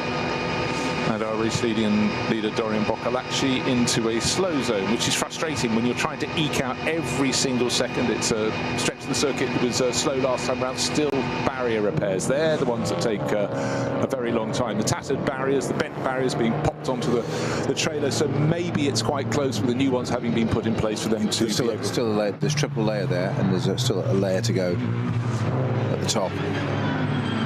So there's a little while for that one. I think that'll be there for a bit still. Frustrating though it is.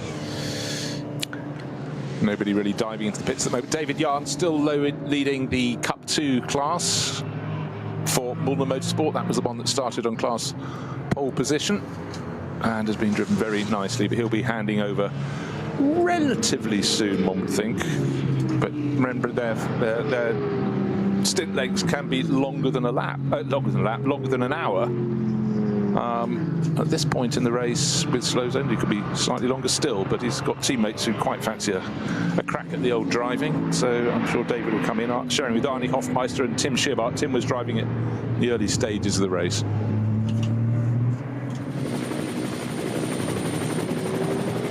You've got to be patient if you know your role is to drive the fourth hour. You've got 3 hours of hoping and praying and looking at data and going away to sort of calm down a little bit, and you have to keep your focus, but you know, if you're fully focused 3 hours beforehand, you're going to be slightly tired when you get into the car. Well, how do you find that, Snowy? Looking at data, does it keep you in the groove? Yes and no. I think, like anything, it's dependent on the time. If there's anything that's different, I mean, you do rely on your engineers to say, how was that? Everything okay, whatever, and you kind of rely on them just saying, we've highlighted something, we need to flag something, and we need to talk to you, and they'll sort of like, right, let's have a chat. That's fine. What you don't want to be is dismissive, obviously, like, oh, everything's okay, and just walk away. But it's different. It's very different to testing an actual race weekend. It's very different because you've got different pressures on you when you're racing than you have going to testing. Yeah. Testing very relaxed and very engineer driven. I find it's all about the engineers telling you what's happening, that you can then assimilate it, understand it, get them to explain it if necessary, and then go and put it into process.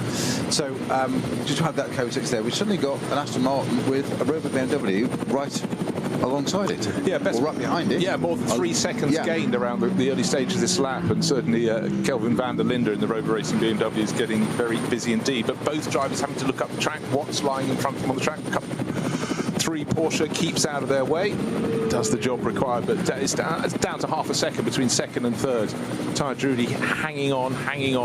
He'll be handing back to Christian Cronjes for the final stint of the race. We're into the final hour. We've already had 3 hours time elapse, and as that duo, the Aston Martin and the Rover Racing BMW, go up the hill and turn sharp left, left, left, left, left, they're at the carousel. They are still sitting, though, some distance behind Alessio Picariello. At the start of the lap, the Belgian racer, Falcon Motorsport, in the number 3 Porsche, 12.2 seconds clear. Did he get through before the slow zone was at Ex-Müller was upgraded to code 60? I don't think he did. Certainly there have been shots of him with cars slow across his bows and having to slow down. But I'm pretty impressed with Falcon Motorsport, their Aston Martin run. Yes, there was a mistake from Matthias Drudy, where his enthusiasm nearly had him off at the first corner, just had to go in so deep, but he went up the order, then down the order there, fell down to about 5th place. But ever since, they've been in that battle, both with Matthias and with Christian Cronjes, fighting, enjoying the slipstreaming battle, and it's looking pretty handy. But at the moment, you'd have to say, what have we got on the board? 19 laps. Therefore, at the end of this lap, it'll be 20. I think the pit lane is about to get really rather busy. So let's see if anybody's going to come in, but you'd expect the number 2 Ford to come in, because that would have done by then an 8-lap stint. Yes, a bit of fuel saving, but not. You see, the thing is, on a short circuit, Peter, you could save a bit of fuel and maybe gain an extra lap, but not when the extra lap is 25 kilometres. You have to save several bucketfuls, and so again, teams need to be on top of that. But I expect the number 2 Ford to come in. Yusuf Awager at the wheel, and maybe Frank Stippler getting on board. I mean, he's certainly listed on the entry of the number 2 car as a driver in that, much as he has been in the Juta Racing Audi that he started the race in from pole position. But I mean, a great chance for Frank to get a feel for the Mustang. But all along, looking at the splits, I tell you what, Alessio Picariello's lead should grow enormously, because in sector 3 of the 5 timing sectors,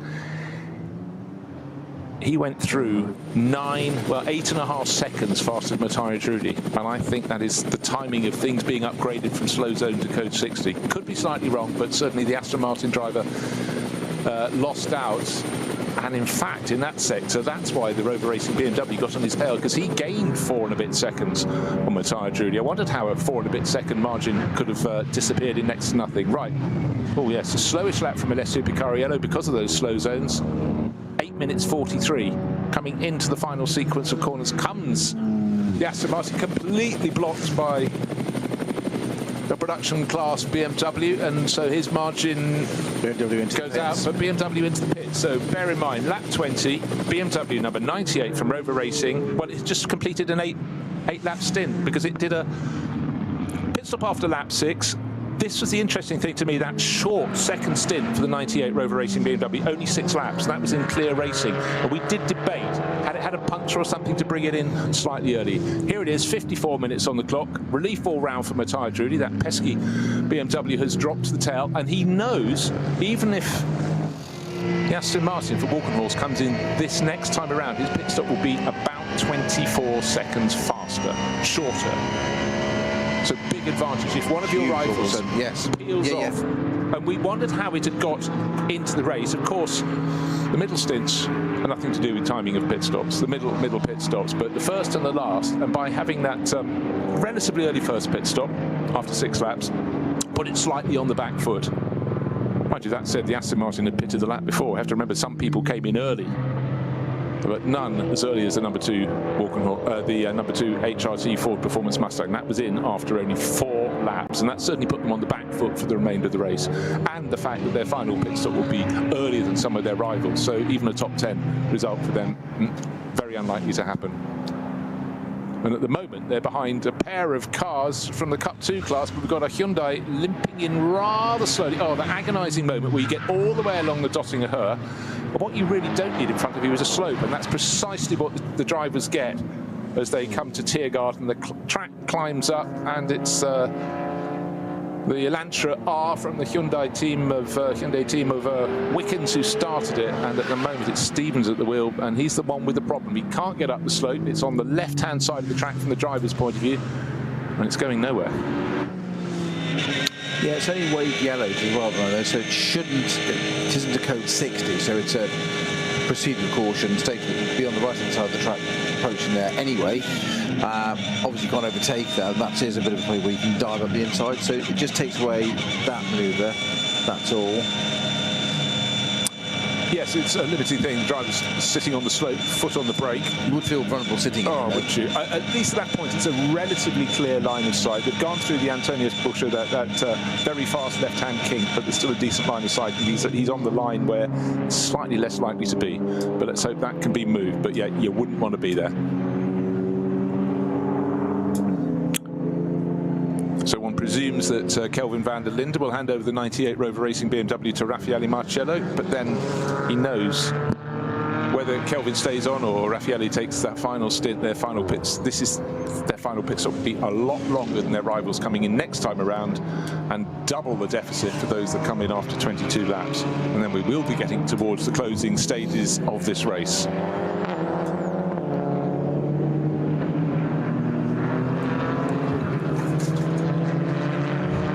Still David Jahn leading the class in Cup 2, looking like a really good run from Ulmer Motor.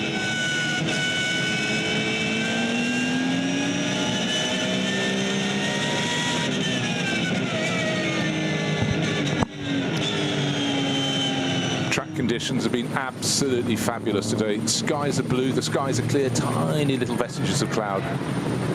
But it's not yet at the witching hour.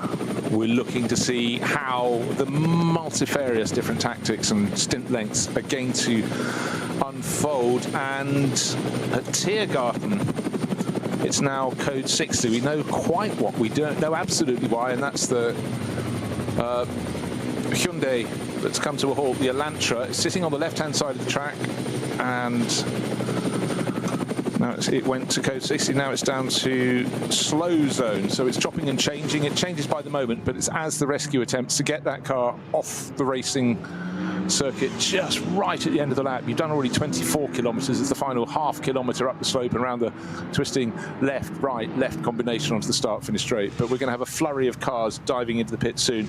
And this is the moment that the two cars in the Cup 2 Porsche class, first and second, they've dived into the pit. Mulner Motorsport, Losch Motorsport, and very quick work from the marshals. The reason it went from code 60 to slow zone is they've hooked up the Elantra with a VW Passat estate car, and it's towing it into the pits. It's at the moment just going through the final sequence of corners now, but they've got it up the slope and almost out of the way, through the right, then the left onto the start-finish straight, and that will be towed back to the pits. So disappointment from the Hyundai camp, but the hazard has been cleared, and car 303 will presumably run no further, but it's no longer a hazard, so that's very, very good news for all parties concerned, and certainly for the driver sitting there on board the 303. That wouldn't have been an enjoyable period of time. And in fact, there was a bit of confusion as the slow zone suddenly was cleared, and the gold Porsche in the SP9 class goes flashing past. He reacted better than those around him, and that was the Black Falcon Team EEA car.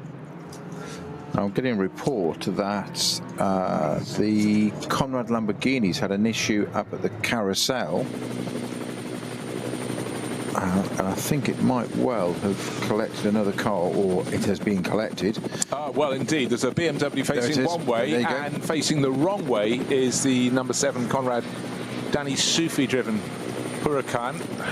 That's the 652 Adrenaline Motorsport BMW. It's on the climb 240, yeah, up towards the carousel, and on driver's right as they come up the hill is, of course, rescue car. Hidden behind it but facing the wrong way is the Danny Sufi driven Conrad Motorsport Lamborghini, and just in front is BMW, just reading the number 652. That's 652. Yes, yeah. I was looking at 3 figures just behind the number. That's just a logo saying it's SS. So yes, sitting sideways. Can't see any particular damage to the car, but it's going nowhere. Can't see any notable damage to the Lamborghini, but that's also not going anywhere. So all 4 corners are intact. It's sitting there, as you say, just alarmingly at a very narrow part of the circuit. We described this before about how narrow certain parts of the circuit are, and how even narrower are the bits of grass either side. And I would suggest at that point they're barely even a car's width. The Lamborghini's facing the wrong way.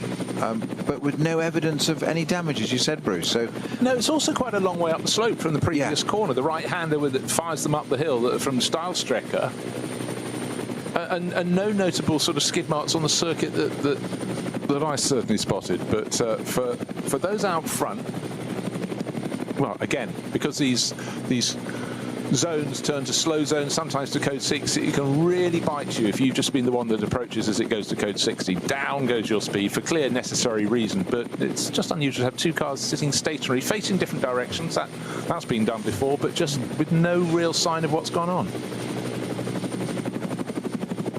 Well, for getting more information on that as to how that's come about, right? But it's certainly those two cars out, 007 and 652, two totally different categories. So it's odd that they're out together at the same time, but very odd, as you say. No reference marks on the track, no tyre marks, no anything, no damage, and to have any car, let alone something the size of a GT3 car, facing the wrong way on the narrowest part of the circuit without any evidence of damage is a miracle. So quite how it's got there, I don't know, but it is definitely stationary and therefore tumbling down the order to wherever it was in the first place.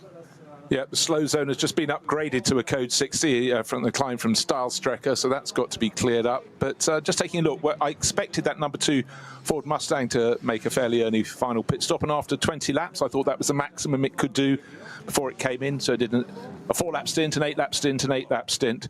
That has come in, and through the cycle of drivers, we'll wait to see the name on the door when it goes out or on the timing screen. It should be Frank Stippler. See what he can do, but you never know. A lot of these driver lineups chop and change through the course of a race. But next time around, who's likely to be in? Well, Alessio Picariello, one would feel. Number 3, yeah, that would be an 8-lap stint. So our race leader sitting on a margin of, wait for it. In fact, he's just dived in the pits. Just dived in after 21 laps. Also diving in is Matthias Drudy from 17 seconds down. Just bear that number in mind. But they know full well that other cars that come in on lap 22 will have about 24 seconds less time at a standstill. That's quite enormous. Suddenly, you know, you're used to races looking at gaps of half a second, 2 seconds, 3 seconds, 4, 5, you know, whatever. But 20-something, it seems like a car just isn't in the mix. However they are.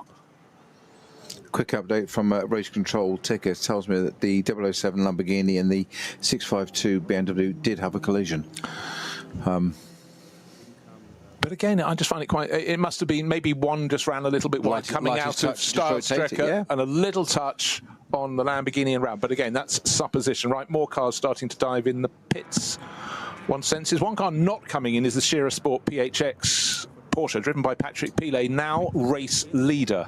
That is due in next time around. I also want to see whether it's ahead of the number 4 Porsche of Dennis Marshall that just hasn't had such a good stint. It's now running at even pace, but bear in mind, for an awful lot of this race, the number 3 and 16 Porsches and number 4 Porsche have been very, very close together, but 4 and 16 are tied together because they have the same sequence of pit stops. They came in after 6 laps, they came in after 14 laps, they'll come in after 22. So neat, tidy, but also importantly, a shorter pit stop than a lot of their rivals.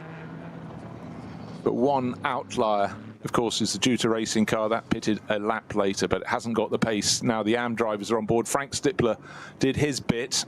Still waiting to see if he takes over that number 2 Mustang. And no, it looks so he's not driving. It looks so Josef Awega is staying on board. I'll just wait. Sometimes it takes a while for the driver's name to flip over, but the entry list definitely had Frank on that. Maybe he's going to hop back into the Juta racing Audi. But Patrick Pilet, Shearer Sport PHX, pressing on, still looking at cars at a stationary position in the pit lane, including the Walkenhorst Aston Martin. But it came in the same lap as Alessio Picariello did, and Picariello's car is going back into the race, presumably the number 3 Porsche in the hands of Dorian Boccolacci to take it through to the end of this race. Yes, Boccolacci's just left the pits, it's on its out already. Confirmed with that. And yeah, Christian Cronjes is now doing the final stint in the number 34 Aston Martin. I remember the gap between them was about 15 seconds when they came into the pit lane. And again, it's so difficult on the races on the Nordschleife to just gauge the ultimate pace of a car because of these slow zones cropping up, being cancelled, made code 60s, you know, made slower, etc., etc. But just want to see the pace of the number 4 Porsche, because that was the one that could still have a role to play. Most definitely. Looking strong again. We had this in round one when Johnny and I were covering this. The Porsches didn't really figure in qualifying that much. They were there, but they weren't only just into the top 10. But they just came to the fore, came through. Strategy, consistent weather helps enormously here. Nice, warm, exactly the same conditions in the round one. Almost just lovely and sunny, just what you want. But it's consistent for the performance of the car. But they work their way up, and it looks like Falcon are doing pretty well the same on this at the moment. Their second car, they were first and second, weren't they, last round? They're currently first and fourth. Christian Krone's at Welkenhorst, Aston in between, but that's yet to pit, or is it Billy that's yet to pit next lap? The Aston. No, the Aston pitted and Christian Cronjes took it over because being Matthias Drudy, it went Drudy Cronjes. That should go through. Code 60, been upgraded to Code 60 now at Carousel. That's actually possibly a good thing. It means they're removing one of the cars through the Carousel, one would suggest, whether it's the Danny Sufi Lamborghini or they're both on the inside now, according to the GPS. They're both on the inside of the Carousel, out of the way. So there's just intervention vehicle there, which might suggest that there's a little bit of barrier repair, but that's all because we didn't see any damage on the cars. But no. Anyhow, we will see, but constant scrolling screen of information coming at us. Sometimes you just look down for a second and you miss. If you have a whole load of messages, you get a gap at the bottom of your timing screen for about 8, 10 lines according to the shape of your screen. And sometimes, particularly if it's a time of pit stops, you get driver coming into the pits, and you lose sight of them. What the drivers used to call analysis paralysis. Yes. Too much time looking at the data. Go and drive the car. Yeah, you can definitely get it, and you can get it in a commentary booth, because sometimes it seems extraordinary to come out and say too much information, but you've only got one set of eyes, and at any point in time you've got to try and work out where you need to be sitting. And I was mentioning to you, Peter, I was talking to someone yesterday who knows someone who does an awful lot of analysis. He's basically a maths nerd. For about 25 years been involved in motorbike racing, and his 19-year-old daughter was looking at data and said to Marc Marquez, "I've noticed that this is in a press conference, but you're not so quick through left-hand corners." That's right. And he went, "What?" And he said, "Can I look at your data?" And went, "Okay, how many titles have you got?" And but again, there is so much that can be punchy. But everyone looked at her and thought, "Oh yeah, really, 19-year-old really knows what they're trying to make a name for yourself, Tom, or whatever." So it's now the turn of Dorian Boccolacci to choose his moments to make his moves. Doesn't want to blot his copybook. There was a yellow flag on the left. That's why. Yellow flag as well, and again, quite rightly so, because there's another course vehicle. But again, even at this late stage, in your second stint in the race, the car's good. It's been handed over in form. You see, that's deceptive there. The little bit of onboard we saw there, just to describe that for the listeners. So we had that yellow flag, can't go by. White flag, slow-moving vehicle on track, intervention vehicle. Then he pulls to the right, and I was saying before, it's key that you've got to wait for that green flag. There wasn't a green flag, but there was a blue flag, which means the slower car is you're being passed by a faster car, which means effectively, do I read that as I'm okay to go, because you haven't seen the green flag yet? Yeah. Now that one, I'd put my foot down and go, because I'd say, well, why did you give me a blue flag then? And I'd argue it afterwards. Pugnacious to the end, but no, you do, and you actually wonder how many flags a marshal could hold if they've got the yellow and red, they've got the blue, they've got the green, they've got the white. But again, it's all down to experience for all of them. But at the moment, waiting to see what sort of lap times can come in. But that margin between first and second, between Dorian Boccolacci and the number 3 Falcon Motorsports Porsche and the number 34 Aston Martin, now back in the hands of Christian Cronjes, 17 seconds. Around the early part of the lap, it has actually grown and then swung back again, because again, according to the slow zone, suddenly Christian Cronjes has gained about 3.5 seconds in the middle part of this 5 timing sector circuit. What's happening in Cup 2? Well, it's still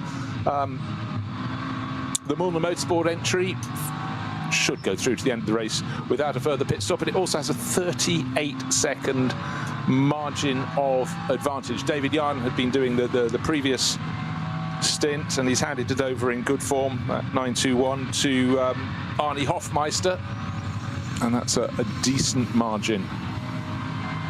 Very good indeed. And car number 948 is second in class. That's looking at his form around the circuit earlier, car number 948 with Nagel Diesek at the wheel. Noah Nagelsteak.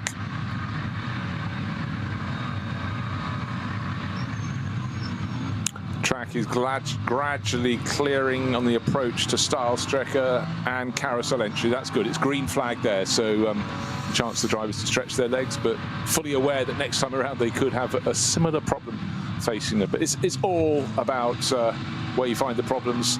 And there is another slow zone up ahead. It's actually it's one of the course cars is working its way to its next point at which it can remove itself from the circuit. But this does seem today to have been a lap that's very, very hard to have green the whole way round. Some days, even when it's wet, you expect there are going to be all sorts of incidents there aren't. But today, because we've had barrier damage, and you're quite right, you talked about how one section of the circuit should be 3-layer Armco. It is again now, but last time around it wasn't. So they're moving as fast as they can, but it's just a constantly changing tableau of conditions for all these drivers. Well, of course, in defence of the marshals, when they're rebuilding those barriers, they come out with those unimogs with a trailer on the back, which is set to the lengths of strips of tarmac, of Armco, and they go in there, barriers, and that's great. But it isn't just a question of sticking a new section in. If a car's gone off and hit it already quite hard, what it will have done is it will have damaged the posts in the ground. So it's basically, you can't paper over the cracks. You can't just put a bit of barrier and make it look pretty. It's got to be safe and attached to something. If you can't attach it to something that's bent and damaged. So that's what always takes the work. It's all the prepping and straightening something out, and sometimes they'll take them out to the ground. I remember in the UK, I'm talking to Pat Blakey, operations manager of Thruxton Circuit once, so when it's about truck racing, one of the things they did during COVID, would you believe, was they upgraded all the posts around the circuit to all the posts that were wood and then bolted to, but if they sheared off, you couldn't do anything with it. So they took all the wooden ones away, put metal in concrete, that if something broke it, they could angle grind it off with a stub and weld a new bit on to save downtime and re-get back for television, British touring cars, and get people racing again. But they did in COVID, just using that time. Think about something else as well. Think about it.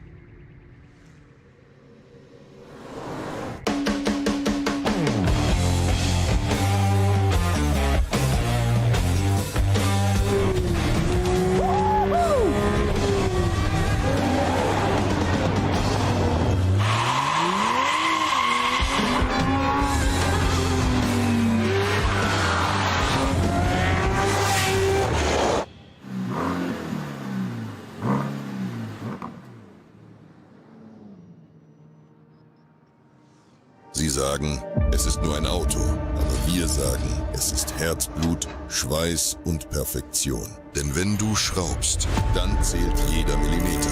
Dann bist du in deinem Element. Du willst mehr als nur fahren. Du willst es fühlen. Die volle Kontrolle. Eine optimale Straßenlage. Wir wissen genau, was dich antreibt. Denn wir teilen die gleiche Leidenschaft. Egal ob auf der Straße oder auf der Rennstrecke.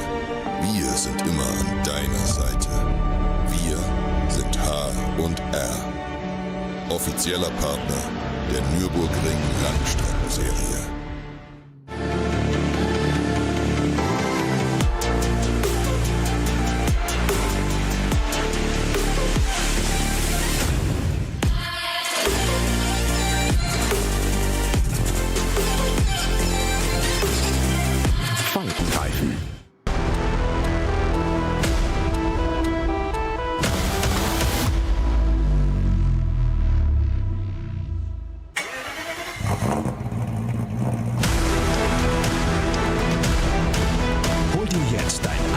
Motorsporterlebnis nach Hause.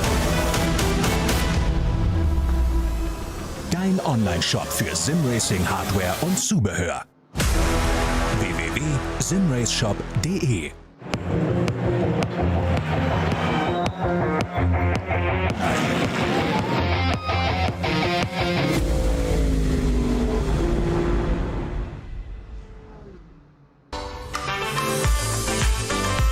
Liebe Fans, lovely fans, besucht uns auf unseren Social Media Kanälen. Follow us auf Facebook, Instagram, YouTube und TikTok.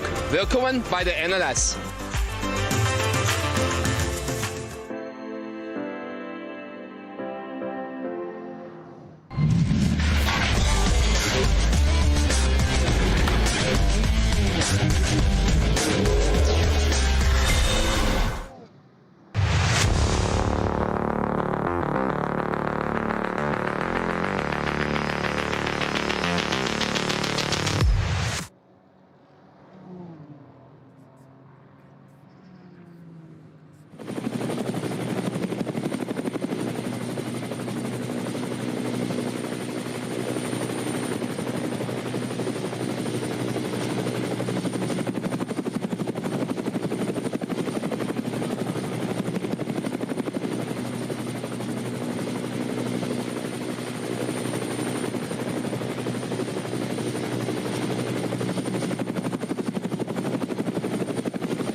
Mustang that jumped from 5th to 2nd at the start, aided a little bit by the Aston going from where it was to 1st and back down again at the first corner. And we said, didn't we, in our build-up on the warm-up lap, that it's a 4-hour race. You can't win it on the first corner. I'm not saying the Aston tried to, but it got through, and it's that opportunity to drive. You think, suddenly I've got past 1, I've got past 2. You get that momentum, then you get to the corner, and it just ran that bit wide, and all of a sudden it went from 1st to 4th again. The Mustang was the gainer from 5th to 2nd. What did they do then? We saw Dennis Olsen in that car struggling with that front end of that Mustang. He did a fantastic job. I'd say imperious actually holding up those Porsches or holding them behind him. And then, but how much work is he having to do there? He's chatting to his engineers, as we've talked about. So I bet they're on the radar. I bet there's some dialogue going on. Look, guys, I can only do so much of this. Maybe it's taking too much out of the tyres to do that. So, right, adapt. Short stinted. Let's bring it up to 4 laps. We've gained the place. We've done the hard work now. Don't throw it away. And that's exactly what they've done in my simple understanding of it. I'm sure the rest of the world will disagree. It's not fact, but they're contrary. The rest of the world, we know that. But it's just trying to look at lap pace at the moment. Obviously, it's very difficult at the moment because the cars in 2nd and 3rd and 4th places have just included their time in their final pit stop. But 8 minutes 56 and 8 minutes 54 for the number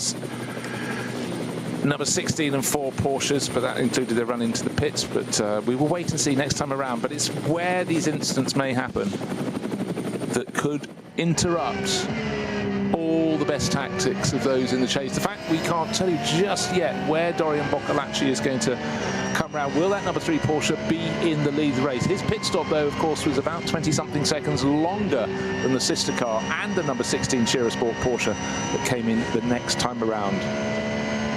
Roll the dice, blink first, you get an advantage early in the race, but you have to pay for it later in the race.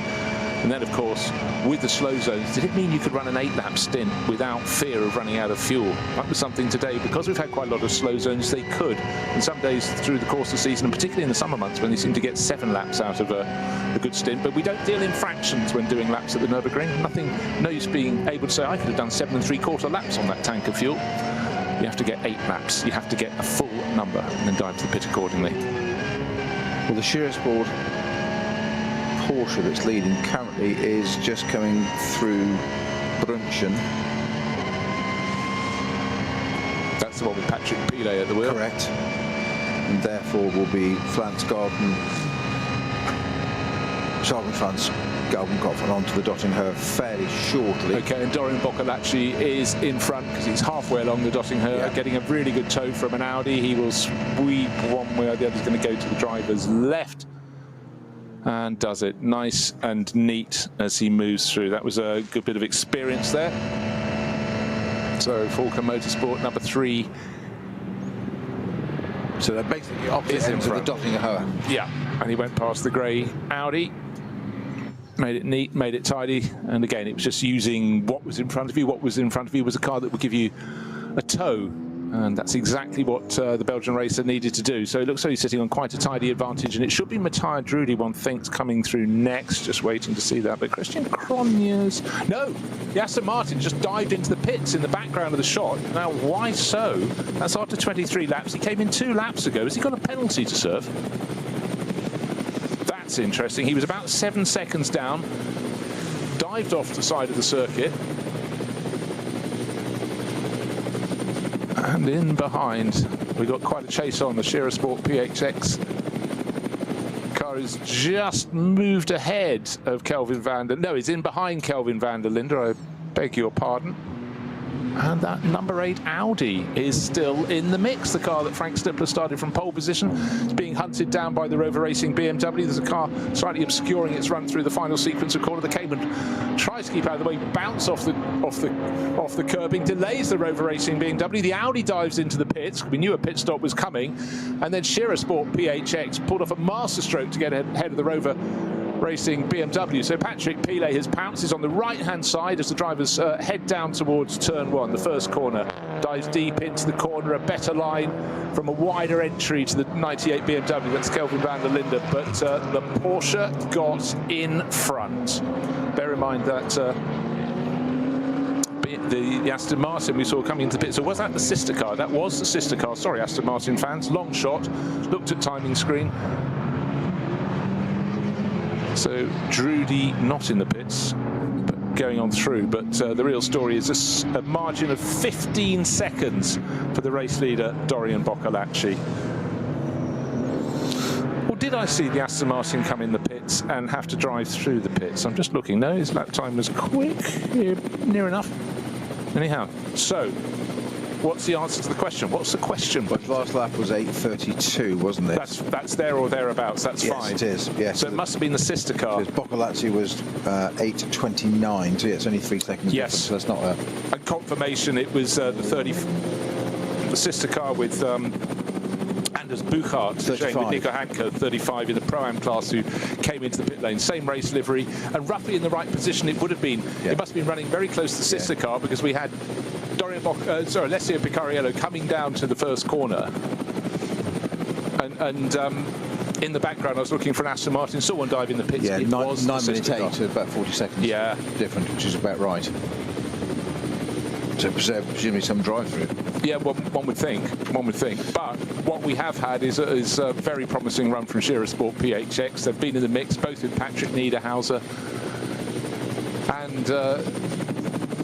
and since then with Patrick Pilet. Pilet's worked the traffic very nicely, but it's also starting to open up for the car that's giving chase. It's Kelvin van der Linde in that number 98 BMW. Lights are flashing. Of course, it used to be so easy with the van der Lindes. Sheldon drove BMWs and Kelvin drove Audis, but of course now Audi sort of wound up its GT3 program by and large. Yeah. Kelvin drives BMWs as well. He's making a very, very good fist of it. They do it to confuse us. They do. I'll send them a comment later. But But that battle for third place is looking really pretty tidy. The start of the lap, the gap between them is actually... Oh, my timing screen is saying it is Marciello. Never look at two timing screens, particularly if one is not the one you need to be looking at. So it's apologies, fan. We've cleared up which van der Linde it isn't, and it's neither of them. It's Raffaele Marciello. So yellow flag section on the track now, which bunches the traffic up, which is going to put van der Linde stroke Marciello right back on the tail of the Porsche. So this is the end of Foxhole, where they're still doing that barrier repair. We saw the third layer put back. They're going to look to get that clear by the end of the race. I think we've had, I think we've only had 7 minutes running of green flag running time in this race. It's been pretty constant. Yeah, well, I suppose you think about it, even at the end of the opening lap, we had Bastian Buss pulling off in the dynamic GT Porsche. That was at the start of the Dottinger Höhe, so he hadn't completed his lap, and others took tumbles. But, right, who's going to read the situation best on the restart? And it looks so it's Raffaele Marciello, the Swiss racer, who's trying his best to catch up. It looked like a really good restart from the Scherer Sport PHX Porsche. In front of him in third overall, Patrick Pilet. Wise old head. And the clock counts down to just over 21 minutes remaining. Are there going to be any slips twixt cup and lip? Let us find out. But you just have to say the pace of Doran Boccolacci in the number 3 Forker Motorsport Porsche is looking good. It's looking tidy, but we don't want any more incidents between now and the end of the race. We'd love a flat-out sprint to the finish, and most certainly drivers would like that. As we point out in this race, the front-running cars very soon get to the tail of the third batch of cars. The cars released according to performance in 3 different starting batches, which stretches them out. If they all started nose to tail, it would take them a lap or so more maybe to catch up with the tail end of the back markers. But those 3 separate starting groups, but it's not long before the front runners are upon them, and thereafter it's overtake, try not to make a mistake. And that's very much the essence of this race. And if a driver hops straight from single-seater racing to this, it would sort of fry their mind a bit. So many other variables to be knitted into the mix. But the trouble is, or the main thing is, of course, now in SP9, it's so super competitive. It's not so you can afford to build in a lot of caution. You can't back it off too much because you know you'll be jumped, but it's that balance. And that's where you make mistakes as well. When you try to you try and drive slowly. And I think sort of things like one of our favourite phrases of our colleague Joe Bradley's, you can't teach a racing driver to drive slowly. And it's what he means by that is that mentally you work within a zone. You drive a car at a pace, you read the situation, yes, but when you try and then be considerate and like, okay, we're almost at the end now, we've got a little bit of time to go, so now don't want to mess it up. So all those things play in your mind of don't mess it up for the team. We don't want to be the one that, as you said, don't want to drop the ball this late in the game, metaphorically. You don't want to be the one that drops the ball in the game this late. So you try and then slow it down a bit and be a bit more cautious, a bit more careful. You're not thinking in the way that you do normally. And that's when you do clatter a curb or do something. And all of a sudden the car's facing the opposite way and you think, how did that happen?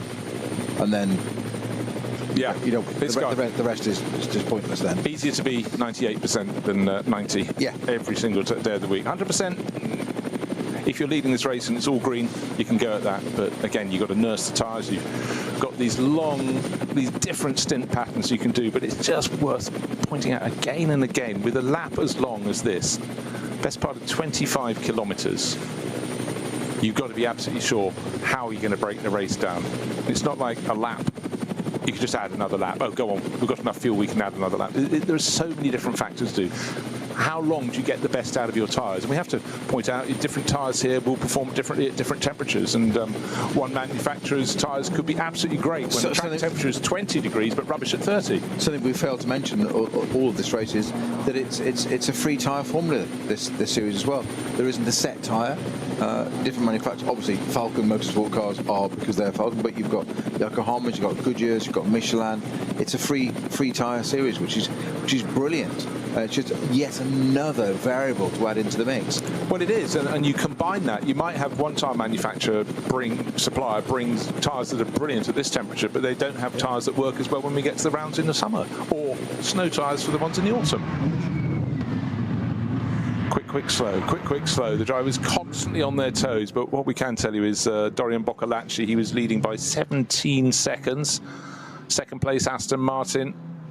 Christian Cronjes, just being careful, going past BMW, 10 seconds down. So he gained best part of just over 5 seconds on that lap. It's not like he's suddenly driven faster. No. He has to give chase, though, because with 17.5 minutes on the lap, that means they've got time for this lap, the next one, and just onto the following one by small margins. But all it will take is a slow zone, and this will be the penultimate lap of the race.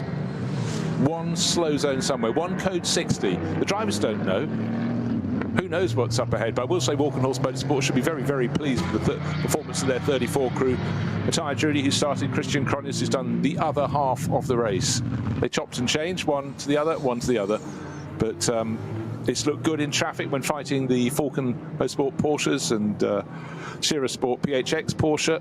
Hasn't had the pace of the number 3 Porsche, but that was clever tactics. It was a roll of the dice to bring the number 3 Falcon Motorsport Porsche, shared by Dorian Boccolacci, who's at the wheel now, and Alessio Picariello, to bring it in for a relatively early first pit stop.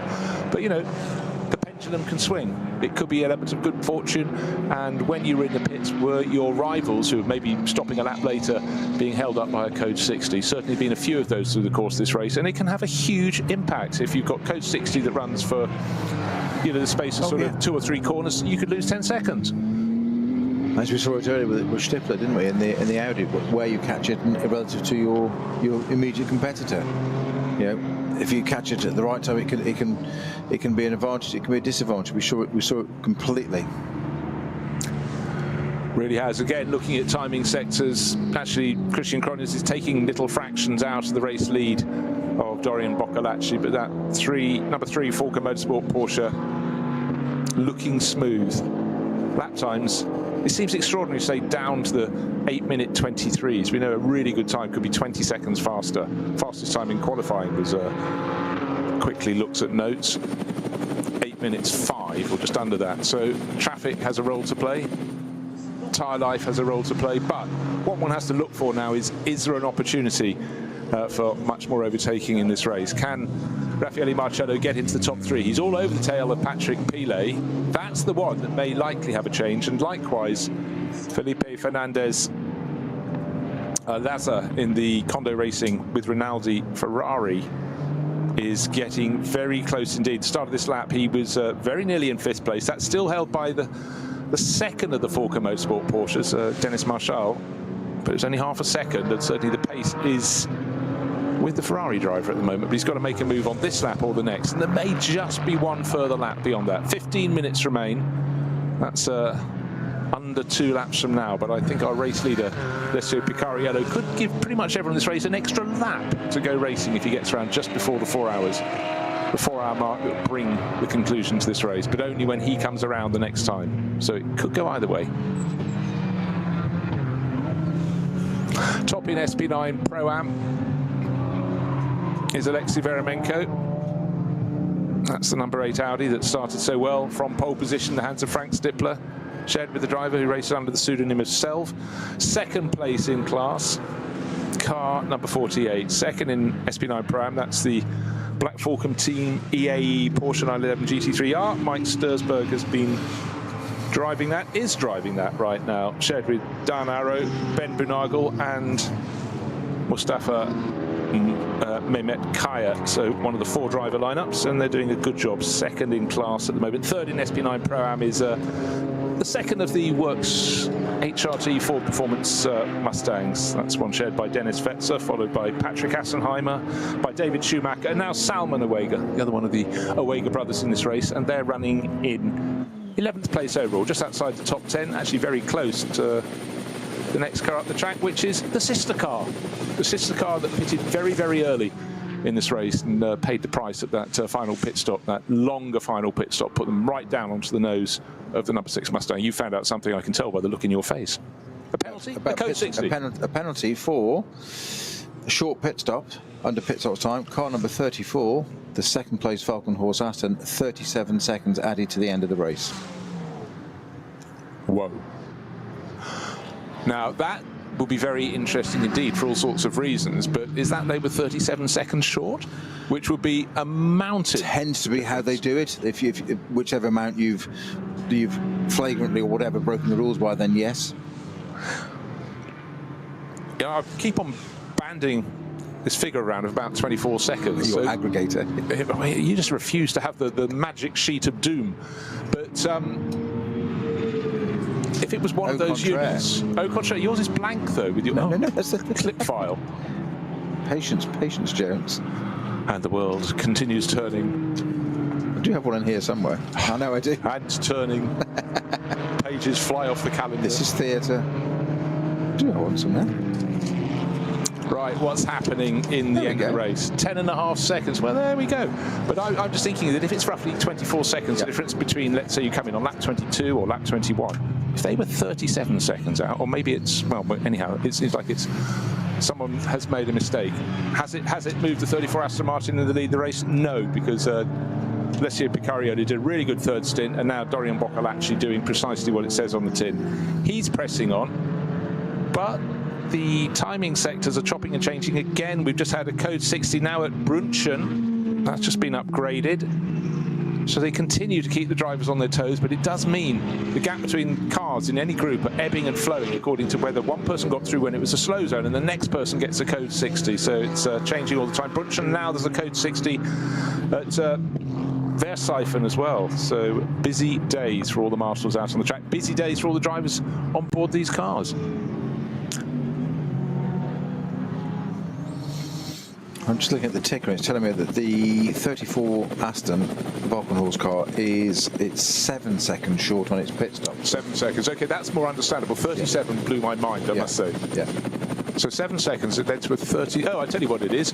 It's drive-through. That's roughly 25 seconds plus 7 seconds or thereabouts, so nearly 30 seconds. So it's the infringement plus, as you say, yeah. Yeah. So it's in and out. That's included, plus the time you were short. Well, that's got to hurt. Huge time. Well, it takes it off the podium, doesn't it? Yeah, takes it off the podium. Actually, that said, it's got to get a margin over Patrick Pilet's Shearer Sport Porsche of 51 seconds, 51 and a half at the moment. Yeah, the gap from second to third, though, from the Aston Martins, that is 41 seconds. Ooh, close, tight, but one person who's in the driving seat, literally and metaphorically, is Dorian Boccolacci, the number 3 Falcon Motorsport Porsche. We talked about how Falcon came away with first and second at the opening round, and Dorian Boccolacci was in the car that came second. At that event, he wasn't showing with Alessio Picarioli, it was Nico Menzel, and the sister car was driven then by Sven Muller and Maurice Schuring. But Falcon Motorsport always cycle their drivers through. Could have a change for 5th place, because Felipe Fernandez-Laza in a slow zone is right on the tail of Dennis Marshall in the sister car, the number 4 Falcon Motorsport Porsche. I fancied at one point in this race we could have 2 Falcon Motorsport Porsches in the first 3 positions. At the moment it looks as though they're going to be 1st and 5th. So I really also thought that the number 4 Porsche had an advantage by pitting in its cycle a lap later than the sister car, the number 3, but certainly it's working very nicely indeed for the number 3 crew. The clock's counting down, 9 minutes 30 seconds remain, and it's still the question, will they squeak one further lap? So the code 60 at Brunchen is for the number 48 Black Falcon Porsche. Oh, that was running second in the SP9 Pro-Am class. Yep. That's stationary at the side of the track. Just saw the Falcon car go past it and just picked up the number. So yeah, that's the 48 car. Okay, in fact it was 3rd in class. It was David Schumacher in the HRT Ford performance car. No, that was 3rd in class. So yes, that's what's cost it. But leading SP9 Pro-Am, it's due to racing with the Audi, started by Frank Stippler, driven by Selv, and now Alexei Vadomenko running in 7th place overall. He's got the best part of a minute advantage over the next car in the order, which is the Cup 2 leading Porsche of Mullner Motorsport, Arne Hofmeister at the wheel. But the closest battle is for 3rd. Patrick Pilet, 3rd, Shearer Sport, number 16 Porsche. Only 1.1 second clear, though, of the chasing Raffaele Marcello, the Rover Racing BMW. Traffic could have a role to play, or will the Swiss driver get close enough to make a move. As they dive into the Mercedes arena, the next car is already going through the third part of that four-corner sequence. That shouldn't interrupt them pretty much until they get to the turning onto the Nordschleife. They'll close in at some great speed, but at the moment they can get through turns 1, 2, 3 untrammeled. BMW still trying its best to catch up. Right, what's on the clock? Less than a lap in terms of real time. We're down at 7 minutes 40 odd seconds, and our race leader is down to 8.5 seconds to Dorian Boccolacci. Lost a tiny bit of time to the Walk and Horse Motorsport Aston Martin. However, we know that has to have a time penalty added to its position, 37 seconds. And that's going to move it possibly. Yeah, actually now Patrick Pilet would move ahead, and so would Rover Racing BMW. So unless Christian Cronjes can pick up the pace on this final lap, penultimate lap, then he could be in big trouble. He could fall from second to fourth when that penalty is served. So frustrating, just that. You say it's an AUX. Yeah, just tap. Okay, just want to explain. This is the battle for 5th place. It was already tight enough. Dennis Marchal, the number 4 Porsche, trying his best to hold off the chasing Ferrari with Felipe Fernandez-Laza. And as they turned into turn 1, a Porsche Cayman outbraked itself and slammed into a glancing blow, albeit, into the Ferrari. So it's battle with its fellow SP9 driver. You expect your rivals to be running at a similar pace to you, but you don't expect to be overtaken by a car that is of less considerable performance. You'd also like them not to sort of clatter into the front corner of your car, but they continue. I mean, you'd be on the mirrors there, looking, just seeing that behind you, thinking, okay, GT4 Cayman, not a problem. And then all of a sudden it's alongside you because he's outbraked himself. Now, there was no lockup, and those cars have ABS and stuff, so it's almost as if something's perhaps in the system. In fairness to the driver of that GT4, maybe something's just failed in the system a bit, because it wasn't a stupid lunge out of control. No. I think it's caught him out, and all of a sudden you're sitting there going like, oh, don't want to do that. And lucky that wasn't more fatal, shall we say, in terms of taking cars out. Yeah, more ramifications, probably better. Absolutely. All right, that's 8.5 seconds. Remember that figure. We've got 5 3/4 minutes remaining. That is the lead that Dorian Boccolacci has in the number 3 Falcon Motorsport Porsche. He's got traffic up ahead. He should be able, with nobody immediately on his tail, but can't overtake them. Waved yellow flags. Next corner, waved yellow flags. But suddenly a lot of the waved yellow flags are about to clear. Certainly Esbach, Brunchen, they've all gone clear. That's further round the lap. Course vehicle, but will it still be there when the chasing Aston Martins comes through? That's still got a penalty to be added to its time. But we have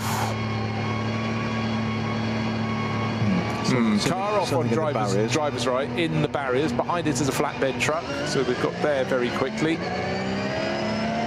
And the run down towards Adenauer Bridge suddenly is clear, but that is, again, where you can so easily pick up a penalty. Start going too soon again when you come out of the zone. But you also, that's the point at which you can start overtaking, and that's precisely what Boccolacci wants to do at this point. This is margin. Will it have gone out, or will it have come down with the chasing Aston Martin? Does he even know the Aston Martin's got a time penalty coming its way?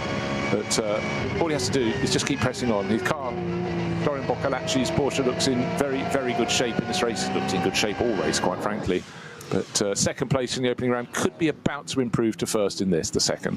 With the car not looking in good shape, that caused that code 60 just before Exmul and Adenauer is the other one of the Adrenaline Motorsport BMW 330i 501. And that was looked like it connected with the barriers. What with the video footage I saw there, the in-car from the Falcon car going past it, and never quite, because there was a few vehicles there, but it looks like it's had a bit of an impact there, which suggests the barriers, they're not going to bother repairing those between now and the end of the race. No, certainly not. But if you've not watched this form of racing, it often feels weird to have course vehicles at the side of the track, but there is very little space for the drivers to retreat beyond there. And you do tend to have stricken cars very close to the racing line, so of course they've got to be covered off. Looking at the timing sectors across the course of the lap. Okay, we saw Dorian Boccolacci having to bide his time, to wait. And in that third, the middle section of the lap, he's just lost 4 and a bit seconds to the chasing Aston Martin of Christian Cronjes. Yes, it has a penalty to be added to its time. 37 seconds will be added. So that will take the Aston Martin out of it. But it just is that element that, you know, maybe the Aston Martin can get close enough actually on the track, if another gift comes its way, to really trouble Dorian Boccolacci. It's not over until it's over, is it? But never, ever give up. But I was looking forward to seeing an Aston on the podium. Yeah, well, it was looking sort of very much on through all the courses of the race. However, one little slip up and someone will be carrying the can for that. But we've had a good, interesting race, and just early days if you think that, oh, well, that looks like the advantage has gone to the car pitting later. And then you find the car pitting later is obstructed somewhat on its lap, whereas the other one made its pit stop when all was difficult on the track. That really changes things around. But it always looked as though Falcon Motorsport would have at least one hand on this trophy, with 2 cars running 3rd and 4th in a very competitive group early on, and knowing that the race-leading Juta Racing Audi was going to drop down the order when the AM drivers got on board. They were looking in very, very good form. The Shira Sport PHX Porsche keeping them very honest as well. And the Rover Racing BMW just there or thereabouts. It's sitting in 3rd place at the moment. It's being chased by Patrick Pilet, so those positions change. Patrick Pilet has just moved ahead. Sorry, behind. I'm just talking myself out of what I'm trying to explain. Marciello has moved ahead of Patrick Pilet. They were 3rd and 4th. They're now 4th and 3rd. And that surely will be that to the end of the race. We've got 1 minute and 30 plus seconds. But the big question is, will our race leader, Dorian Boccolacci, be able to back it off enough not to start another lap? His lights ablaze. He's coming down the Dottinger Hoa, looking for any possible elements up ahead of him. And in behind him, to within about 1.5 seconds, is the chasing Aston Martin. And if you're that driver, you're Christian Cronjes, you'll just chase him right the way to the finish and try and pass him, at least proves a point. Or will he have to serve the penalty, or is the time penalty added just to his end of race time? I don't know if he has to come into the pit. It's being added to the end of the race time. Added to the end of the race. Yep. I was just double checking then. So at least it means he can overtake on the track. One other lap, 1 minute to go, and they're turning into Tiergarten through the final sequence of corners, and the Aston Martin being pushed over the curbs, bouncing, but no lift at all from Christian Cronjes there. Across the start-finish line right now, onto the final lap of the race with 45 seconds remaining. The gap between them, a whisker, 4 thousandths of a second beneath 1 second, 0.996 of a second. So the Aston Martin is coming. Now, has the message been sent across about that message, about that penalty to Dorian Boccolacci? I'm sure it has. It's up on the official screen, so it ought to have been transferred across. But you don't want to be continuing to race. Let the Aston Martin go. If you want, I've got pride. Let it go through. Yeah. Win the race. You'll know it doesn't matter. Let it go. There is no point. There's too much risk and not enough reward. Try telling that to a driver. Eh? Anyhow, it makes for great. That's why I was no good. It's you talk yourself down. Let him go by then. Yeah. Well, not quite nose to tail, under 1 second between 1st and 2nd place, but the sword of Damocles, the 37-second penalty for a pit stop that was too short by 7 seconds, got the Aston Martin back in the mix, but the penalty would take it away. The big question is, how hard can Christian Cronjes push on this lap? How much of a margin can he open up ahead of the Rover Racing BMW? The answer is, at the moment, he's got enough in hand. He's nearly 43 seconds clear. But we keep talking, Peter, about this variable. If there's a slow zone or something that's issued for you when you come through, and it's cleared by the time your chasing rivals get to that point, you can haul it all back. Ifs and buts and maybes, but it's a factor that's a constant here on the Nürburgring Nordschleife. Well, Boccolacci was definitely on the end of that Grand Prix circuit loop, not going to let anybody through, let alone Christian Cronjes. He was flashing the lights, get everybody out of the way. So I'm still coming through. I'm race leader. He's not in the mood for that. Now he's got caught behind traffic, probably through Hatzenbach. That's going to put the Aston right in touch, really in touch. In fact, the Aston's going to get through. He's got through. The Aston's got by. Right, he's taken the lead physically of the race. Okay, well, actually, that sort of is probably is a good thing from Boccolacci's point of view, because he doesn't have to defend now. He can just keep him inside. The team will say, can you see him? How big is his car? Try telling him that, but that was one of the worst cases of boxing in I've seen in a long time. No blame apportioned to anybody, but simply two much slower cars coming out of effectively the tail end of that wonderful section of the circuit started by Hatzenbach. You're getting to sort of the bit where you go through Hocheichen, and the cars that block them are the best part of, I don't know, 15, 20 seconds behind them already. But it really was a case of, oh, I'll go round, oh no, there's another one in front, and that's much slower, and oh, the gap I opened up has now been driven through by an Aston Martin. So all Christian Cronjes can do is just press on, press on, press on, and see where that takes him. But he knows he's got the time penalty. The sister car is still in the mix. So two Aston Martins for Walkenhorst Motorsport still running, but it's the one we're interested in most notably, of course, is the one that's now leading the race, but with a time penalty attached. And what sort of lap pace they can get. In fact, the last lap, Christian Cronjes, 8 minutes 11, was the fastest lap we've seen for a very, very long time. He gained 7 seconds on Doron Boccolacci, but 25 kilometres. Can he find another 30? I don't think so. Look for the traffic, look for the gap coming through. Aston Martin, before that incident, was the best part of what? A second and a half behind as they came towards Kittelbach to Hocheichen, and then in the space of being blocked by a Porsche Cayman and then a VW Golf that looks though was at a standstill, and you've got a choice, left or right, but not so much of a choice because the track's going to left, but you're on the right. Oh no. And now the Aston Martin is where you'd need to veer across to get to. So yeah, I mean, Cronjes just happened to read it right. It delivered, as much as anything, that was delivered to him, to be honest, not taking anything away from him. Boccolacci did exactly the right thing. As we said, at this part of the race, no point in trying to be a hero. Sat behind it, okay, wait for a second, it doesn't matter. Unfortunately, that second was filled by a rather big Aston Martin. Just went, well, I'll take that, thank you very much. I don't fancy being second, I fancy being first. Yeah. Just as a matter of principle. Others to, you know, consider the option, but who's first the checkered flag? It's me, me, me. That's the sort of approach. And for Aston Martin fans, well, they'll take that. They'll be frustrated, no doubt, by the penalty, but it's a very clear rule, and the transgression will have cost them. But at the moment, I think they should have enough in hand. I'm just looking to the intervals. Oh, that second timing sector, they lost a bit of time to the chasing cars. It's going to be quite small margins whether Raffaele Marciello can have a better third sector of the 5 of the lap. We will see. But actually, having thought there was about a 5-second margin still in hand for Christian Cronjes, I think that's just been taken away from him.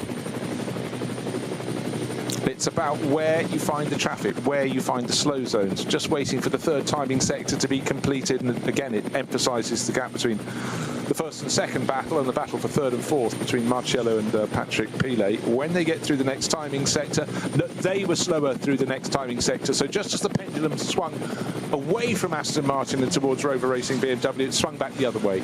We keep talking about this, Peter. How about through the course of this race, even on the course of a lap, you can be obstructed, you can be slow zones, whatever, and it's never uniform across the field. So the third place Marciello in the Rover BMW is 43 seconds down. Yeah, he was, and still is. Yes. But that's because they gained about 5 seconds. It was going to come down to about 37 seconds, which is exactly the amount of time that Christian Cronjes will have added to his time. But then they too were obstructed. So just as they gained 5 seconds in that timing sector, they then lost them. So the Aston can still be second? Aston can still be second. It was just looked as though the hard yards had been done, and Christian Cronjes, by pressing on, had done enough. Because half a lap ago we thought it was going to be off the podium and in fourth. In fourth. Now it's second. So that's the point of pressing on. Actually, it's bought them, and the traffic. Never say never, never give up. It's worked out that it could be second. Of course, they haven't finished the lap yet. So other things may happen. I've already packed my bag. One thing, this is a recording, by the way. One thing that ought to be clear, and I use the word ought because you never know around the Nürburgring Nordschleife, is that Alessio Picariello in the Falcon Motorsport pit garage maybe can stop playing with his phone and concentrate on the timing screens, because suddenly it's become very beneficial. We knew he was going to, he and Doron Boccolacci began to win this race once that timing penalty was issued. to Walkenhorst Motorsport for their Aston Martin. 37 seconds, you're not going to gain that back in a lap. Despite Christian Cronjes being in the front of the race and pulling clear now, in that lead that was presented to him as a gift, not by Dorian Boccolacci, just the way the traffic fell in front. He can streak off as much as he wants to. He's not going to build 37 seconds over Dorian. And a little bit of traffic ahead of him, getting very close to the end of this, the final lap. Last handful of corners, they'll get down to Galgenkopf really very soon indeed. And then they will exit that corner and have the long run back along the Dottinger Höhe all the way to the finish. Traubenschwanz, tick. Galgenkopf, tick. Dottinger Höhe. Huge gap, in fact. It looks like about a quarter of the Dottinger Höhe between the Aston Martin that's streaking towards the checkered flag. It's pulled out a gap, hasn't it? And Alessio Picariello, but I think the message has got through. You can back off. Can you see him? Yes, that's fine. Just finish the race. If you can't see him, he still probably hasn't gained 37 seconds, but line of sight, there's about, it looks about it's the same in 6 seconds. Terms, maintain visual contact. Absolutely so. So, first to the checkered flag in the second round of NLS for 2025 will be the Walkenhorst Motorsport Aston Martin, started by Matthias Drudi, finished off by Christian Cronjes. However, a 37-second time penalty for a pit stop that was too short by 7 seconds will cost them. Will they be classified in second place as they take the checkered flag? The chasing number 3 Porsche of Falken Motorsport. That's the one flashing its lights because Dorian Boccolacci and Alessio Picariello take victory. He knows. He backed it off a bit, and in fact, on that lap, he just tailed off enough. He could, as long as he could see him, that was fine. The big question is the cars in 3rd and 4th positions. How close are they to each other? Which one's going to be in front? Is it going to be the BMW ahead of the Porsche? That's or Porsche Barrichello, ahead of BMW, Barrichello or Pile, and will either of them have done enough to be within 37 seconds of the car that was first to the finish? So for now, Walkenhorst Motorsport holding on in second place. It's going to be very tight indeed, but I think they've done just enough. Rover Racing crossed the finish line. Raffaele Marciello, 43 seconds, 44 seconds down.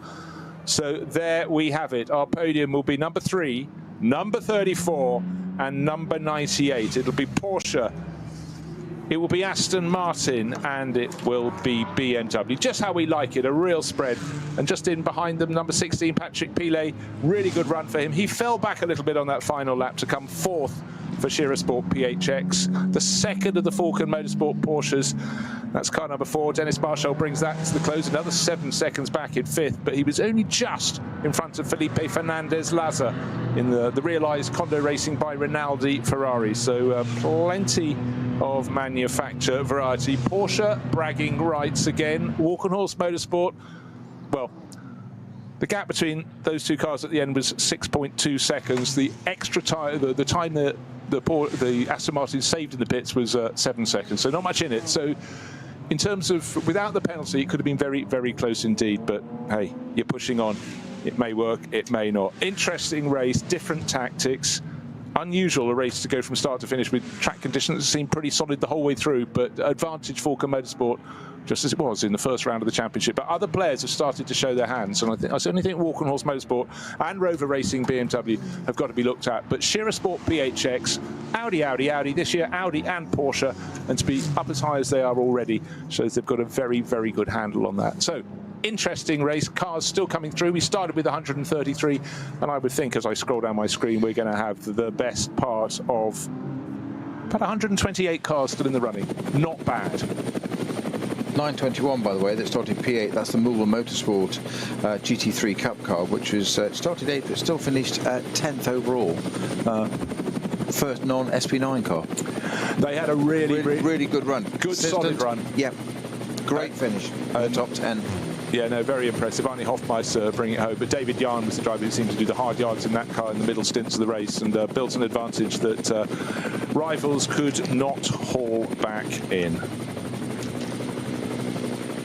And just worth pointing out, the SP9 Pro-Am did go to Juta Racing, and that was the car that started on the pole position. Frank Stipler at the wheel. He was the driver who finished the race in a different car. If you're that good, why not? He finished the race in one of the 2 HRT Ford Performance Mustangs and ended up in 8th place overall, just a whisker, 12 seconds clear of the sister car. So Mustangs in 8th and 9th. But due to racing advantage and class victory in Pro.